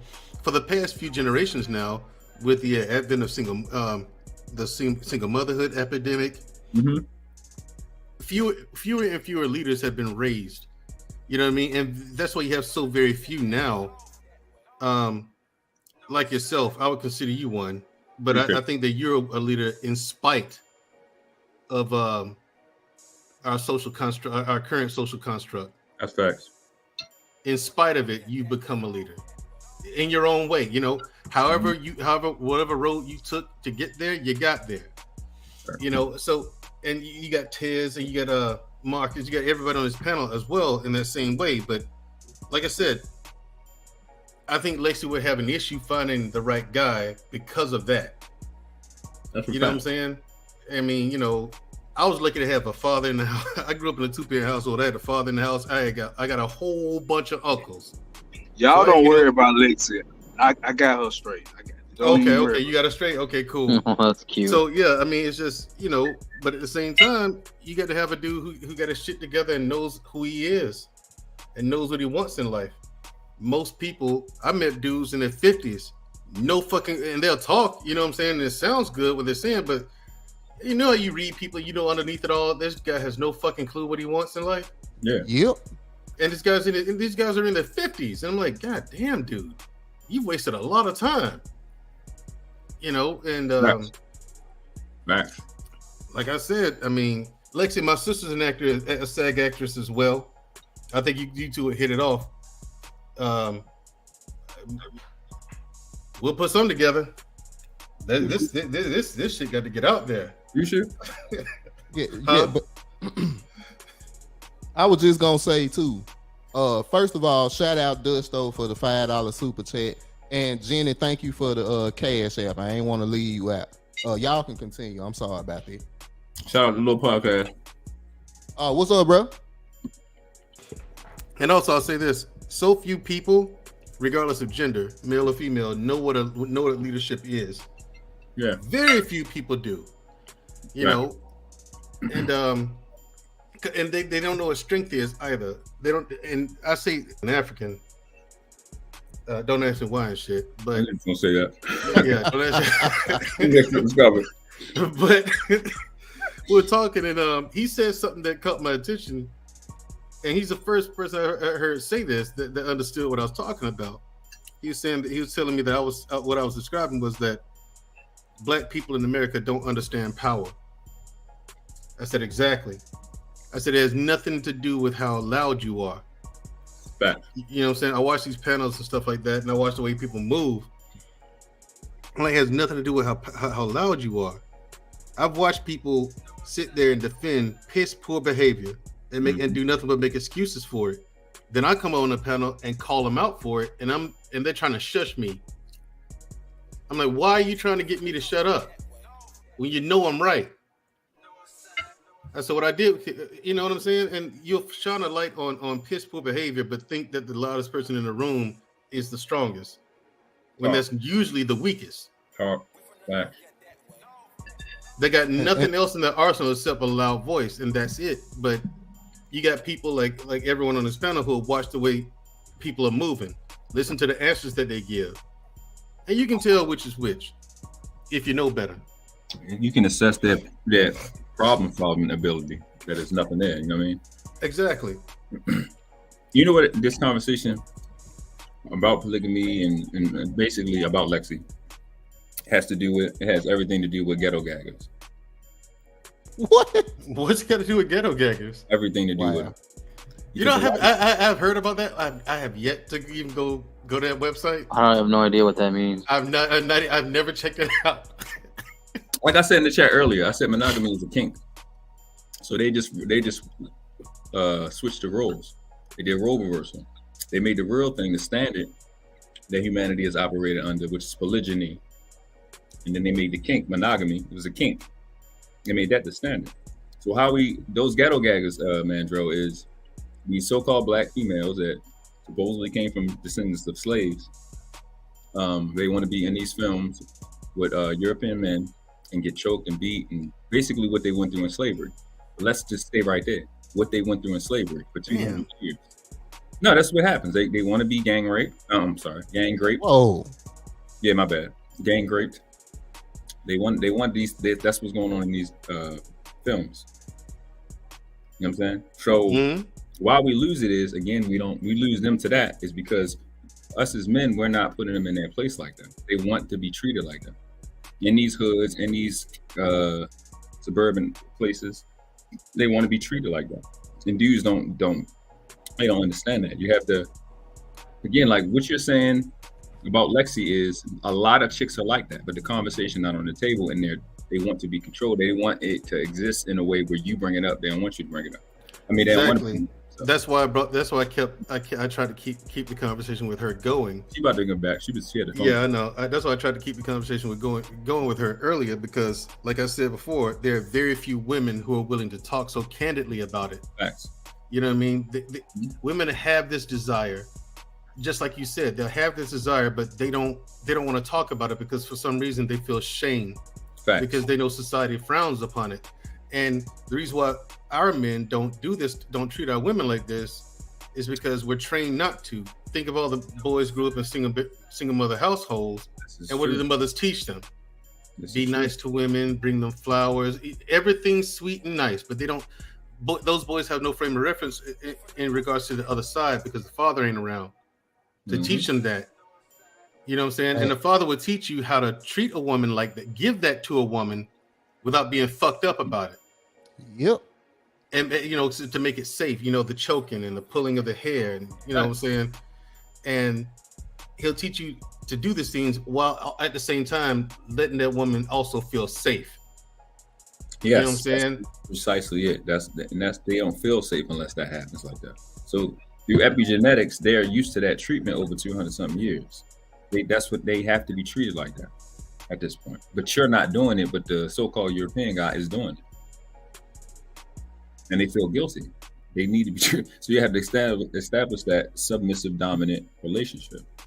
Like the women I talk, like my last two exes, I have to just stop talking to them because they're not going to stop reaching out. They're not going to stop. Like even to the last week, they've been, you know, that inbox me, hey, what's going on? I love you. Da, da, da, da. Because the conversation is, and I'll give this, I'll ask them throughout the day, not just when we, you know, intimate or whatever. Who owns you? Who owns you? Who do you belong to? I grab them pull them by their throat. It's just complete domination. They don't want love. They've proven that they don't want love. They want to be dominated and they want respect. They want you to be respectful. That's it. They don't want love. Love is for children. It's just that simple. Who do you belong to? Who own you? You. They're not going nowhere. Just type in ghettogaggers.com. Listen, when you hear what I just said, and you go watch Ghetto Gaggers, and you actually watch this. Yeah. Like, yo, this is what's going on. This is what he's talking about. Is what's going on in there. And then you have other guys who've been washed out, as I call it, and they'll look at that behavior. Look at this woman with this debauchery. This is why I say Christianity, there's a big problem with it. Okay, look at this debauchery. Look at how she's behaving. No one's asking why are these women behaving that way. Mm-hmm. No, you just gave the answer as to why they're behaving this way.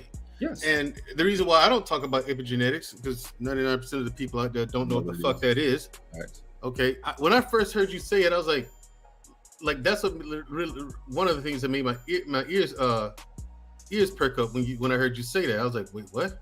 He knows about that?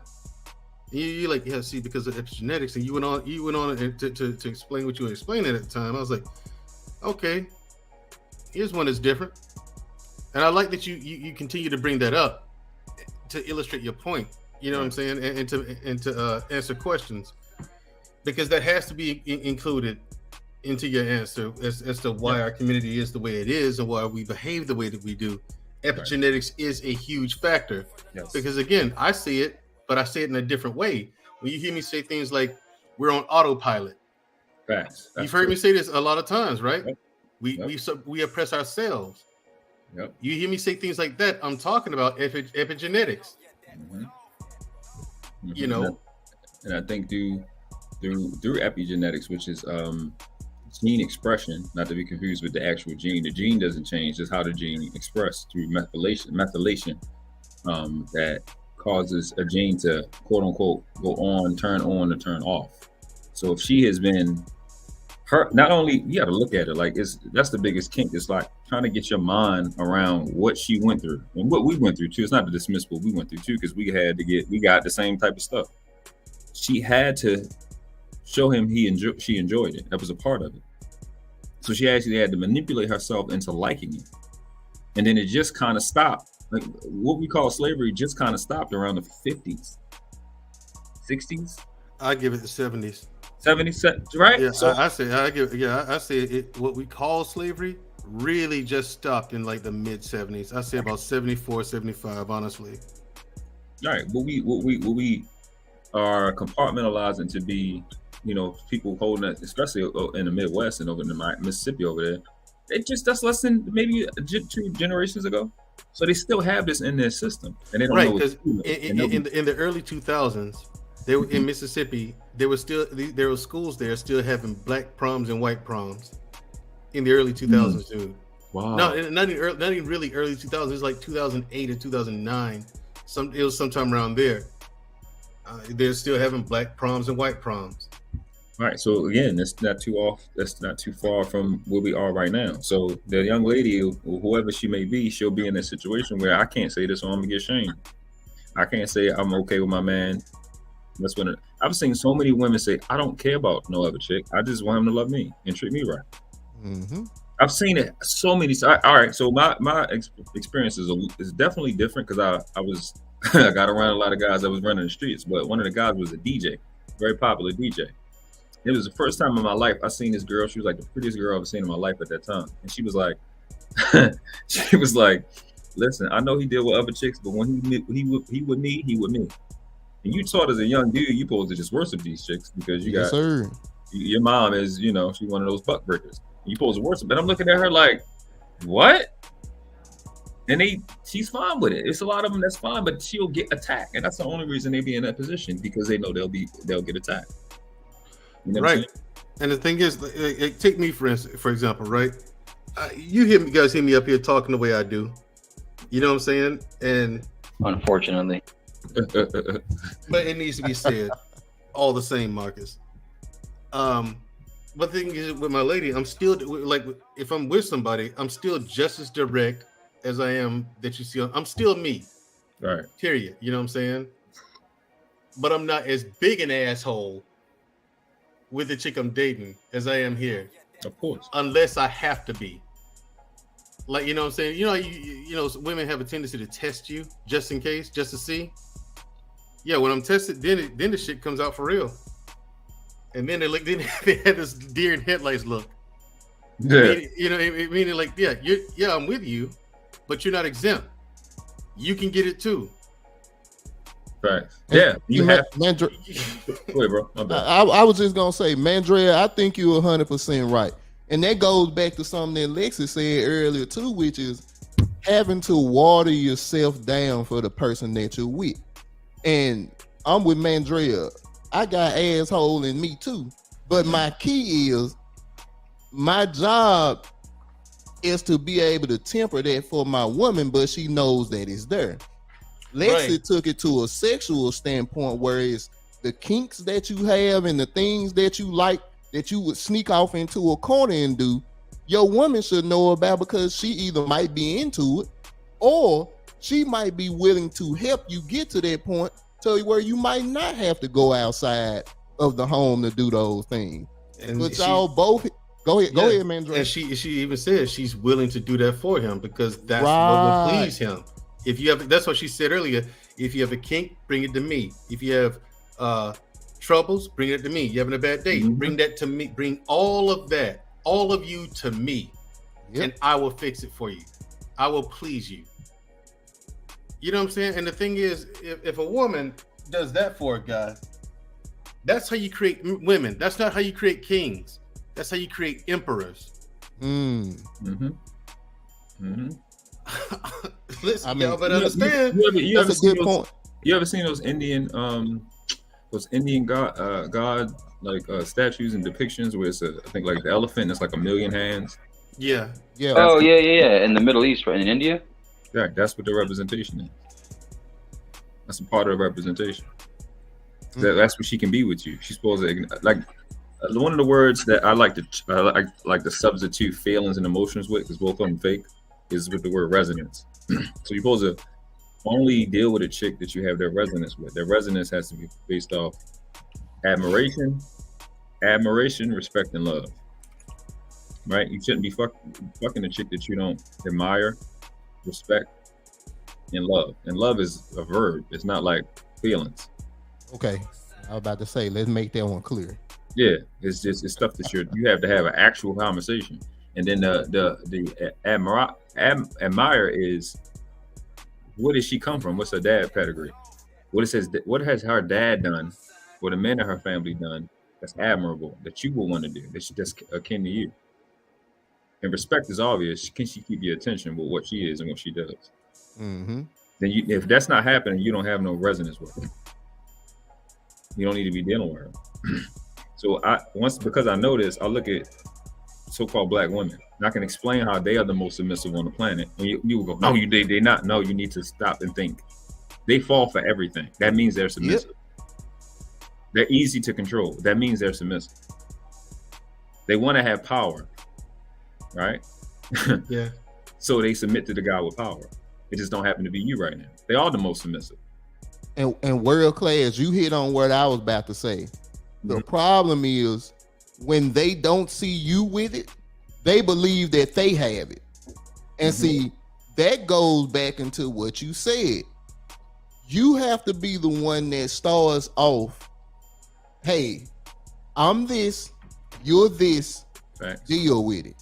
And see, world class, the reason I'm happy that we having this conversation, bro, is because everybody on the panel, is because we live in a world, especially in our community, where this has been flipped upside down. And guys like us are the bad guys, but in our circles, the way that we think everybody else crazy. Yeah. Like what Lexi is saying, Jenny, other women would be like, what are they talking about? Like, they crazy, or they thoughts, or they for the streets. It's like, them the women that get husbands, like for real. Yeah. What y'all get are guys that come through, do what they do, say they love you, and they out in the streets. Hold on, Scam got a question, y'all. Let me pull it up. Dusto got a question.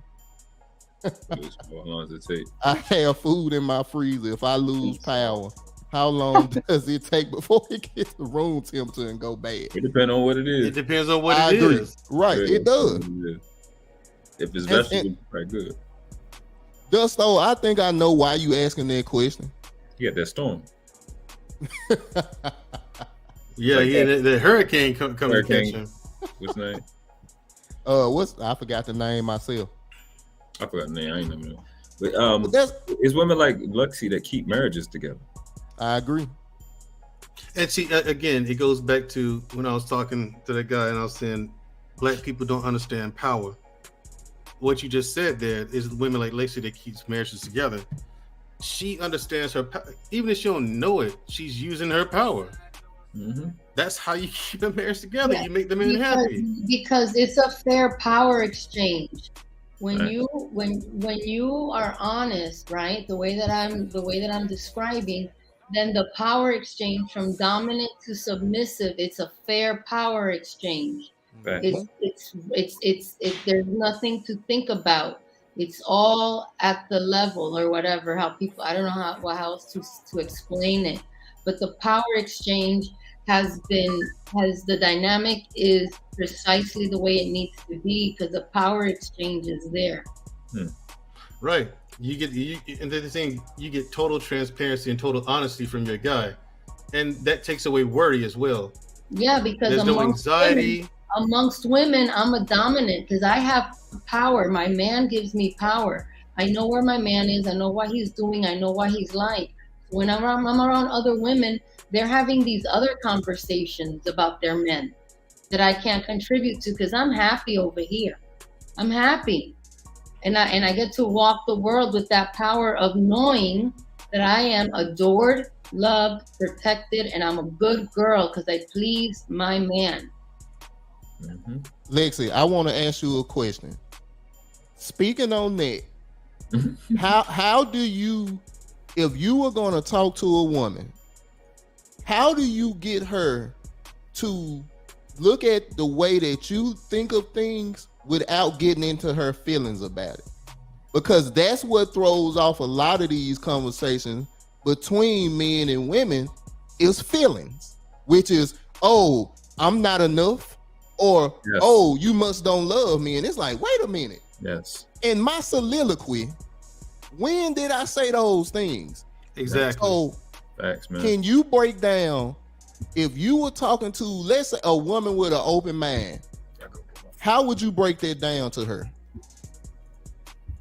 Oh my God, that's hard, because that's hard. It's very hard. With an open mind, Lexi. Now, with somebody that's closed-minded, I get you. So is she asking me a question, or is she having troubles in her marriage or something? She's saying, hey, Lexi, my husband of 5 years just said that he wants to have an outside woman from time to time. Mm-hmm. How do you break this down to her and get her to understand it's not a shortness of you.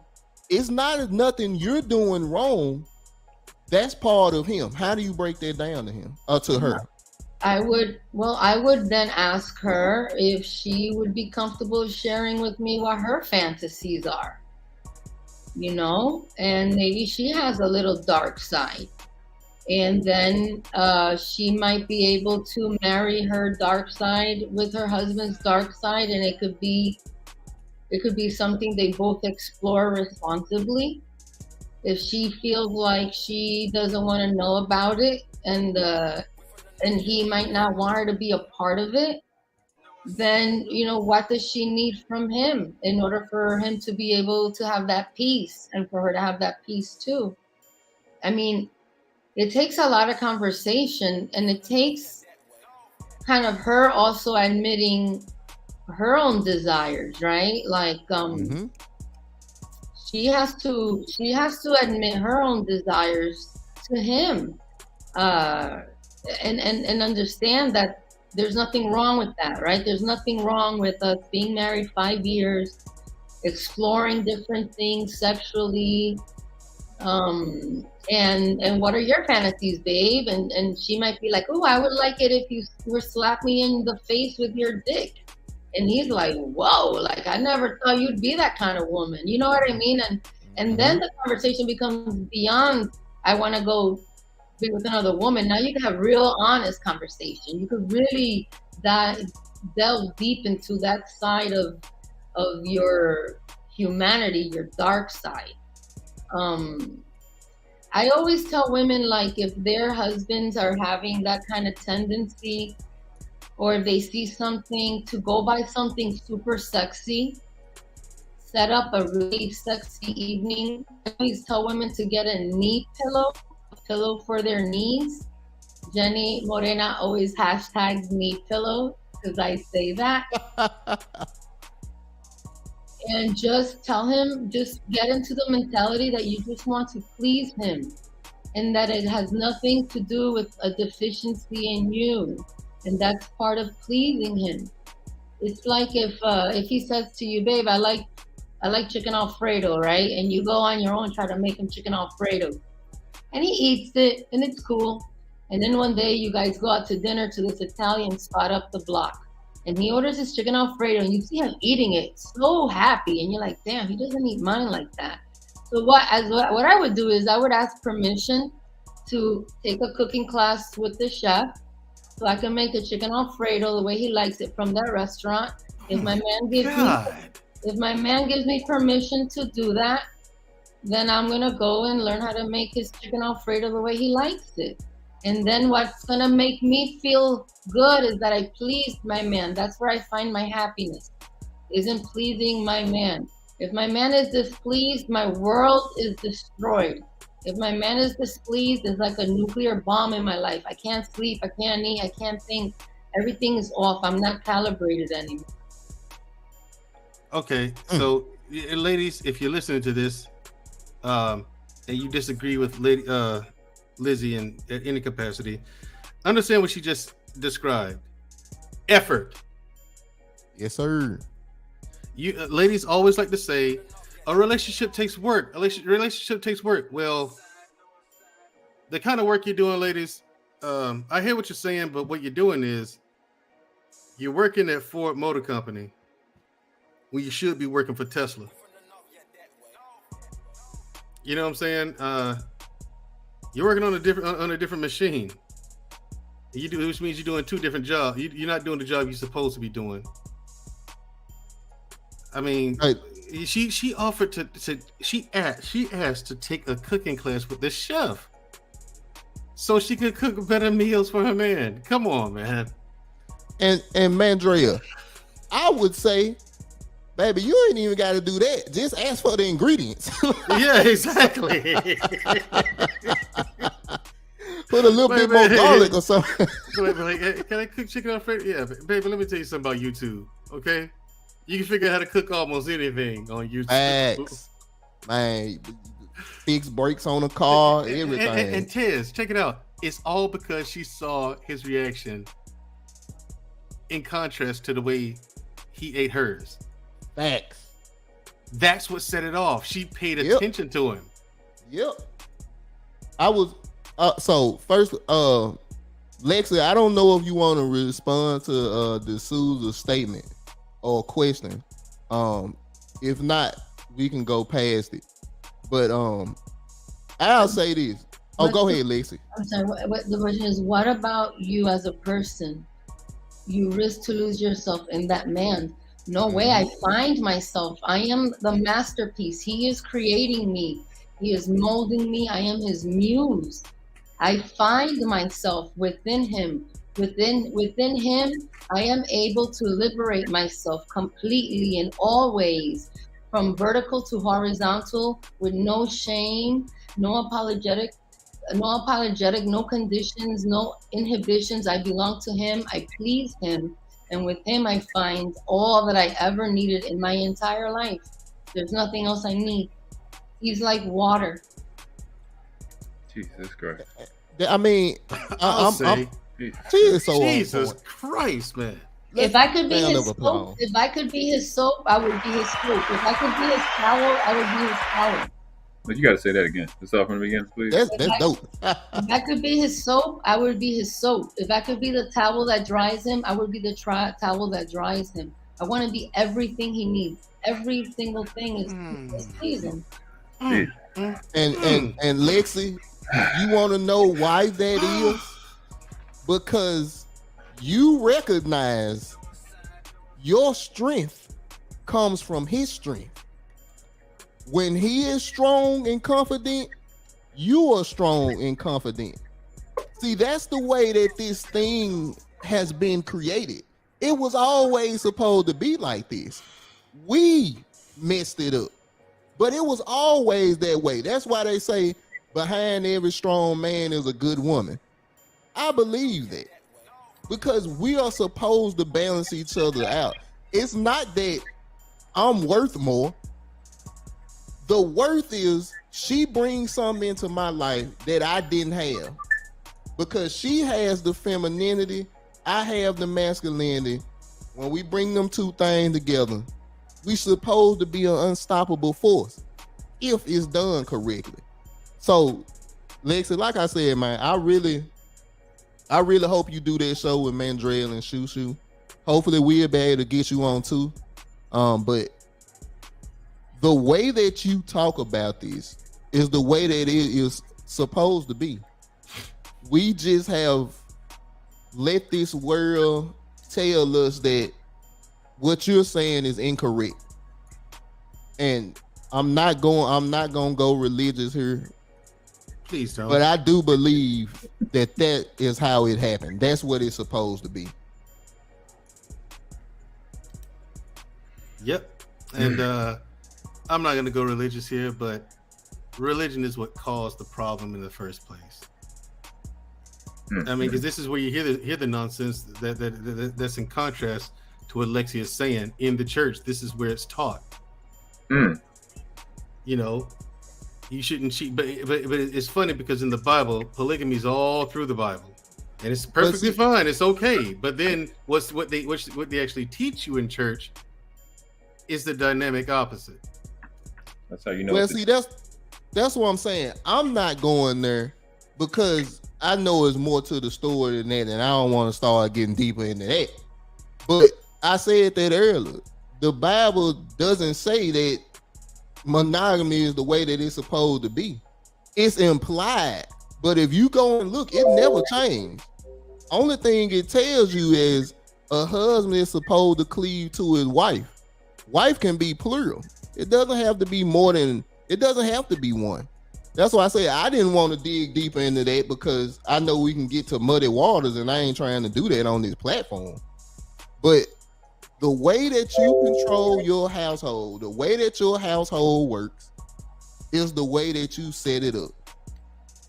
And I agree with Lex 100%. Communication. All of you guys have pretty much said that. Communication is key. With no communication, everything fails. So I definitely say my eyes have been open as well, because I can be a transparent guy and say that I grew up in church. I grew up with the mindset that, you know, women are these roses and they don't do nothing bad. And come to find out, the first time that I gave a woman roses and flowers, she looked at me like, bro, what are you doing? And she ended up dating a guy that treated her like trash. So that was one of my earliest realizations, that a lot of the times what we were taught growing up by women were women talk, were notes taken from women. You can't teach that to men. And Tez, keep in mind that what they're teaching their sons to do, they don't want. Facts. No woman wants the things that they teach us to do. So that's why you hear me on platforms always saying, like, women, you create the men, the very men that you hate. The men that you despise and the ones you talk about all the time, you raise those guys. You raise them to be that way. I don't feel empty without a man, De Sousa. I feel lost without a man. Without a man, I feel lost. I feel like I bump into walls, I trip, I fall, I do all kinds of clumsiness because I am lost without a man. And I'll say this, and this is just me. And yeah, I'm sorry to cut you off, Tez. Go ahead, to man. Clarify. She feels lost. In case you don't know why she feels lost, it's because she has no direction. Her direction is supposed to come from her man. Right. Because it came from her dad. Because exactly, direction used to come from her dad. It now falls to her man to give her direction for the hereafter. Bro, that's a high percentage of the women that have mindset that align with Lexi, they always mention their dad. And even if they don't have a dad in their life, that's what they always mention, their dad. You know what I'm saying? And it's a big part of it, because that's where you really learn. It's where you get submissive. Well, that's where you get all people from. All people come from men. Nobody comes from women. They come through women. Don't come from women. So you want to get these submissive women from men, from dads, right? And that's because realistically, what's happening is in my brain, I'm like, this is where you get these submissive men from, because these females have turned the males into them. They don't know they don't have no direction. All they know how to do is what they tell you. I want to make you feel how I feel. That's the legacy of the black female in North America. I'm gonna make you feel how I feel. And when they see that shit not affecting you, they get super duper evil. Yep. Conversations is happening, bro. It's not. It may be foreign on these spaces, but it has been happening, and people are learning how to be in a relationship, just like you do in monogamy. And it's crazy because I realized a lot of the manosphere talking points it comes from our culture, because we're sitting there talking about like the polygamous community. You have these chicks that'll come in and hear this stuff for the first time, and they're like, "Oh no, if I'm gonna let you have another chick, which is some crazy shit for you to tell me what you gonna let me have with my dick. I need this type of car, I need this type of house, I need you to make this, and I heard all of this stuff 10 years ago. And I used to them like, let's say you get that, right? Where was your monogamous standard at? How much income did you need for the monogamous stuff? It's interesting that now all of a sudden you need that, but you didn't need it when you was monogamous. Where did you get that standard from? And that's where the bullshit I'm the table stuff coming from. What are you bringing to the table to where I got to give you all this extra shit just because I need to do with my dick? But then world class, she's not doing it with the right spirit. She's not doing it with the right spirit, and that's very important, because it's not this is a delicate thing. There's no car, no purse, no nothing that a woman who isn't kind of built this way it's not gonna be peaceful. It's not gonna be with the right spirit. So if she really can't handle it and she's not putting materialistic type of things as the way to negotiate, she's never really gonna get there, in my opinion. But if she is vulnerable to you spiritually and like really deeply, like I want to please you, this is gonna be hard, but I want to be able to do this. As a man, you can hold her hand and walk her through, because it's like no matter what, you're not gonna get off this table until you eat your rice and beans. No matter what. If the rice and beans get cold, I'll microwave them for you, but you're gonna eat the rice and beans no matter what, okay? Yeah, my dad would send my mom to the room, leave her alone, she's gonna eat the rice and beans. We're gonna stay here all night. And my dad stayed up with me all night, 2 a.m. in the table. I was falling asleep on the rice and beans. My dad was like, hey, wake up. The rice and beans are here waiting for you for breakfast. I'm gonna heat them up again. And I had to eat it. And when I ate that and I followed through and my father wanted, man, he was so proud of me. He stood there with me. It was hard for me, but we did it together and I got there and I could do more. I could do more now because I know I can. You showed me that I can. And now we can push through some harder limits that I might have.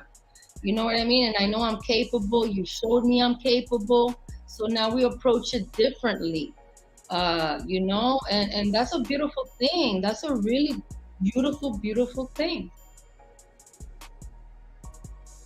Yeah, it is.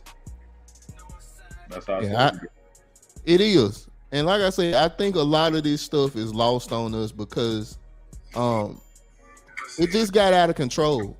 A lot of the things that the people that's on this panel and the people that's in the chat are saying, I think deep down, it's in all of us. A lot of us are just scared because of what this person will think or because what that person will think. And what it comes down to is, like I said, and like Lexi said, what's in your household? That's what works. And like I said, congratulations, or I feel sorry for the woman that's dating Mandrea. But the point is, she has decided that she wants Mandrea to be that guy. So she expects something from Mandrea. Mandrea expects something from her. Just like in my marriage, my wife expects something from me. I expect something from her. But we have that conversation in our own damn house, not on the internet. We don't go and ask our parents. We don't go and ask her homegirls or my homeboy. Lexi said it best. Talk this stuff out with your partner. What starts to happen is you hear from your girlfriends that ain't had a man since the Power Rangers was on TV. Are the Power Rangers still on TV? Because they got a lot of series. That might be a bad example. They got a new one. But the point is, they ain't had a boyfriend or a serious relationship, and you guys do the same thing. Keeping it in your house, discussing these things without outside interference. And world class, you talked on something where you don't even need to really not acknowledge, because I don't think you said that. Hold on. I think Lady Nova got a question. How do you do that? Some of the video. Oh, I'm not sure. I thought she was asking about something you said earlier. And for the record, Tez, by the way, you went off one girl that I dated who could say that I was not good to him. I'm good to my women now. Well, hey, me and you on two different opposites of that. I'm good to my women now. I like to take care of my woman. But you come at me sideways, there will be consequences. And you're not gonna like them. You're not gonna like them. It's just as simple as. Tell them, man, they like to be cussed up. But right, you know what I'm saying? then you got the nerve to put your foot down on me. Oh, please, bye. You're But out. see, Mandrea, What you you think speaking on this something is? that you speaking on something world class said earlier. I was a cheater and I did the same thing that you did, but the results was different. Just like world class, I still had them in my inbox. I love you. I want to do this. It's like, bro, I cheated on you with like 6 women, and she was still, and I'm not saying it was right because it wasn't. When I look back at that now, I know that I was a selfish guy for doing it. But just like world class said, for some reason, women like that type of stuff. They like knowing that you got the option to go out and screw 10 other women. Because Lexi said it. I don't think y'all picked it up. And because it was like one of probably the most salacious things in this conversation, and she said it after I said it. The dominant and submissive relationship exists between women too. So she knows her place. Sometimes you be in a relationship with a chick that's a submissive to another woman. Ooh. So if she see the quality of women that you be with, it's an honor to her to be able to have a man that a woman that's dominant to her has. So she's gonna keep wanting to have sex with you. She's gonna. Damn. Yeah, it's bro. We so much missing from our relationships. It's crazy. Wait. So once again, and I don't mean sexual. I don't even mean sexual. I know, just but mean a different. woman that is dominant to her, or she's dominant too. There's a dominant and submissive relationship. Well, I know that, but between women, yeah, I know that. Yeah, I'm talking about.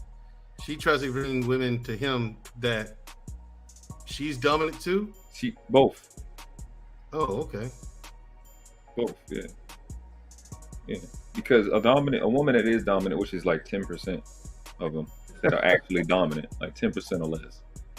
She's gonna, if she can and still will be submissive to her man, but she still got to get her shit off.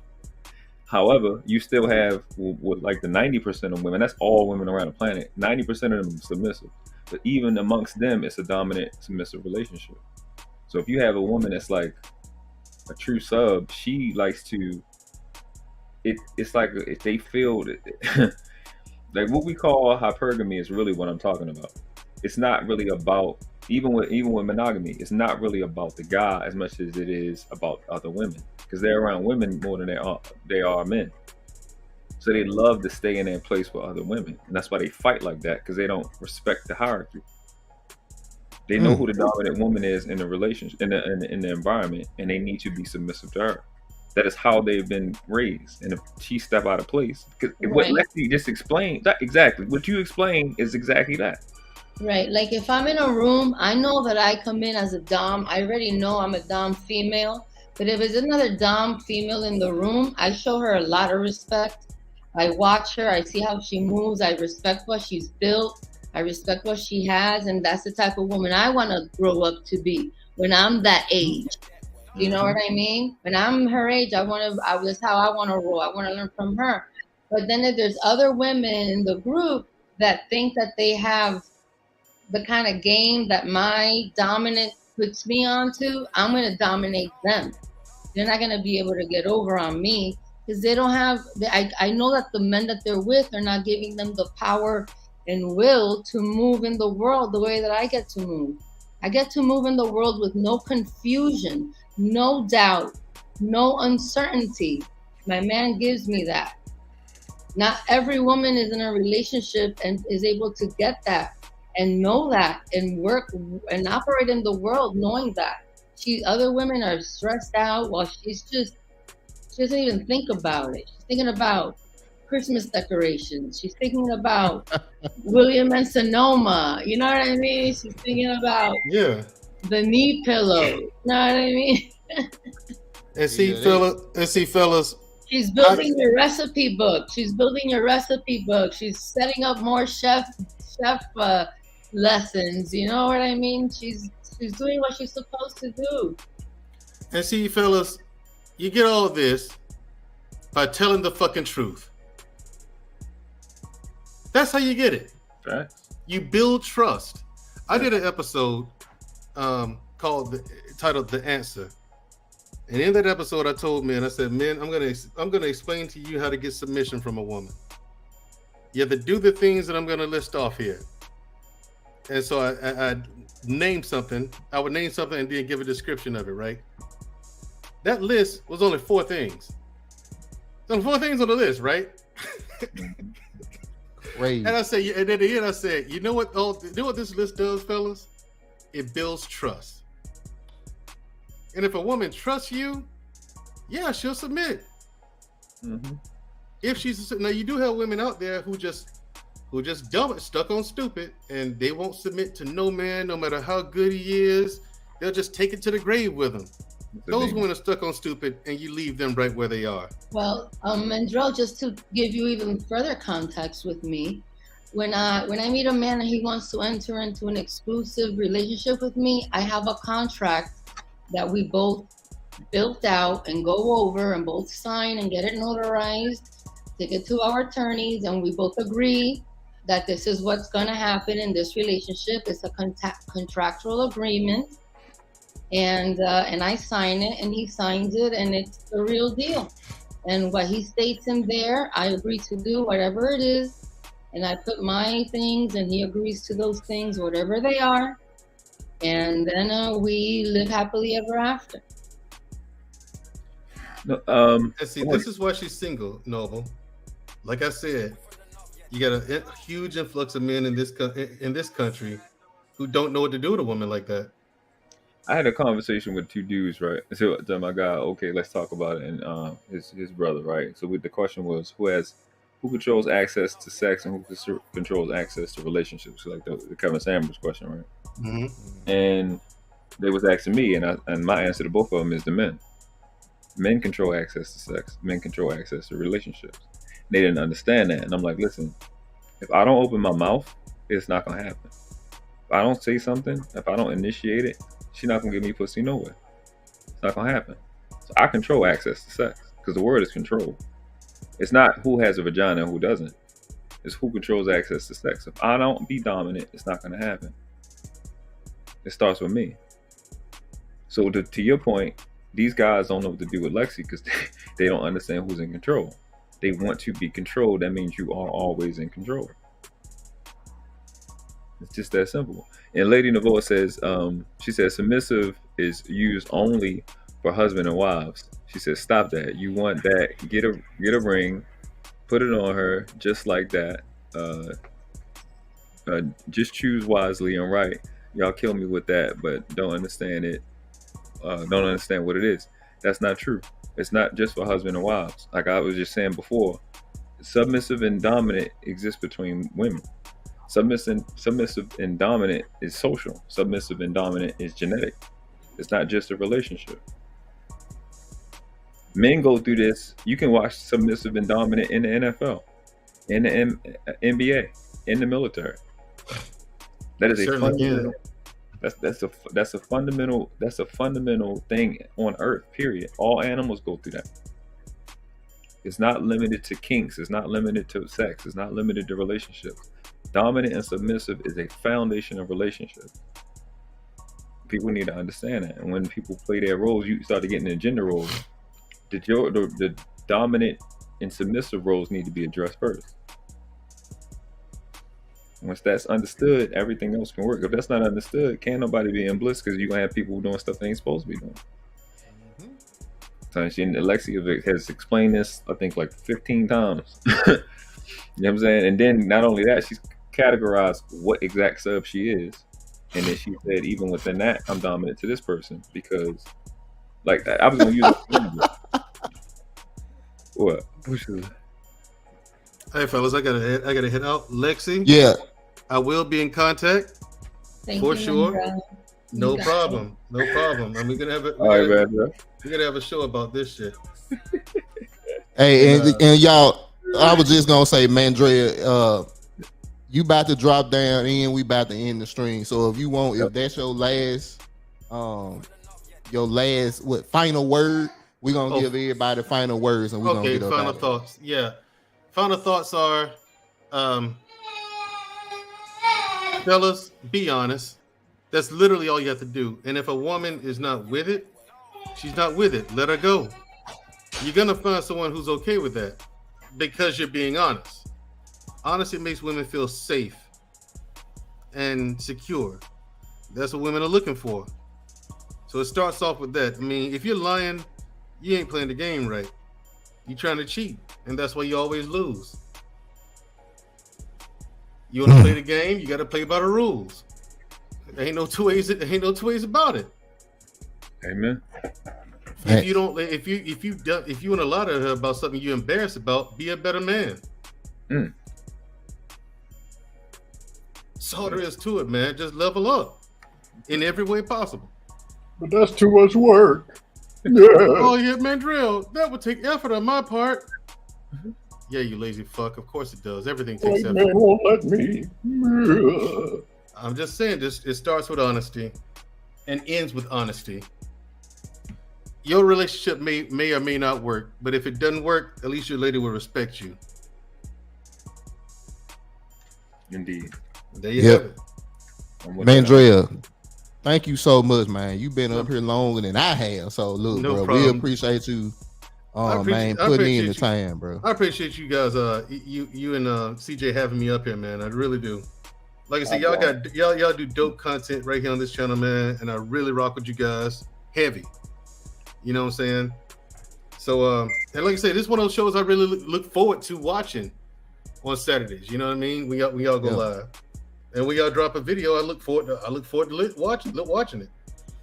So, and I'm gonna continue to do so. Y'all keep on, man. Y'all on the road to success. Y'all getting shout outs on the radio and stuff like that. And y'all being recognized. Yeah, they getting shout outs on the radio. They being recognized in the streets and stuff. So y'all definitely heading in the right direction. But keep being patient. You know what I'm saying, Tiz? Keep being patient, man, because you going in the right direction. You and CJ going in the right direction, and I want to see you guys win. I really do. Man, thank you so much, Mandrill. We appreciate you for being on, bro. No problem. Alexi, I appreciate you, bro. Pleasure talking to you. Thank you, Mandrill. I appreciate you and your questions, and your curiosity is adorable.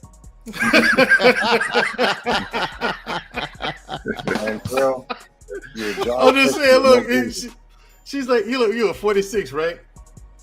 Yes, sir. Only two years older than me. That shit crazy. It's adorable.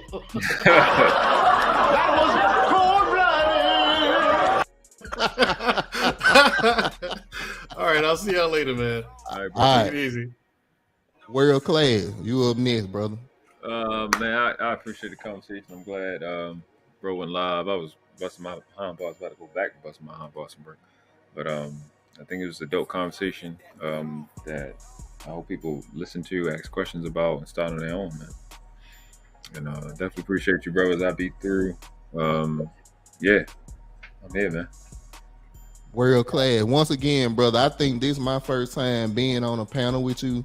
Man, CJ tell me a lot. I don't have a lot of time to be in the YouTube streets as much as CJ does, but he always give you big ups and props. So, you got another guy that's gonna be watching you, subscribing to the channel and seeing your panels, because he always give me a lot of good information on you. Yeah, that's the bro, man. He definitely been supportive. He definitely he was a big part of the last live I had. And he came up in everything. So he been supporting, and I just like what he doing, the honesty he brings, the humor, obviously clearly talented. I like what you guys are doing over here, man. I'm saying y'all fly, man. I'm glad to be a part of it, bro.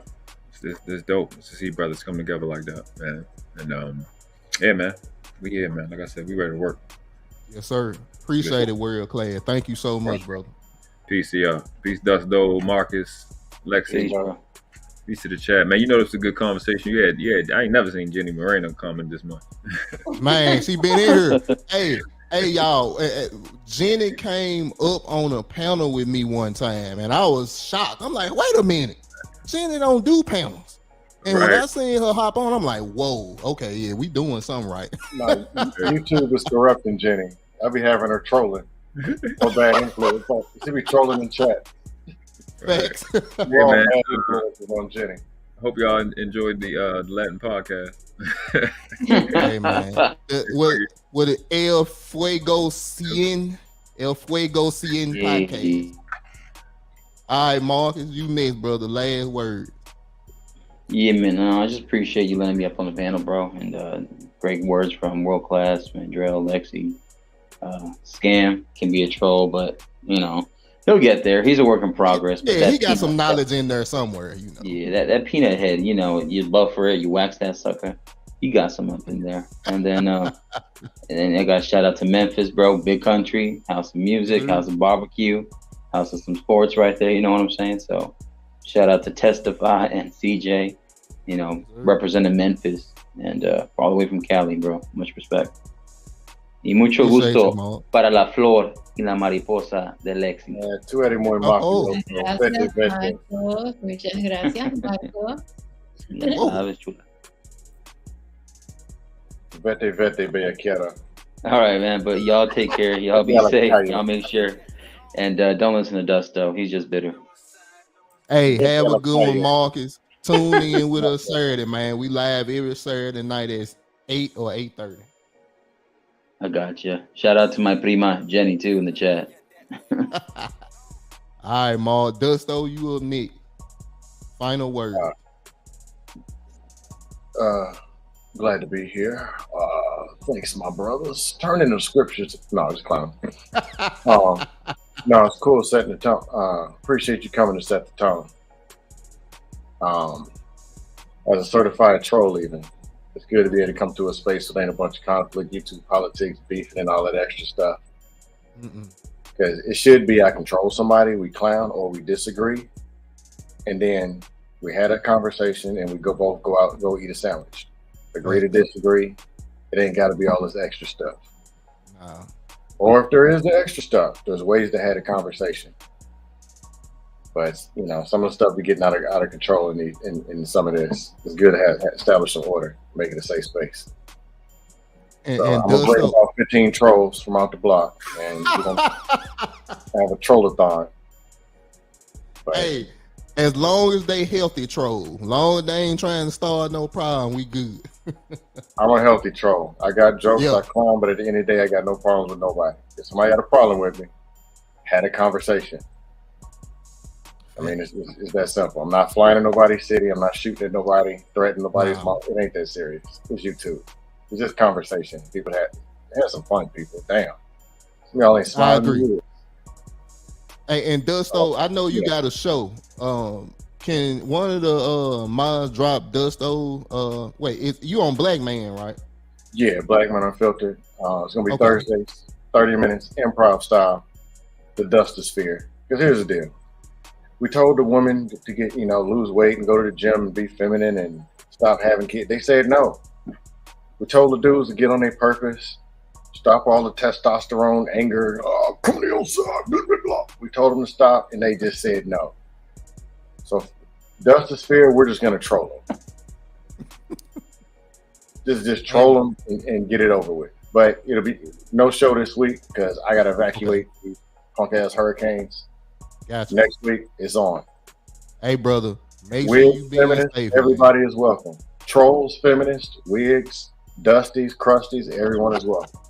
Just no YouTube beef and no trying to take over the show and everything good. Dusto, thank you so much for being here, brother. I'm definitely gonna come over there for one of them episodes, man. I ain't caught one yet, but since I know the time and the schedule, I'm there. Yeah, Thursday, 7 p.m. Eastern Standard Time.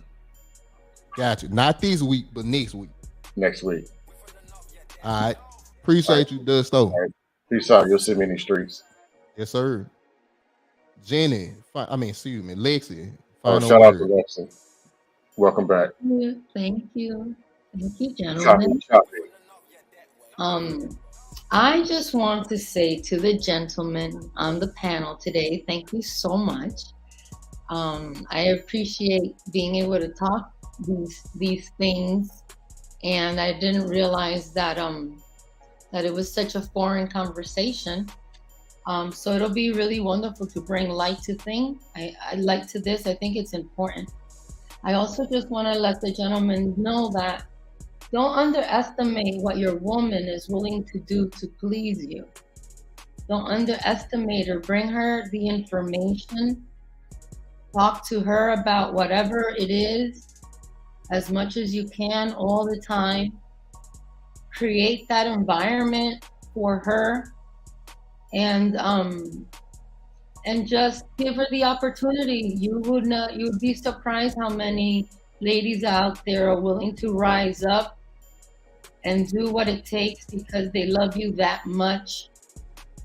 And like you pointed out before, and it was pointed out today, just talk to her, and if you guys are really there for it, it'll work out, and it'll be fun. It'll be honest. It'll be so great when you're like old, and you're like, man, we did some crazy shit in this marriage. You know what I mean? Like, live it out all the way to the end in complete honesty, unwavering faith, and unapologetically, uninhibitedly being yourself with that person who's by your side. So that's it.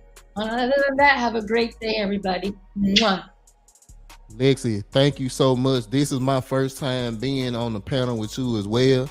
I got to shout you out because you stayed on the whole time with CJ. And look, man, I'll just say this. My final words, we enjoy doing this, man. We enjoy this being a space where we can have the conversations. We ain't here to argue. We ain't here to beef. We ain't here to get into no politic and none of that. We had a conversation that we need to have. We have them as men. We have them with women, with other men. And I think that plays big. YouTube seems to be a space where if you a black channel or if you in this space, you got to beef. You got to argue. You got to fight. That ain't what we do over here. Real pill is not red pill. It ain't blue pill. It ain't pink pill, black or purple, gray, whatever pill you got. Real pill is about men and women, but especially men at the fye100 podcast, having a place to speak about their experiences and about the way that we feel about things. What the manosphere was supposed to be, we are. And we will continue to be that. And we hope everybody that was in the chat, everybody that listened, that popped in, we want y'all back here. We want y'all to subscribe. We want y'all to super chat, Cash App, PayPal, whatever, to keep supporting us. Because we on the way up. The most downloaded podcast in the last 2 weeks, we topped that number. Almost 7,500 downloads, just podcasts alone. The shout outs on the radio, being shouted out by Big Sue, who is a big personality in Memphis. I'm not bragging. I'm just letting people know that we ain't stopping. The mess is gonna get bigger, and we want everybody on this panel, everybody that's in the chat, everybody that supported us to come on this ride with us. Even if you don't agree with all our points, we appreciate you for being man enough or woman enough to come and speak your points. That's the purpose of the conversation. So whether you agree or disagree, we appreciate you. I ain't gonna long stroke y'all. Thank you so much. On behalf of my boy CJ, it's the fye100 podcast. Thank y'all so much for being here. We love you, and we gonna get up out of here.